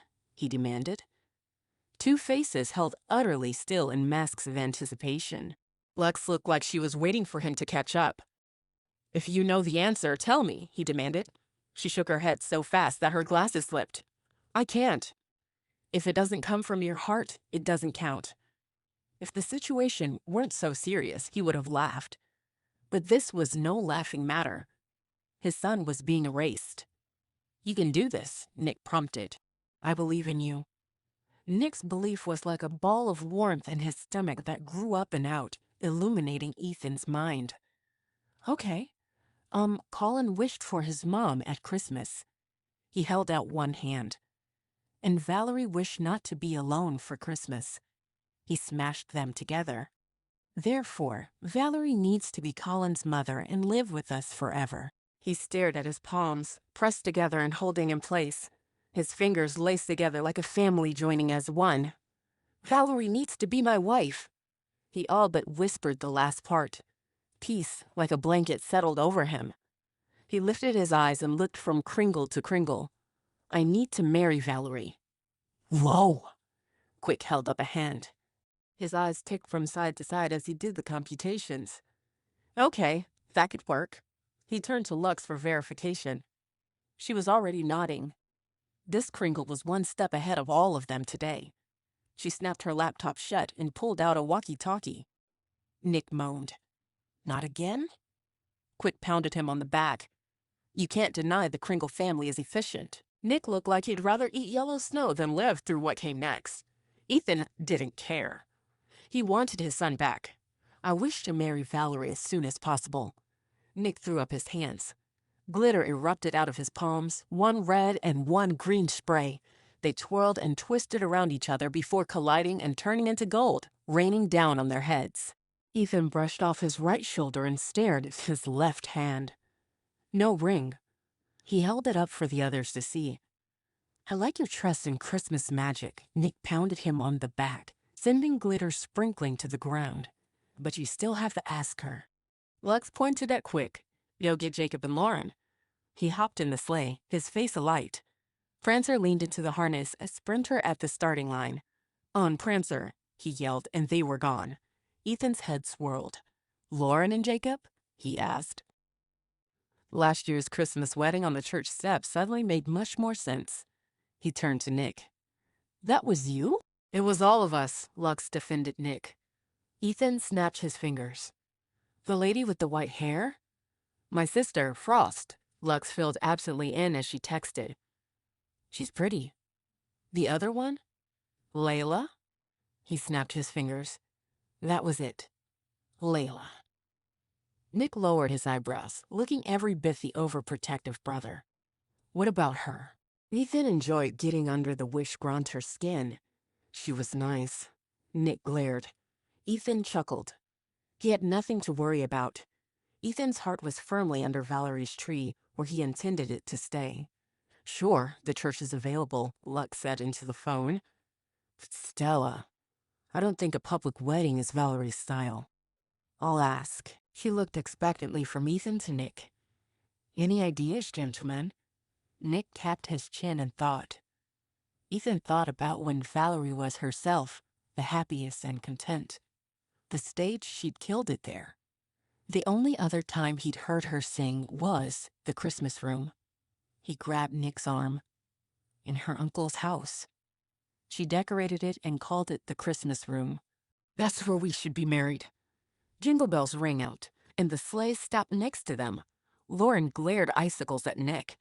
She threw herself out of the sleigh and at the wish-granter with a ferociousness that had Nick stumbling backward. "Hang on," he said. "I had no idea that the wishes were connected to Ethan when I granted them." He circled Prancer, trying to keep the reindeer between him and Lauren.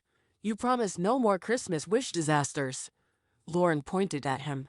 "And now my brother is in some kind of Christmas ribbon mess," she yelled across Prancer's back.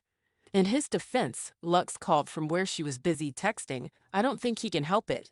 His magic is all over the place." "We're working on a solution," Quick added. "There are several theories." Prancer turned to look at her, snickered, and trotted forward far enough that she had a clear path to Nick. Nick glared at the beast. "Men's best friend, you are not." Prancer winked at Jacob, who gave him a thumbs up.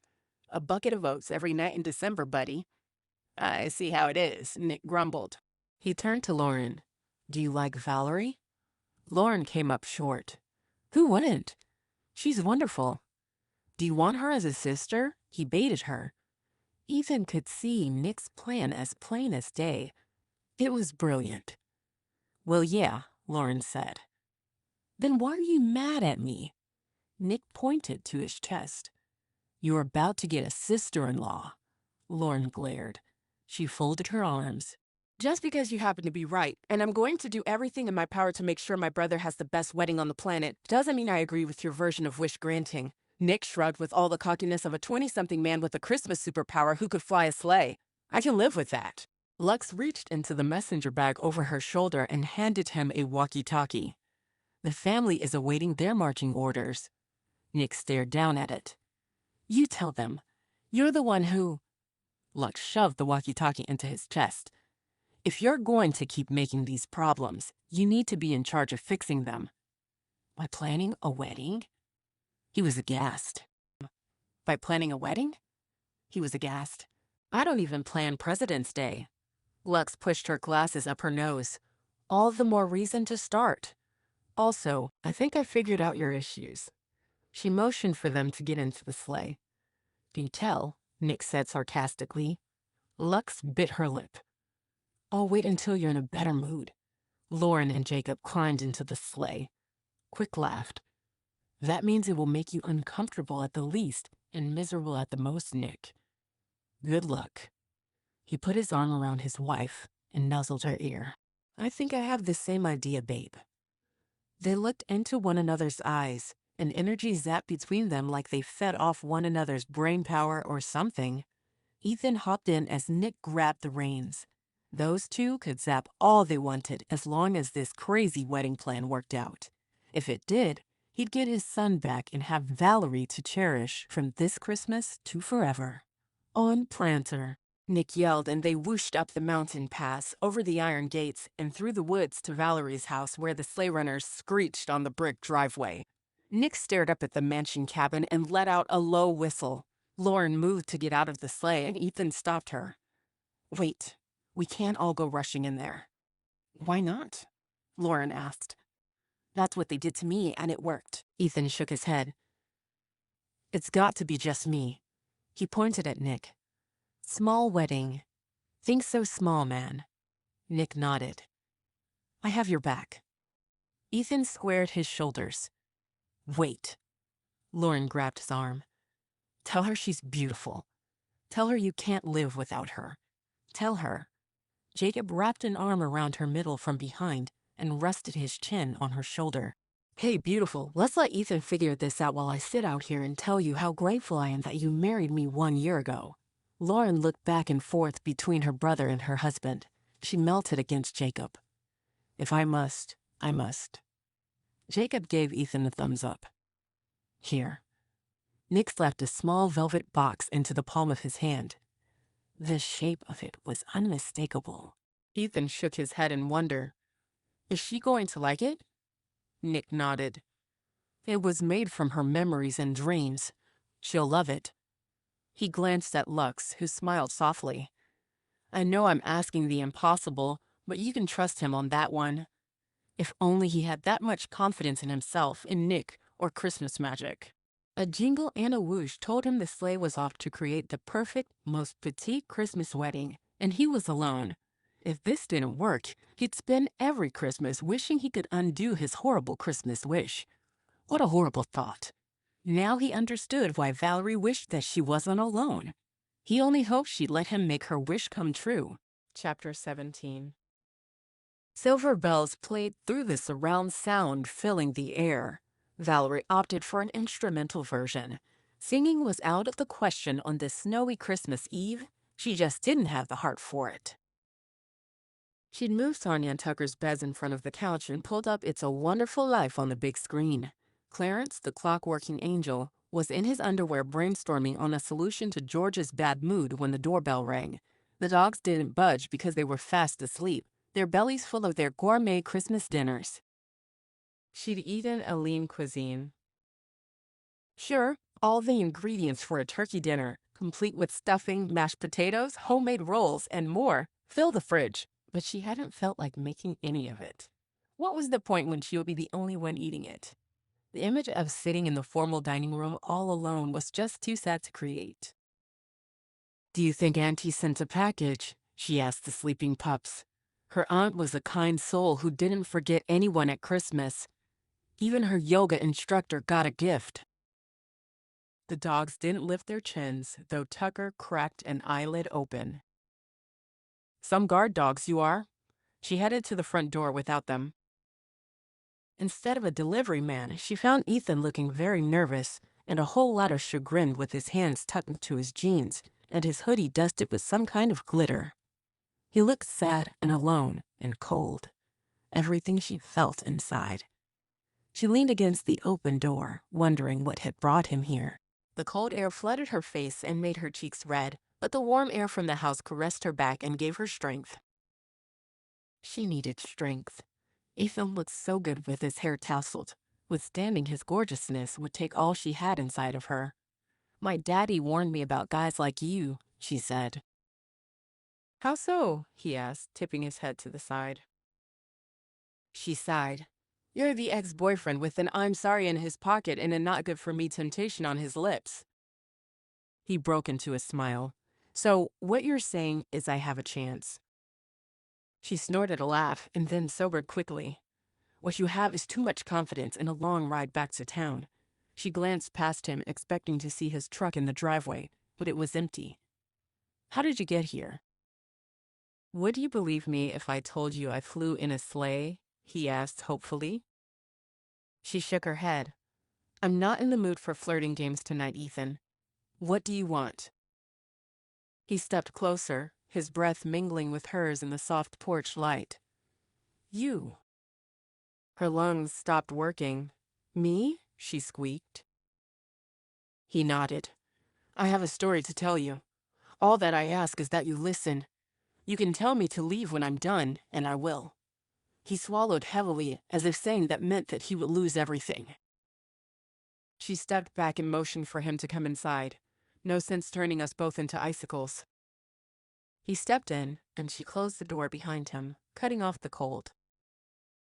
He reached for her hand.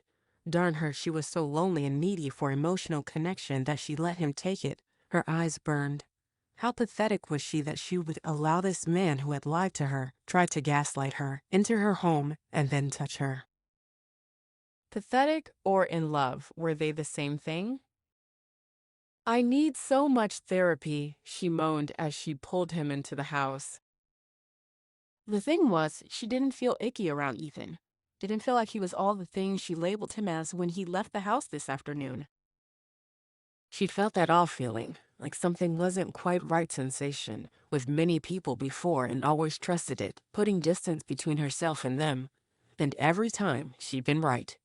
Their true colors came shining through, and their reputations changed. This was different. Ethan's hand around hers felt so right, so good, so warm, and so magical. Steeling herself for the chance she'd still have to send him packing, she went to the kitchen instead of her beloved Christmas room. Dropping his hand, she proceeded to gather the ingredients for stuffing. If she could keep her hands busy, she might be able to hold her emotions back. "Start talking," she said evenly. Ethan bellied up to the bar and splayed his hands across the cool granite. It all started the day after Thanksgiving. He proceeded to tell her about his son Colin and the wish he'd made to a Santa at the park to have his mom home for Christmas. Pearl showed up. He thought it was out of the blue, but it was part of the wish. "And then Nick told me." "Nick?" she exclaimed. "You talked to a Santa named Nick?" He nodded. She dropped the butter on the counter and it splattered. "I talked to a Santa named Nick." He nodded again. "I know. You wish that you wouldn't be alone for Christmas, ever." His voice was soft and full of an understanding she rarely found. Shifting her weight from one foot to the other, she scooped up the butter with the spatula. "So much for Santa's confidentiality." "How embarrassing. Did he feel sorry for me?" "Not at all," Nick assured her. "He only told me because, well, your wish and Colin's wish got tangled up, and he thought I could untangle them." "How?" She unwrapped another cube of butter, unsure how many the recipe called for. She didn't want to meet his gaze and see pity or any other emotion there. He cleared his throat. That's where things got dicey. As he explained about testing the wishes and how he tried one way and got so frustrated because it seemed like Pearl was constantly getting between them, he wished her away and lost his son in the process. On the screen behind him, George ran through Bedford Falls, calling Mary's name in panic that the world was upside down. Valerie stared at the screen. They say every good movie has a particle of truth in it. She'd always assumed that when it came to It's a Wonderful Life, the universal truth was that we all matter. Every life impacts others for good or bad. But what if the angle was the truth? What if Clarence was like Nick? It sounded crazy, yet she'd felt something when she'd made her wish. And then Ethan came along. "Why are you telling me all this?" she asked, suspicious that he was about to flip her world on its back. Ethan stood up, his dark eyes full of love. She gasped at the sight of it. The combination of adoration, promise, friendship, and desire was all for her. He walked around the counter as she did everything she could to drop her walls and let his love flood her soul. He got down on one knee in front of her. "Do you have a middle name?" Tanya and Tucker came around the side of the island, their expressions curious. They sat on their backsides to watch. Valerie laughed even as her eyes stung with tears. "Faith." His eyes widened slightly. "It's a long story," she explained, "and yes, that Faith." He huffed as he cast a look over his shoulder at Tanya and Tucker. "Of course it's that Faith."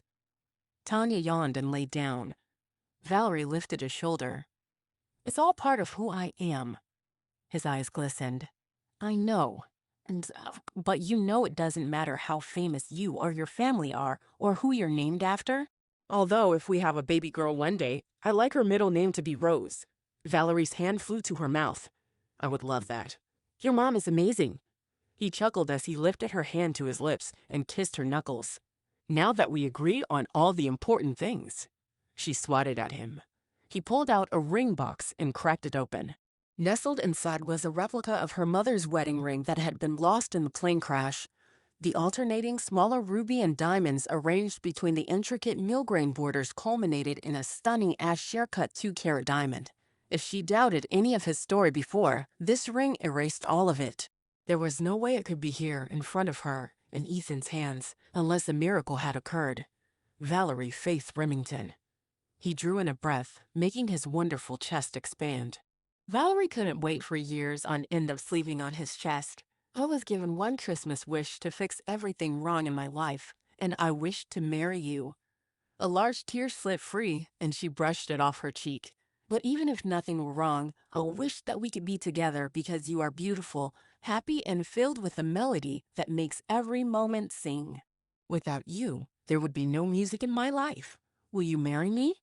Closing her eyes, she let his words fall on her and gathered them into her heart. She leaned down and touched her forehead to his.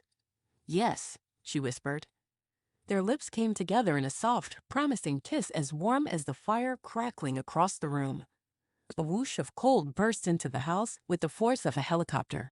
Ethan got to his feet, and they turned to see a group of people standing in the Christmas room.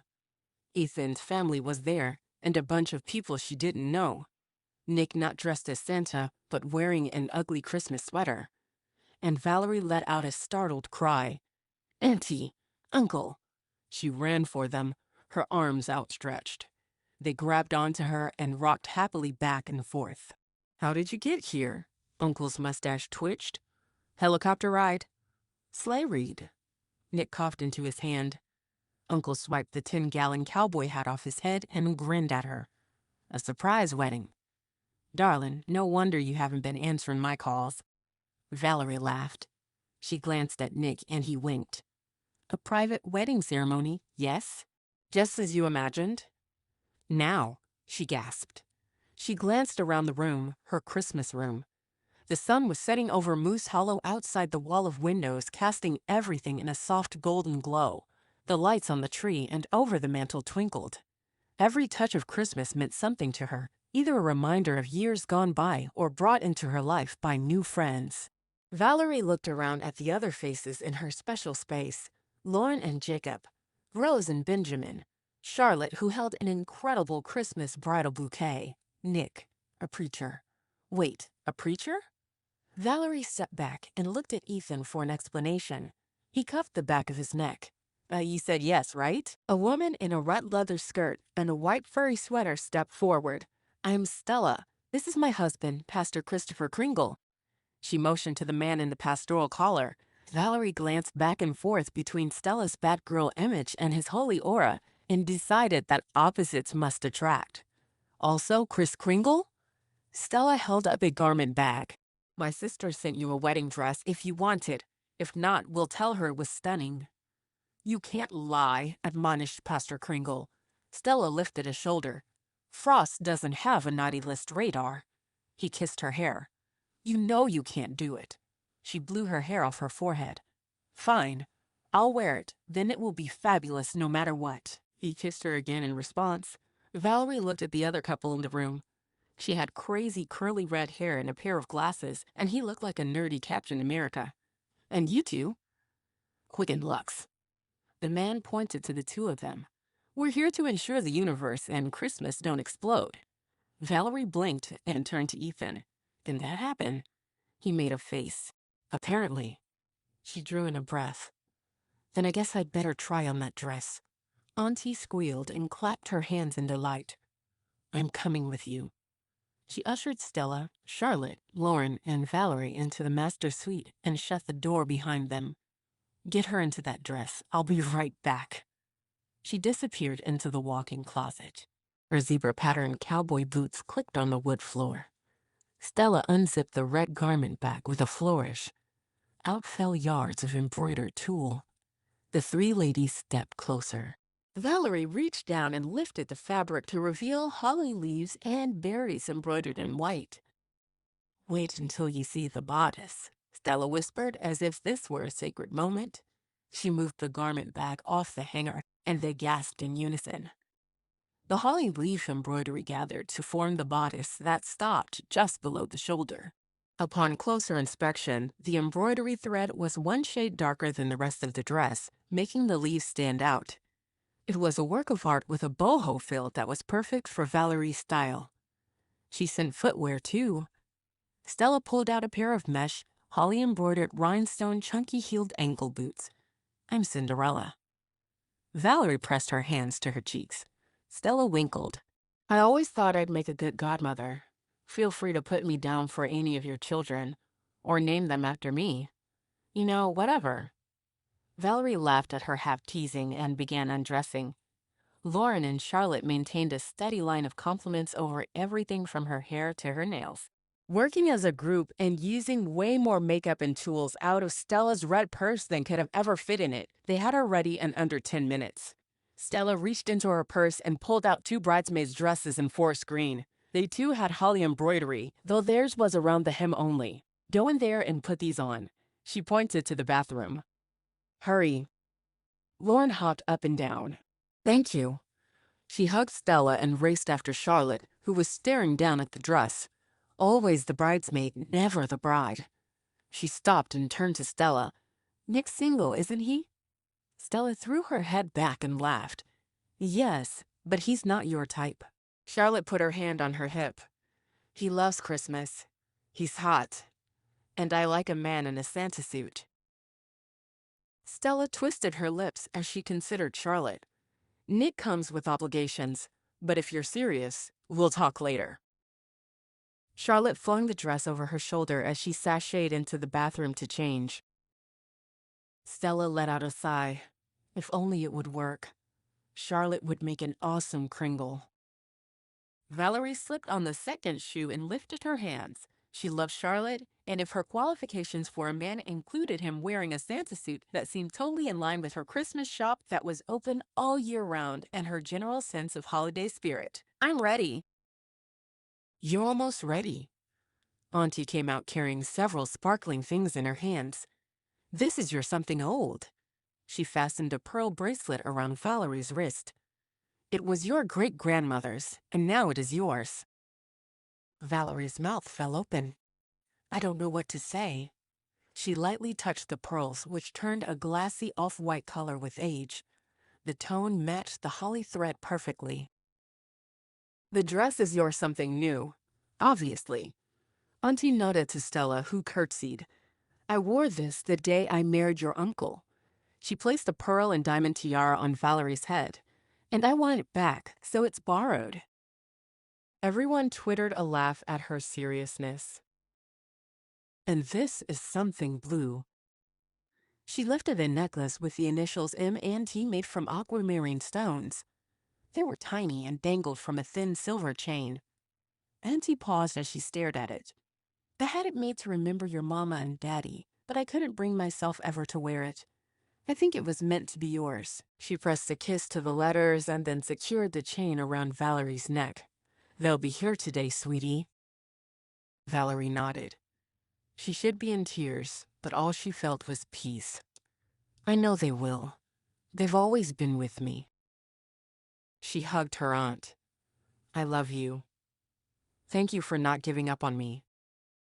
Never, Auntie said fiercely. Now. She pulled back and checked over Valerie's gown. There is a young man out there who is probably getting the warning of his life from your uncle. We should save him from the dragon. They all laughed. Stella flung the door open. She didn't seem the type to do anything halfway. Poking her head into the hallway, she called, Hit it! The slow Vince Gill version of Have Yourself a Merry Little Christmas began to play. His voice was familiar and soothing, but also romantic. Stella stepped out into the hallway and motioned for someone to enter the room. Uncle filled the doorway. He wore a dark green country-cut tuxedo jacket with his dark washed blue jeans and a shiny silver belt buckle. The jacket had tweed patches on the elbows and a matching collar in the heather gray color. His boots had a brand new shine to them, and his eyes welled with tears as he looked her over. Darling, I'd be honored to walk you down the hallway to your man. Valerie looked up and fanned her eyes, hoping to save her mascara. It's waterproof, Stella assured her. She laughed and hugged her uncle for all she was worth. You'll mess up your dress, he protested weakly in his gravely voice, made all the rougher by the emotion clogging his throat. Don't care. She sniffed and laughed and sniffed again. Auntie gave him a once-over, nodding to pronounce him respectable. He winked at her, and the tips of her ears turned pink. Auntie patted her arm. I'll see you in the Christmas room. I'm going to call it that forever now, you know. She pecked a kiss to Valerie's cheek and then made her way out. Stella motioned for Charlotte to start down the hall at a measured pace, then Lauren followed. Valerie and Uncle stepped forward as one and stood taller as he escorted her to a future full of Christmases with family, friends, and love. Chapter 18. Ethan tugged at the white shirt under his heather gray tuxedo jacket and dark green vest. Somehow, Lux had produced a complete wardrobe for the male side of the wedding party out of her messenger bag. He'd long since stopped wondering how the Kringles managed to pull things off. Nick had added a few touches to the room while they waited, almost like he couldn't help himself. 2 rows of chairs lined up. Each had a green covering and a red bow. The tree had twice as many lights and new ornaments, including sleds to honor his date with Valerie, doggy treats to honor her new business venture, musical notes to honor her past, present, and future, and a small picture frame currently empty. Nick didn't say it, but if this all worked out, Colin would be a part of their lives forever, and his face would fill that frame. Ethan couldn't imagine a life without his son, so this had to work. As the music changed at the traditional wedding march, he gazed toward the hallway. Valerie appeared wearing the most exquisite wedding dress he'd ever seen. The folds and tucks were made for her body. Her hair was loosely secured and cascading over one shoulder. Her eyes were bright and her smile shy. He stepped back, blown over by her beauty. Nick put a hand on his back to steady him. Easy there, big guy. Breathe. Ethan forced his lungs to work. Time slowed as she crossed the room to stand in front of him. Her uncle said something to the preacher and then sat next to his wife on one of the chairs that had magically appeared. Ethan reached for Valerie, unable to hold himself back. We are gathered here today, started Pastor Chris. Ethan's gaze captured Valerie's and he was lost to the world. She squeezed his hands and he said, I do. A moment later, she said the same words, and then he kissed her in a haze of warmth and ribbons of light. His eyes were closed, but it was as if the whole room lit on fire. People gasped, but that might have been because he pulled Valerie close and dipped her low. Her hair acted as a curtain as he pulled slightly away and whispered, I love you. She smiled, touching his cheek. I love you too. Dad, Colin shouted as he tugged at Ethan's coat. In a blink, he had Valerie on her feet and his son in his arms. You're here. He dropped a dozen kisses on Colin's face. Valerie laughed and stepped close, wrapping an arm around Colin's back and completing the circle around his heart. Ethan adjusted so he was holding both of them close. Colin, Valerie exclaimed. She looked at Ethan, her eyes full of wonder. It's Colin. I remember. She tipped her head back and laughed and then snuggled Colin close. I love you, Colin. He hugged them both, one skinny arm around each of their necks. Auntie wiped a tear from her eye. That's the most beautiful thing I've ever seen. Uncle's eyebrows were low. Where'd the kid come from? He asked Benjamin and Rose. He was here the whole time. Benjamin stared at him like he'd lost a screw. Tanya and Tucker barked in agreement, and Uncle shrugged like he must have missed something important. The Christmas wedding dinner is served in the dining room, Stella announced. I didn't make dinner, Valerie whispered to Ethan. I'm so happy I'd eat garbage and not complain, he whispered. I don't think the Kringles would make us garbage. Cole, on the other hand, she joked. Colin peeked up at Valerie from where he held Ethan's hand. Are you my mom now? I am if you want me to be, Valerie answered. Will you come to my readathon and bring treats? Valerie smiled eagerly. I will. Yay! He threw his arms up and ran to his grandma and grandma. She's going to come to my readathon.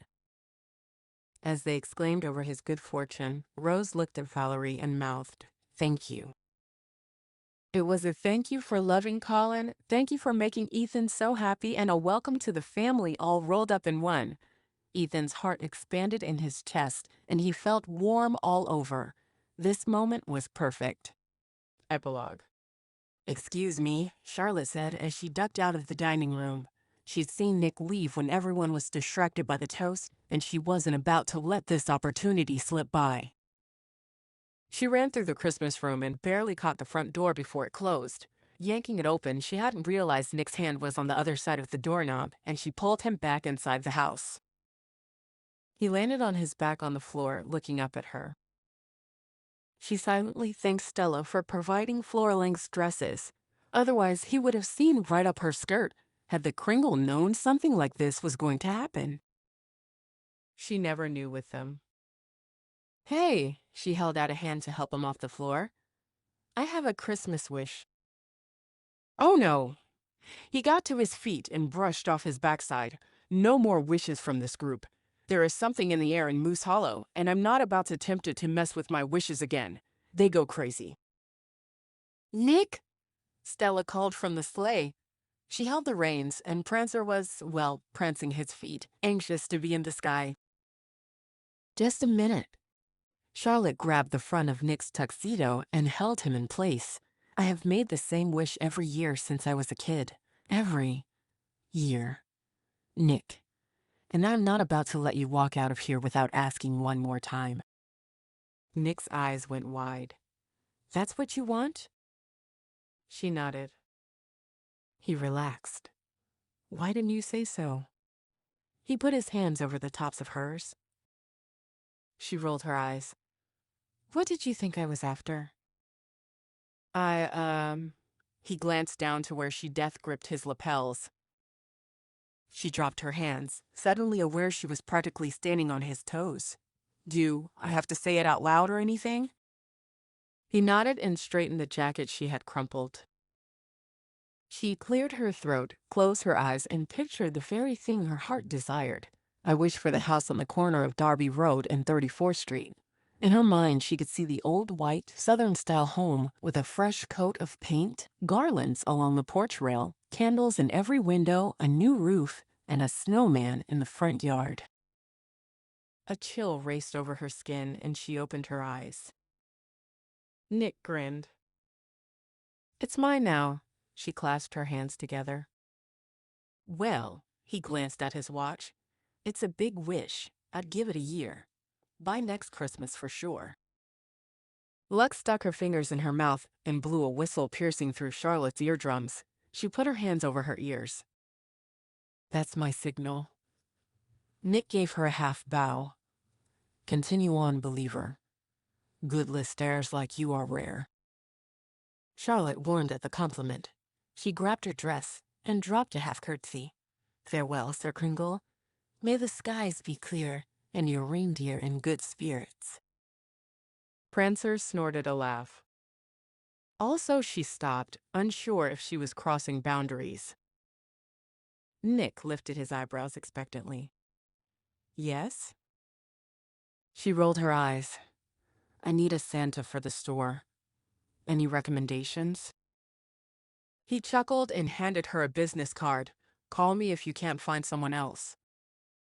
She held the card tightly, afraid the wind would pick it up and carry it off. Great. I'll see what I can find. Nick waved as he climbed into the sleigh. Stella didn't wait for him to take a seat before she called, Prancer. They were off in a blaze of lights and sparkle dust.